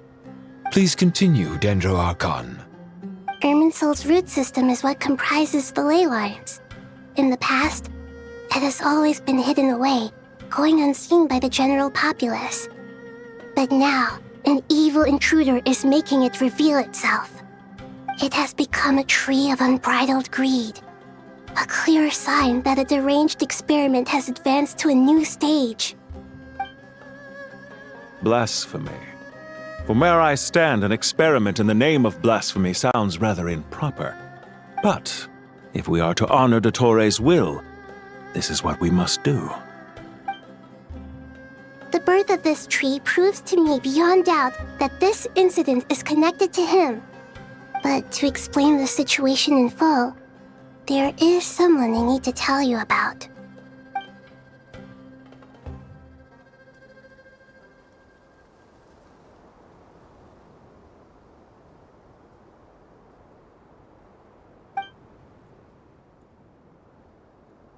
Zandik. So it was him. I saw him in the desert once. A man of supreme arrogance. So this is where it has taken him. But didn't Dottore die and not cry? How is he still able to do all this? He must still have loyal followers amongst the Fatui. Even so, I'm still unclear as to how he has been able to wield such a profound influence over Irminsul. I can confirm that Fatui forces have arrived in Sumeru City. Furthermore, Irminsul seems to be undergoing some kind of mutation. Evil branches are beginning to grow. Things that do not belong to this world are slowly but surely materializing. Sorry, I couldn't think of any other word to describe it. They don't seem to be fully formed physical entities yet, after all, but they are gradually becoming real. A baleful tree climbing up into the heavens. Speaking of Dottore, I have some information on that front as well.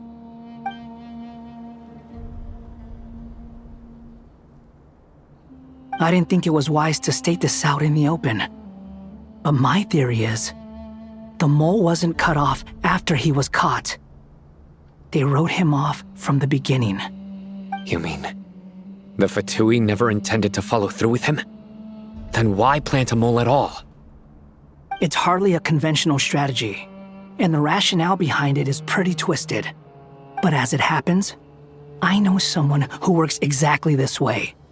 And when it comes down to it, his goals are very simple. He just wants to confuse people, so they can't figure out what he's up to. He's been a collaborator of Dottore's from the outset. That fact alone confirms that Dottore is involved with this somehow.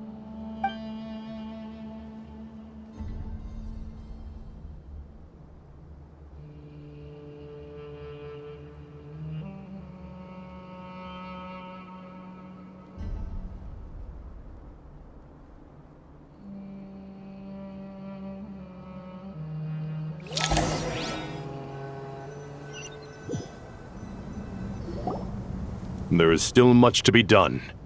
Everyone, please remember our core strategy. As per the discussions, the following groups must act immediately. Mr. Alhaitham and Mr. Kave, the next phase of the Aaru renovation project must begin right away.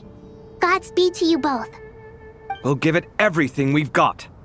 The plan looks feasible, but the implementation will require certain resources. General Mahamatra Sino and his team will help to procure the materials required for modifying the terminal.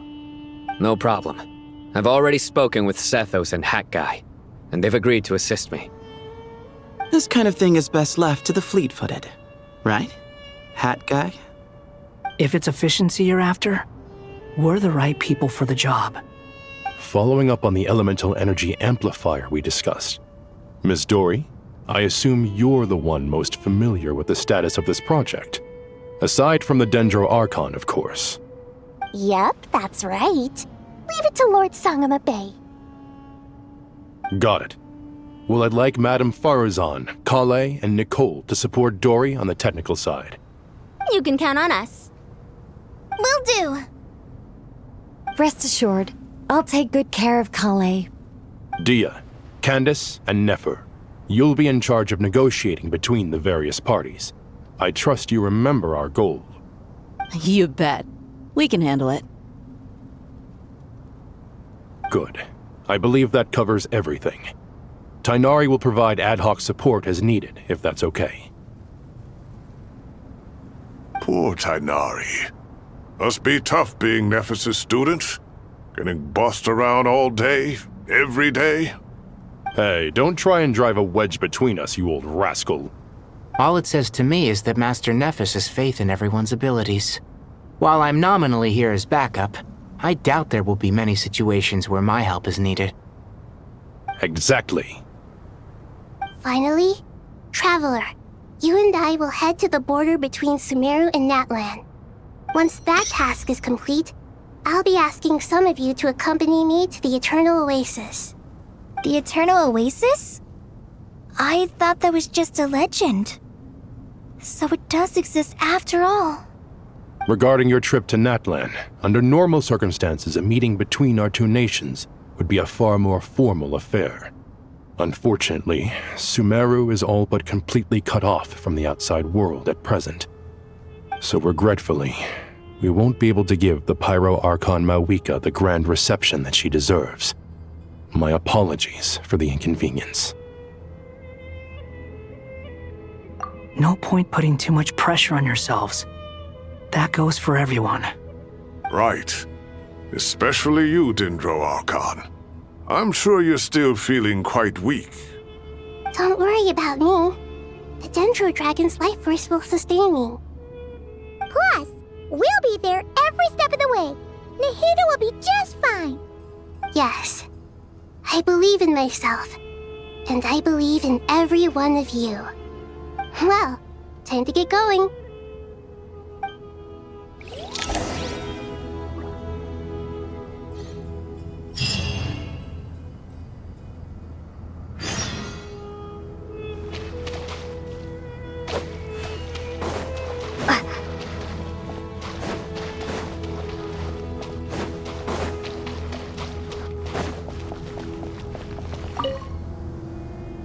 To what extent we can implement the final plan depends on how successfully the Akasha can be modified and configured.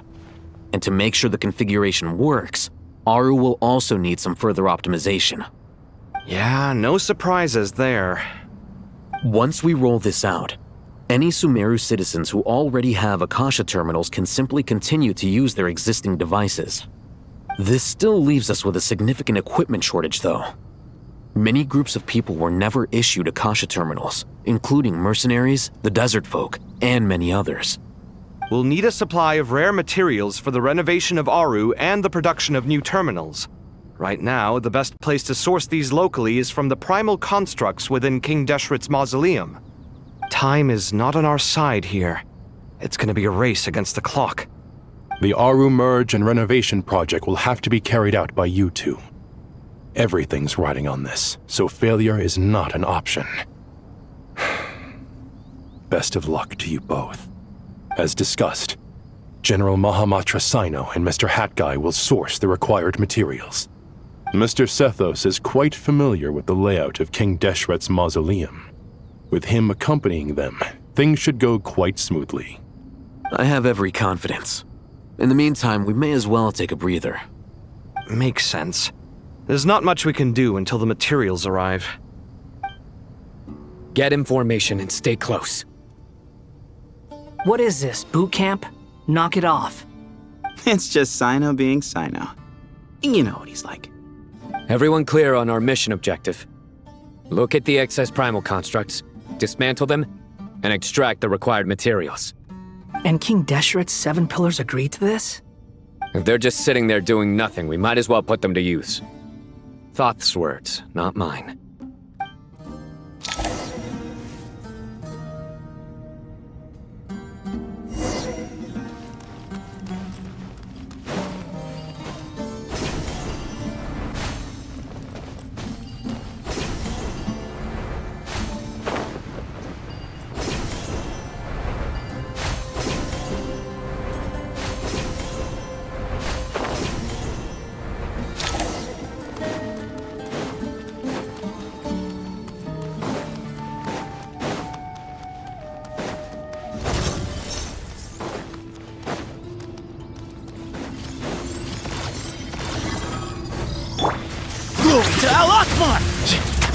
Your sins weigh upon your soul.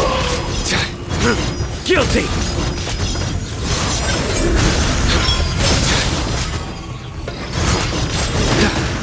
Your penance is due. You stay condemned.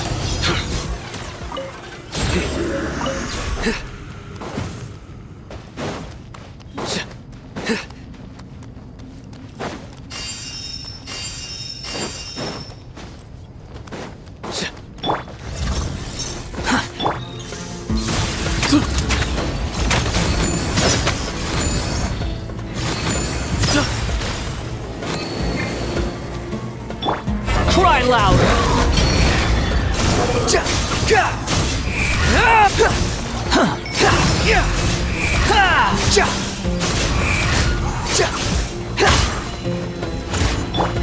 Surrender! Through me, justice is served. Your penance is due! You stand condemned! Guilty! Your penance is due! Give me some space.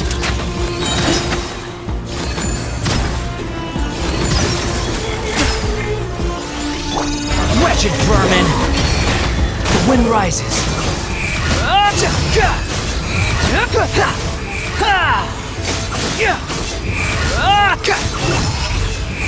These devices should still be usable even though they're broken down. Let's take them back for the others to review.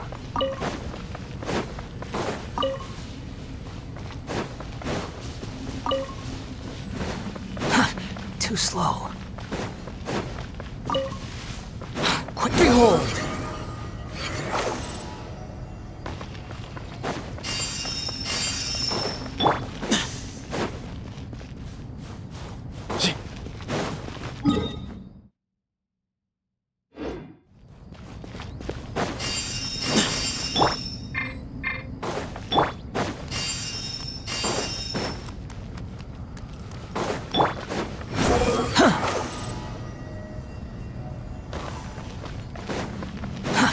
Too slow.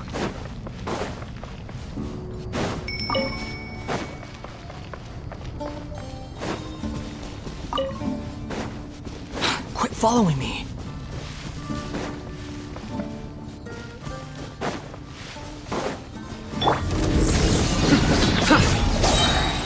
Judgment is upon you.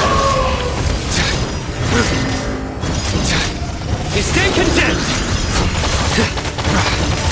Your penance is due. Where you heading?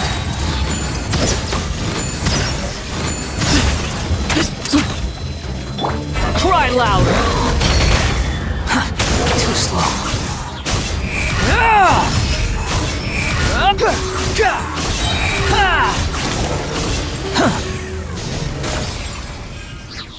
How many do we need again? Enough to make an Akasha terminal for everyone who doesn't own one. I remember you telling me how revolutionary these Akasha terminals were. You've used one before, right? The academia declared the Akasha to be the most powerful and comprehensive wisdom dissemination system in history. That should give you an idea of how powerful it is. Certainly sounds impressive. Neither Hat Guy nor I have ever had an Akasha terminal. Well, if it all goes to plan, that's about to change.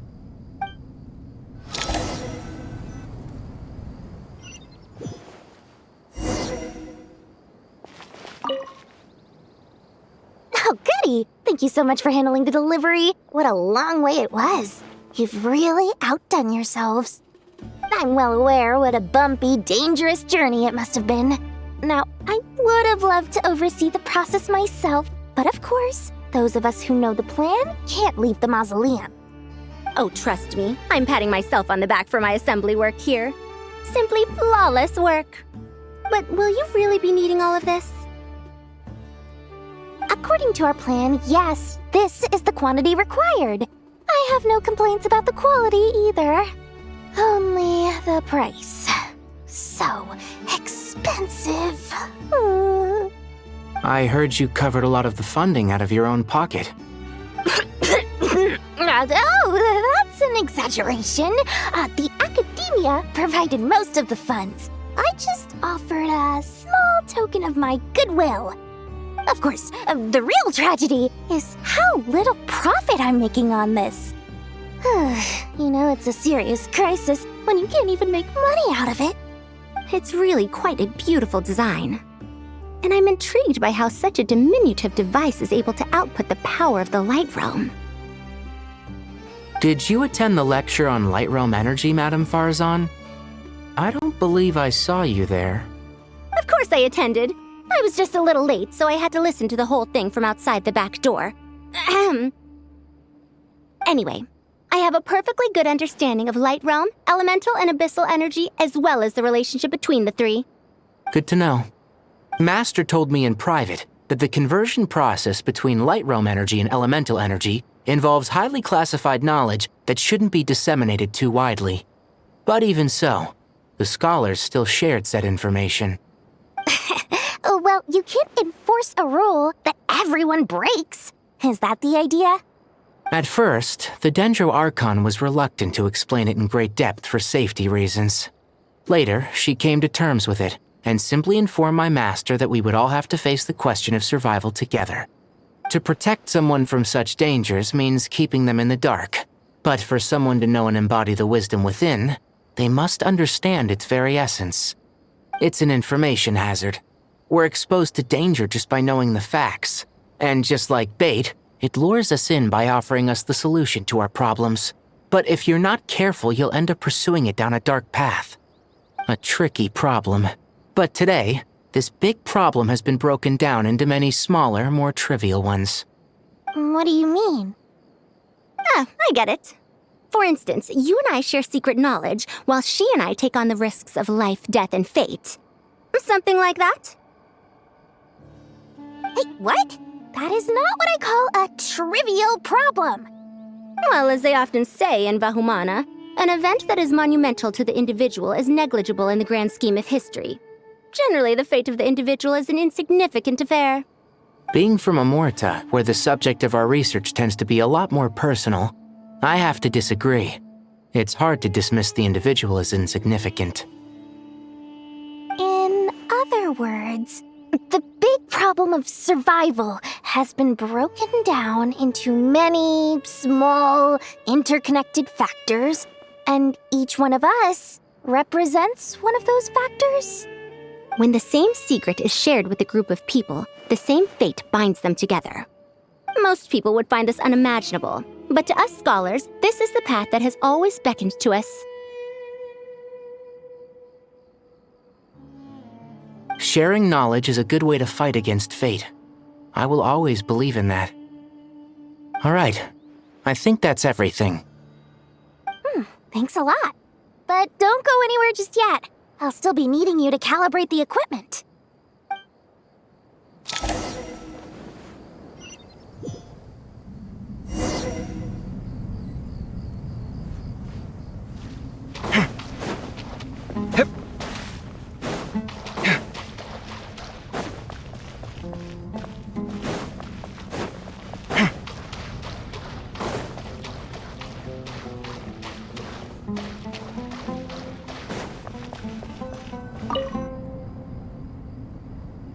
Okay, the materials are ready. We can proceed with the next phase. Alhaitham, how are you getting along? Most of the information in Aaru is written in ancient desert scripts. Some of this is written in a tribal language, while other parts seem to be a variant of an oasis script, based on the glyph forms. Oh. Not lost to history, I hope. Some are. All we can do is infer the meaning based on the rules of related languages. Although, this section actually fills in some of the missing historical record. I'm transcribing it so we can bring it back to the academia. After Aaru started up, 2 more lines of text appeared here. Can you read them? Humans may not read what is written by the gods, except by not reading. Victory should not be easy to attain, for it symbolizes divine wisdom. Knowledge must not waver, for it has external borders. Is this a clue to solving a puzzle? Or is it being symbolic? You can't read it unless you don't read it. Victory is wisdom. Knowledge is confined by borders. Wait, I think I've got it. It's a metaphor, isn't it? It's talking about... a chessboard.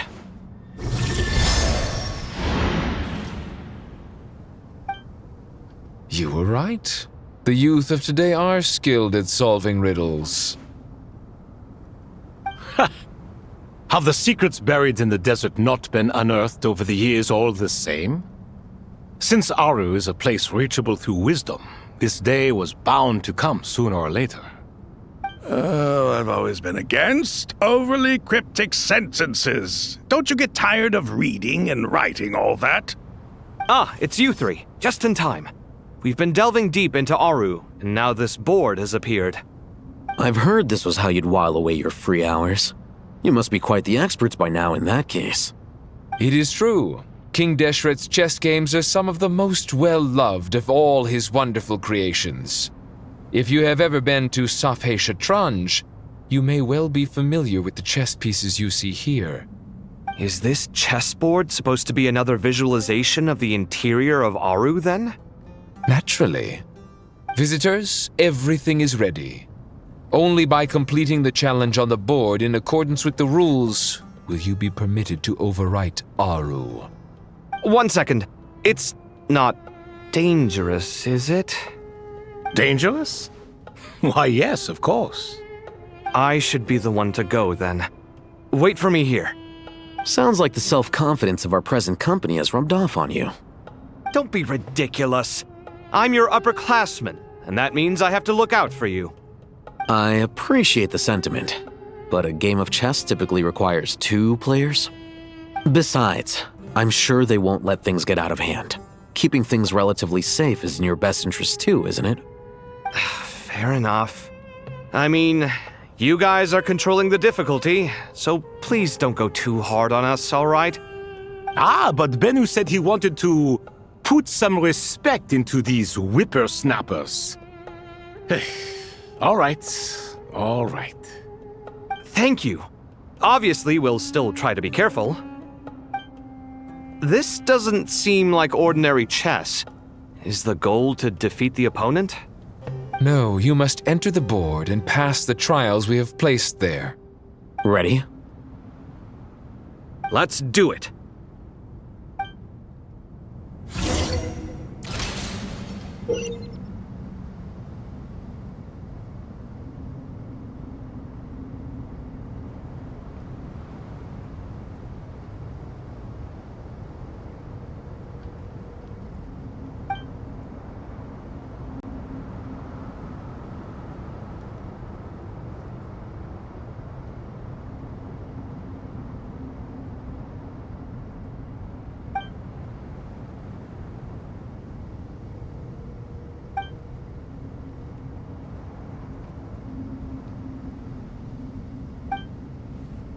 The first trial is posed by me.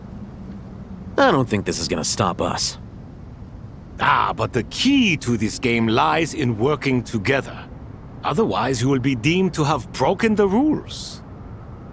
Looks like it's up to me. Marak, can you open it? King Deshret's favorite primal construct. Living on in suitcase form, of all things. Amusing. Ho! Excellent work.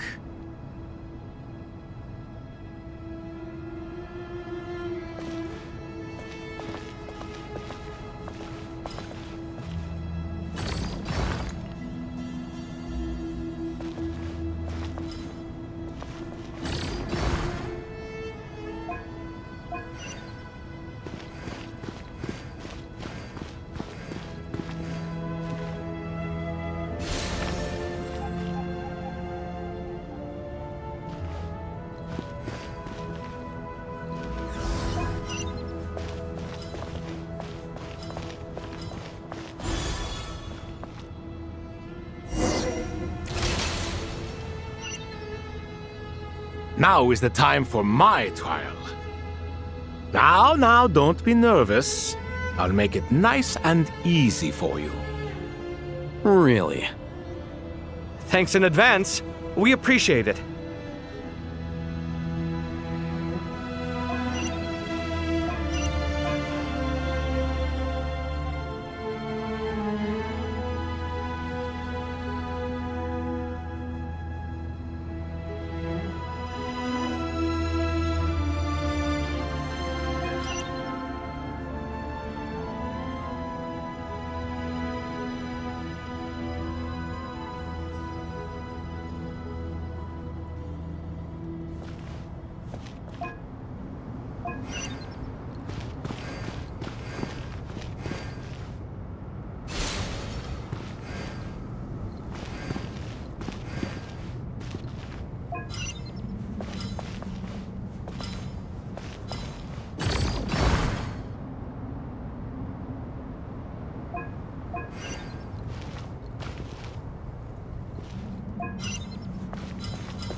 Strange time to catch up on sleep.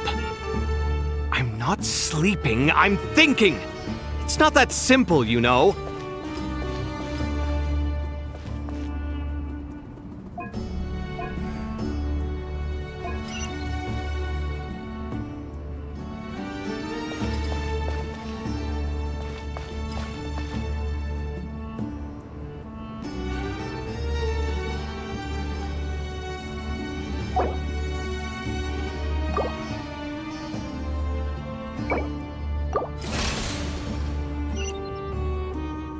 Now is the time for my trial. Now, don't be nervous. I'll make it nice and easy for you. Really? Thanks in advance. We appreciate it.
Strange time to catch up on sleep. I'm not sleeping, I'm thinking! Now is the time for my trial. Now, don't be nervous. I'll make it nice and easy for you. Really? Thanks in advance. We appreciate it.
Ibis King, don't you think this all rather inappropriate?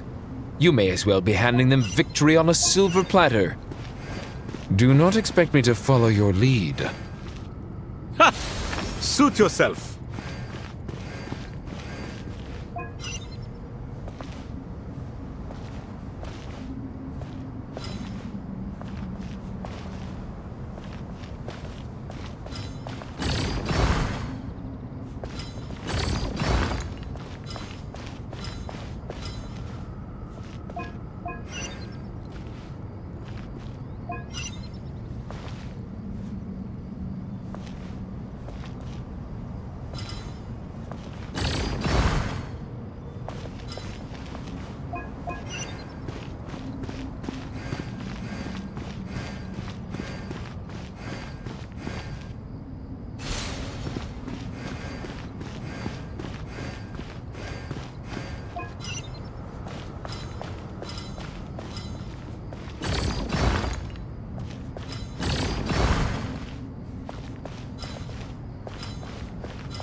Ibis King, don't you think this all rather inappropriate? You may as well be handing them victory on a silver platter. Do not expect me to follow your lead. Ha! Suit yourself.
Strange time to catch up on sleep.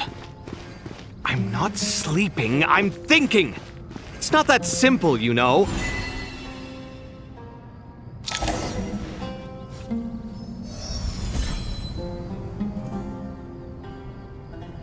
Done. Finally. It's over. But seriously, that was incredible! Standing on the chessboard felt completely different from standing on solid ground. And also... Oh, sorry. I'll save my thoughts for later. Thanks to the three of you for helping us out with this. Is it just me, or were you giving us quite a lot of guidance along the way? We made but a humble contribution. You lived up to our expectations. Bravo! Our aid was not given for naught. In addition to the existing functions, I'd like to ask you for another favor. Since Aaru's interference shield can cover the entirety of the mausoleum, it should be possible to extend its range even further. Perhaps you can find a way. So, building upon the existing functions to... I'm with you! Imagine for a moment. What would the ideal outcome look like if this function were compatible with the devices? I agree. This is the best solution possible. Please, everyone, we beg you to help us. Me, oh my! Well, since you ask so very nicely, I suppose... Goti? Croco? What do you say? Naturally.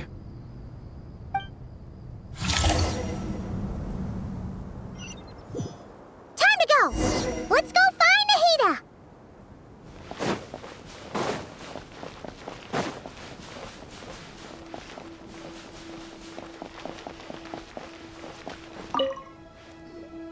There you are. Miss Nicole truly is an angel. She shows great wisdom in guiding others, and she has already sent word to Netland on our behalf. She said that while the other members of the Hexen Circle are busy with important work, she is quite free, and she is more than willing to accompany the people of Sumeru for the entire journey. Oh, that's Nicole, all right. Always super patient and loves to help everyone out. She's the best. She is. So kind and enthusiastic. Well, time for us to get going. Let's head out.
This should be one of the closest places to Natlan in all of Sumeru. There's the barrier Nicole and Nefer mentioned. It completely cuts this nation off from the others. But why? Why separate you from the rest of the world now specifically? And if I'm not mistaken, Irminsul was polluted once before, wasn't it?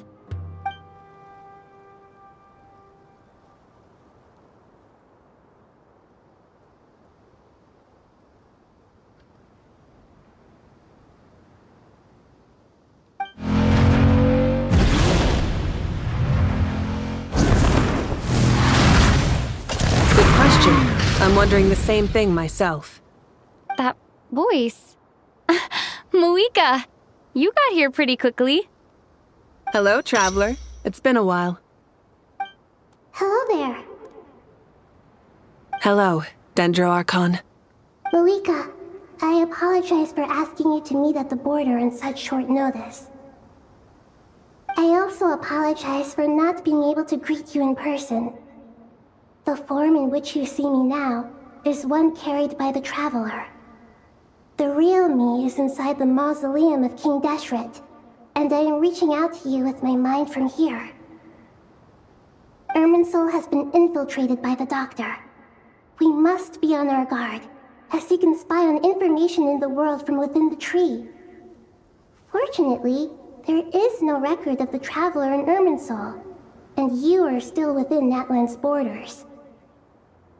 My records will be preserved in the Night Kingdom, rather than the ley lines. As long as the Night Kingdom remains disconnected from the ley line cycle, the Doctor has no way of knowing my movements. Exactly. So by meeting each other in this way, the meeting essentially never happened. No wonder Paimon didn't come. You were concerned that her activity would be recorded by Irminsul. The Natlanese have heard about the situation in Sumeru. With the borders sealed off, merchants have been forced to stop their shipments. It's pretty serious, and you're the ones bearing the brunt of it. I'd like to address the question you raised at the beginning. I can offer a brief explanation, although it will sound rather cruel. I don't reach this conclusion gladly, but Irminsul predates the heavenly principles. It existed long ago, when the dragons of Natlan were at the height of their power. So even when the people of Sumeru became ill because of pollution, it was not a critical issue from the perspective of Irminsul itself. As long as it continues to function normally, the barrier will not be activated. But this time, the Doctor's invasion has directly affected the tree. That is what caused the barrier to deploy. The heavenly principles established a rule that when Irminsul is plunged into grave danger, a portion of power will be reserved to isolate Sumeru. That way, even if Sumeru is destroyed, the outside world at least has some time to catch its breath. We'd certainly need it. The heavenly principles created almost everything that exists in Teyvat today. To them, preserving the existence of the world and its inhabitants takes priority over protecting Sumeru. Meaning, protecting Sumeru now falls to you. Yes. My own power may be limited, especially compared to yours. But that doesn't mean that we're just gonna sit around and wait for the end. If necessary, I will utilize any and every means at my disposal. Nicole of the Hexen Circle didn't say exactly what this meeting was about, but after hearing everything you've said so far, I think I can guess where this is going. That's right. Nahida and I discussed it at length. We both know how presumptuous this is, but... You need the pyronosis, don't you? Yes, you guessed correctly. Originally, I only intended to borrow it, but the situation is far graver than I foresaw.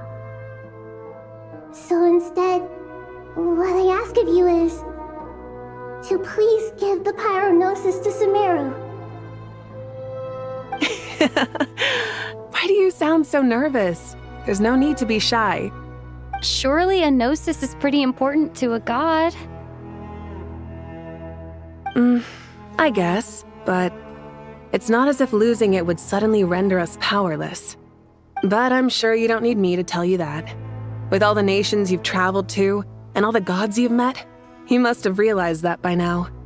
As far as I'm concerned, a gnosis is basically an elemental energy enhancer. But I don't usually use it. You know me. I like to think I'm pretty strong without it. Yeah. Not about to dispute that. So you see, you don't need to sweat it. Here, take the pyronosis. Just like that? Just like that. To tell the truth, I've always toyed with the idea of giving it to someone who needs it more than I do. I know you accompanied Nahida here to try and increase the chance of success. It's a good thing you did, because your involvement is one of the main reasons you've managed to persuade me. Are you sure about this? Handing over your gnosis just because of me? I won't try to quantify it, but trust me. Handing over the gnosis to Tumaini is far from the craziest idea I could think of. Besides, even if you hadn't come here personally, I think I still would have agreed to Nahida's request. Irminsul doesn't just affect Sumeru. It impacts all of Teyvat. I know all too well how difficult it can be to protect the things you care about. So logically, morally, or however you want to cut it, helping you is the right thing to do. You don't need to tell me the specifics of your plan. Where the gnosis is involved, the tighter the secrecy, the higher your chances of success. Moika, my heartfelt thanks go to you and the people of Natlan. Don't mention it. But now for the hard part. How do I actually give it to you? The Irminsul barrier is right in the way. I have an idea.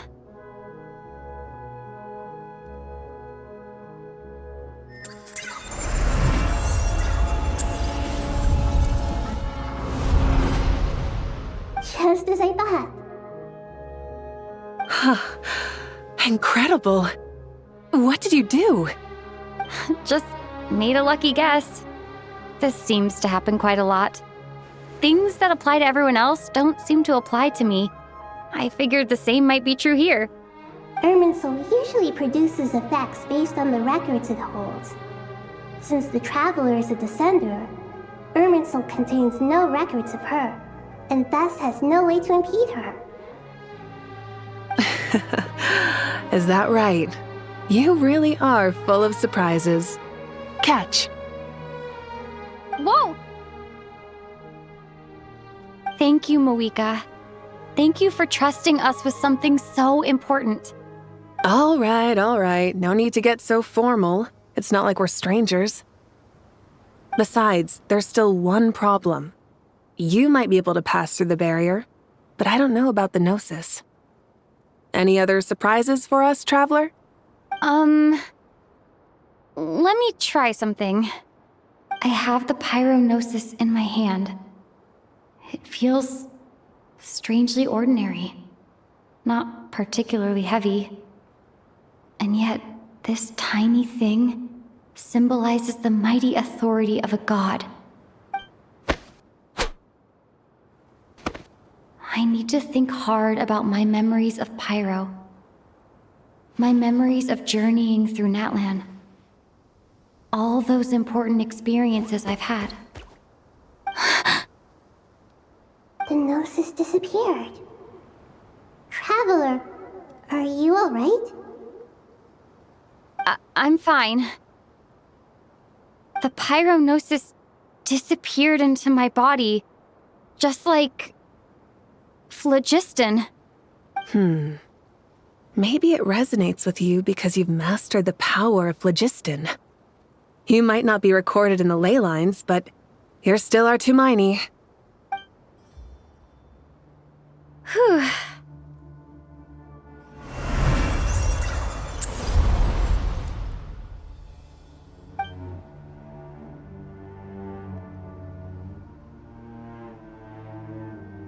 Please allow me to express my gratitude once again, Malika. Pleasure.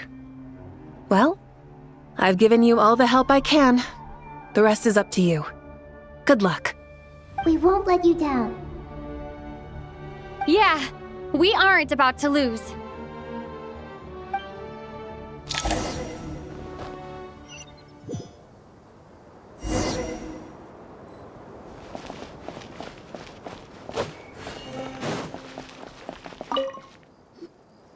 Traveler, Paimon, how are you feeling?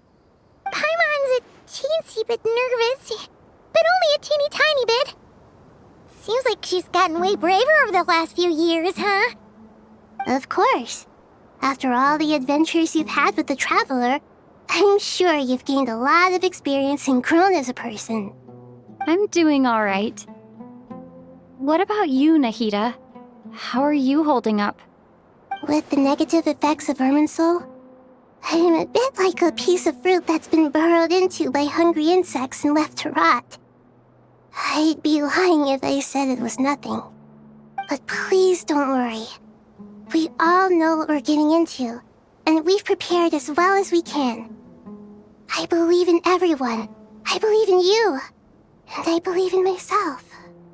Stoking the fire inside oneself is certainly one way to live, but knowing when to rely on one's companions is also a form of great wisdom. I've been quietly learning little things from everyone, like plucking tufts of fur from a sumpter beast. Me too. With the constant traveling, I'm always learning and growing. That's the journey of life. I think there's someone else here who would share that sentiment. Don't worry about what I think. I was just passing by and happened to overhear your conversation. What are you talking about, Hat Guy? This is the top floor. No one passes by the top floor. Says who? You can fly just like I can. I would have thought it makes sense to you of all people. I don't know why, but I feel a little more relaxed now. It shows that you feel comfortable laying down your burdens in our presence. It means that Sumeru is a place you can trust, where you know we have your back. And we feel exactly the same way around you. That's what it means to be friends.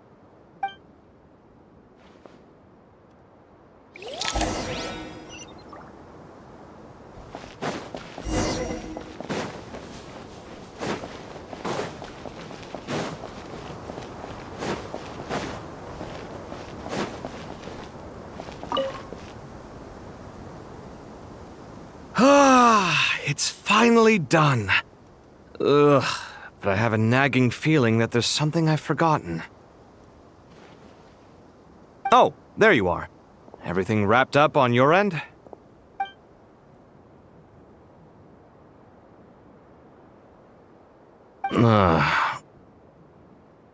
Okay, fair enough. That was a pointless question.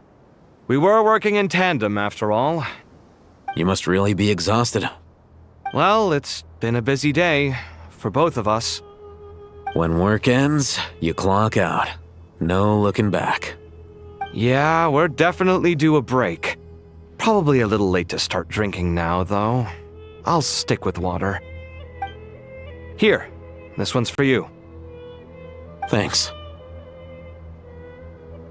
You want a bite to eat? I can grab us something. Or wait, I think there's a stove nearby. Let me take a look. Are you nervous? A little, yeah. Unlike you, it seems.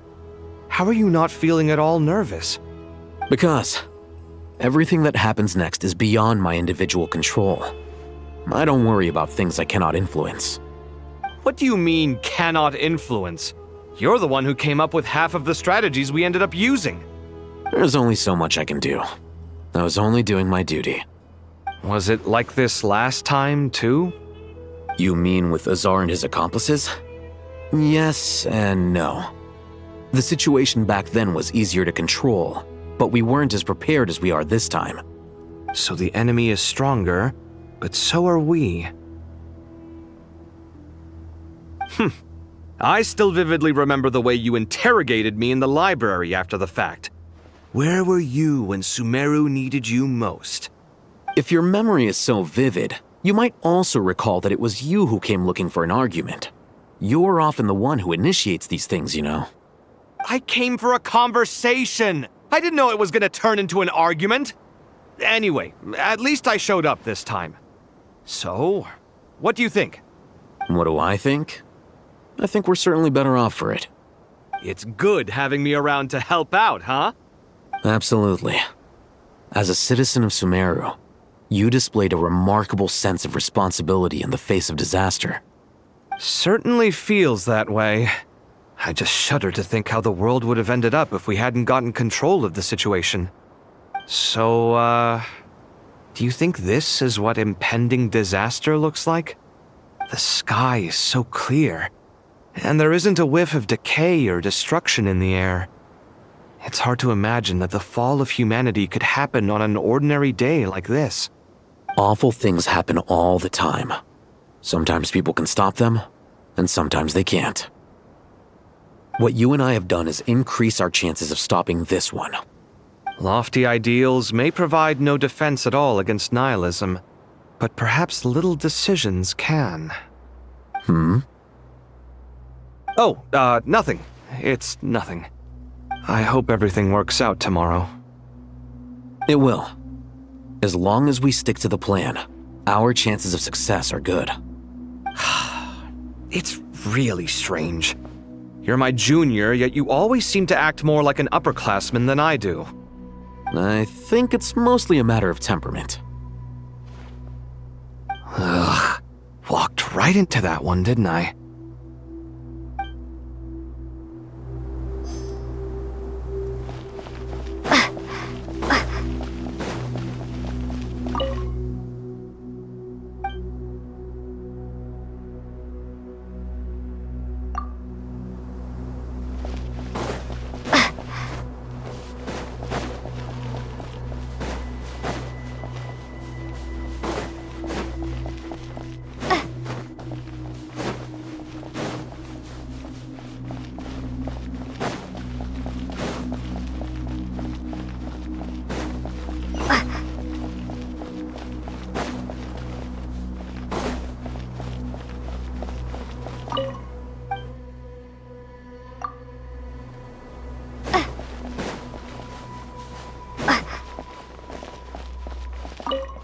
Feel free to mingle if you'd like some time to catch up with people. Just remember to get a good night's sleep when you're done. Tomorrow is a very important day.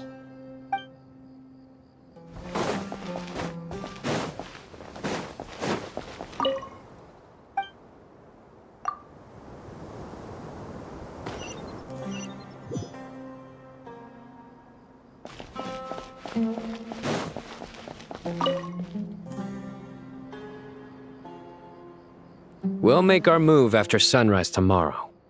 Good. Is everything ready? As much as possible. That'll be enough. Don't let the pressure get to you. We'll take things one step at a time. That's how we've always done it. Master Tainari! Mr. Sino! So this is where you were. I brought some juice and some water. Would you like some? I know how easily you get dehydrated in the desert, so you should definitely have some water. In which case, I'll have the juice. I gotta ask, though. Who's on juice-making duty at a time like this? Madame Farazan said she was feeling a little nervous, so I told her about the automatic juicer my friend invented. She took it right off me and started making carton after carton of juice. A juicer? Did Sucrose send that to you? Yeah, I hadn't had the chance to try it out before this incident occurred, but I couldn't bear to leave it behind in Gandharvaville. The juice is very sweet.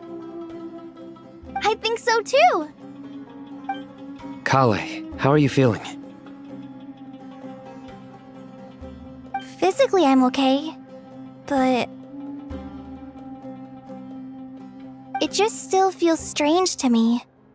Why would a great power like this come to someone like me? I know the feeling well. That same question ran through my mind every day as a kid. At At least now, you have someone who can relate to you. All the more reason that you should apply for Spontamod. Tighnari fiercely opposes the idea, though. Those two things are completely unrelated. What are we all chatting about, Would anyone like any juice?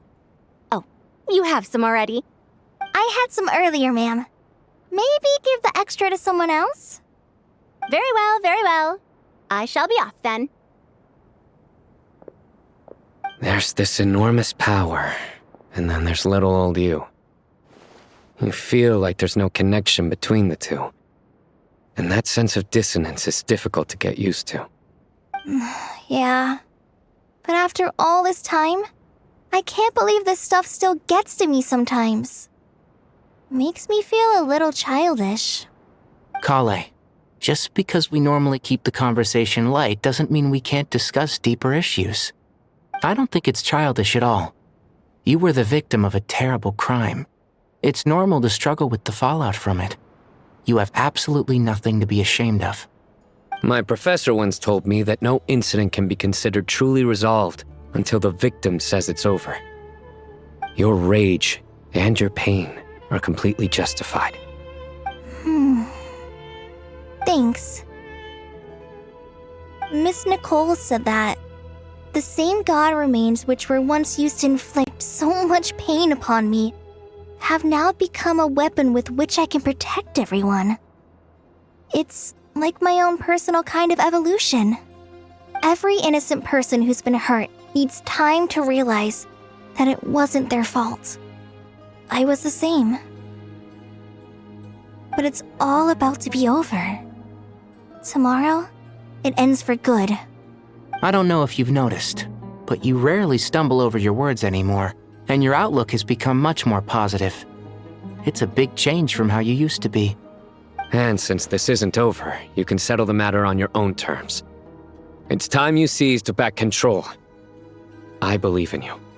Yeah. Sumero is my home. And it's so important to me. I have to protect it. No. I will protect it. And once you're done, how about you come back and apply for Spontamod? Stop it with the sales pitch, would you? Hey, excuse me. There are still 3 unclaimed cups of juice here. Why don't you take one each? Ugh, my arms are getting sore from carrying them around everywhere. Madame Farazan, why are you... Here, let me take them off your hands. Thank you, Madame Farazan. Drink up and enjoy my handiwork. I think I'm going to make something else now instead. Please, try to relax, Madame Farazan. Your nerves are starting to get the better of you. I know.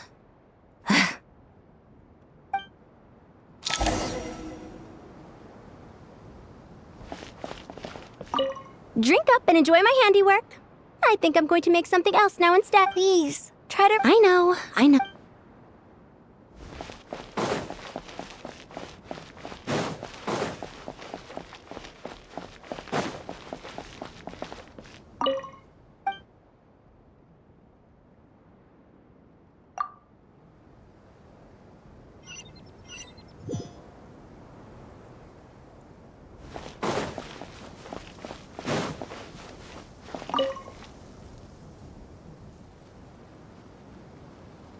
Something on your mind, Miss Nefer? Nothing in particular. It's just... right now, the future feels strange and unfamiliar. But the future has not yet arrived. How can you say how it feels? Some people know that there's an impending disaster. Others remain blissfully unaware. Each group is imagining an entirely different future while walking towards the same one. But when they get there, they'll still find they feel differently about it. People are shaped by their circumstances. Different circumstances create people with different perspectives. I've always found the perspective of the Vahumana Darshan to be a particularly incisive one. Even at the height of the crisis in Nodcry, people held diverging opinions. But things are different this time. Indeed. Regardless of faith, gender, wealth, skin color, or eye color, everyone in Sumeru knows what will happen tomorrow. The world has never been an especially fair place. Yet now, against all odds, a moment of unprecedented unity and equality is about to take place. It's fascinating. If only my father could have lived to see this era. Era. To me, that term represents a much greater span of time. It can be an unsettling word. I would even say I'm afraid of it. Do angels even feel fear? Yes, at least I do. I fear the gap that grows wider with each passing day and the never-ending flow of time. Time renders all memories insignificant and reduces all splendor to nothing. But those memories are the one thing I do not want to lose. You're very human in that regard. If angels draw too close to humanity, our wings burn away in the bright flame of awareness, and we fall to the earth. After spending so long among humans, I have lost much of my former glory. Maybe that's a good thing. You're more human than some humans are. I've been talking to Kale a lot in recent days. We seem to be in completely opposite situations. I suppose that makes us good case studies for comparison. Case studies for who? Myself, I suppose. After comparing the two of us, I suddenly discovered that I desired more than before. It was a gentle, pleasant sensation. Just as most people pursue glory and miracles, I too am pursuing miracles of my own. Guiding humans to make the miracles in their hearts a reality. That is my miracle. It doesn't sound so bad, does it?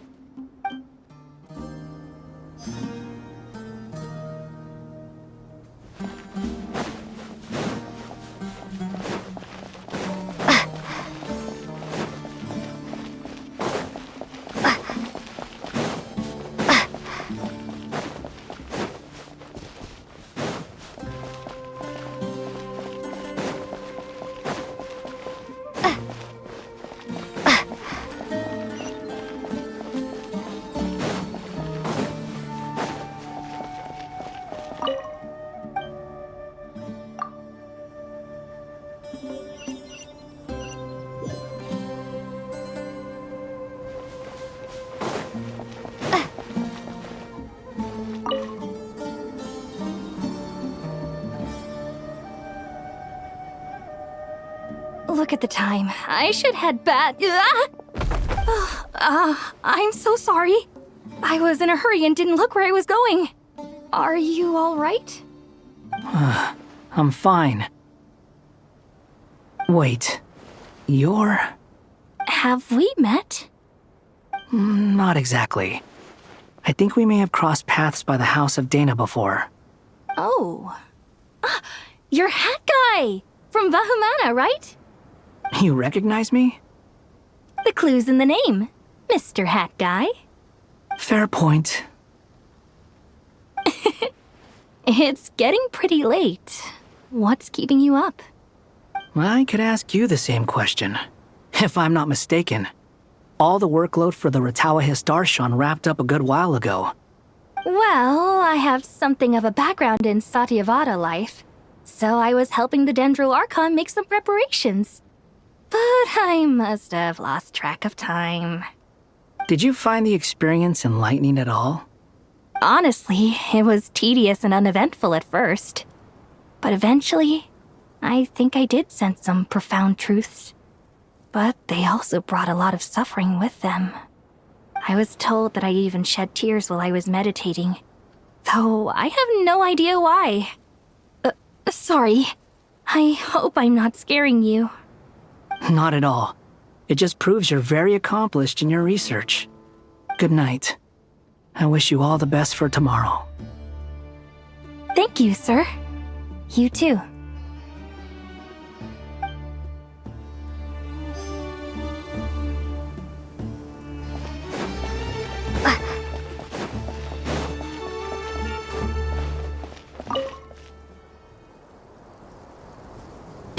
Too bad we've got a fight tomorrow.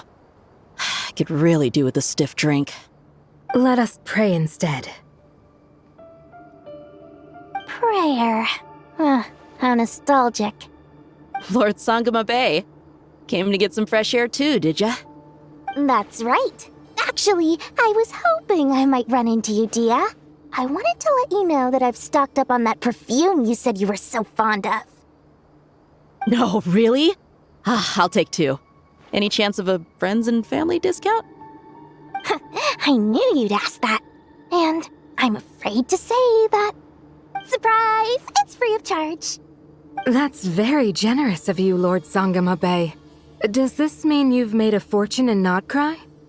Nope. Turns out it's not that easy to turn a profit there. I even ran some assorted losses. But anyway, that has nothing to do with why I wanted to give you and Dia a small gift. Remember that merchant caravan you two rescued in the desert last month? That was transporting my goods! No way! I had no idea that was your shipment. Explains the, eclectic mix of goods, though. Lord Sangama Bay's investment in the desert and generous stockpiling of goods has helped many people over the years. The shelters you funded especially have made life a little easier for the children and the elderly.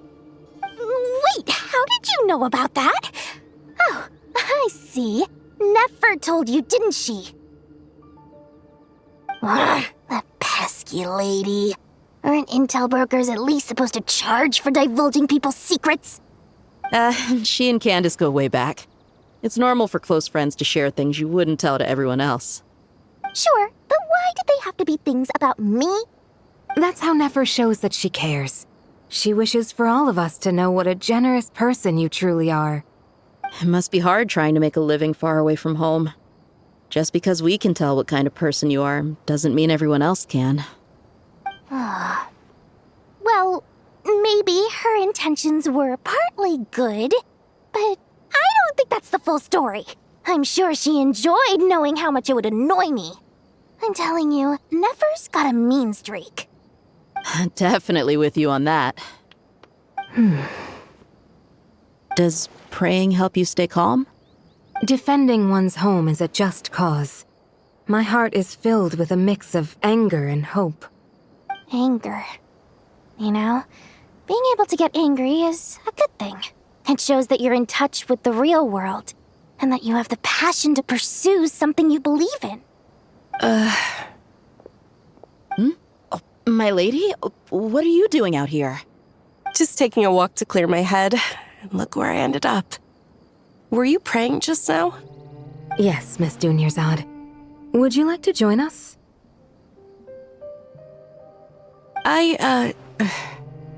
Come on, it's fine. She won't mind who you pray to. Oh, then sure.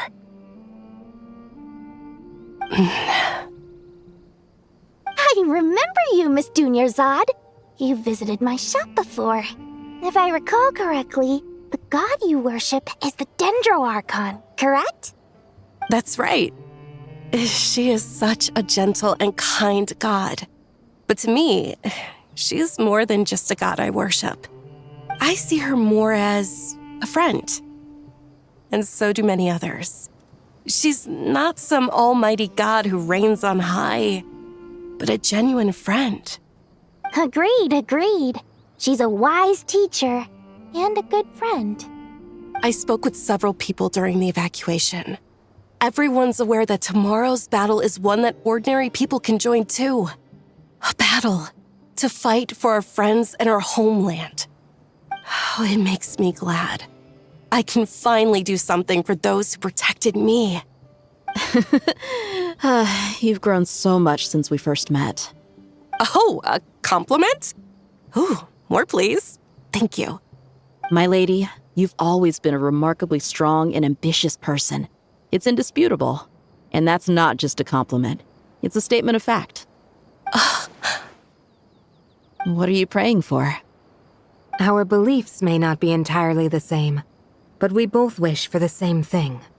I pray that everyone will rise to the challenges ahead and return safe and sound. I pray for the safe return of all my companions.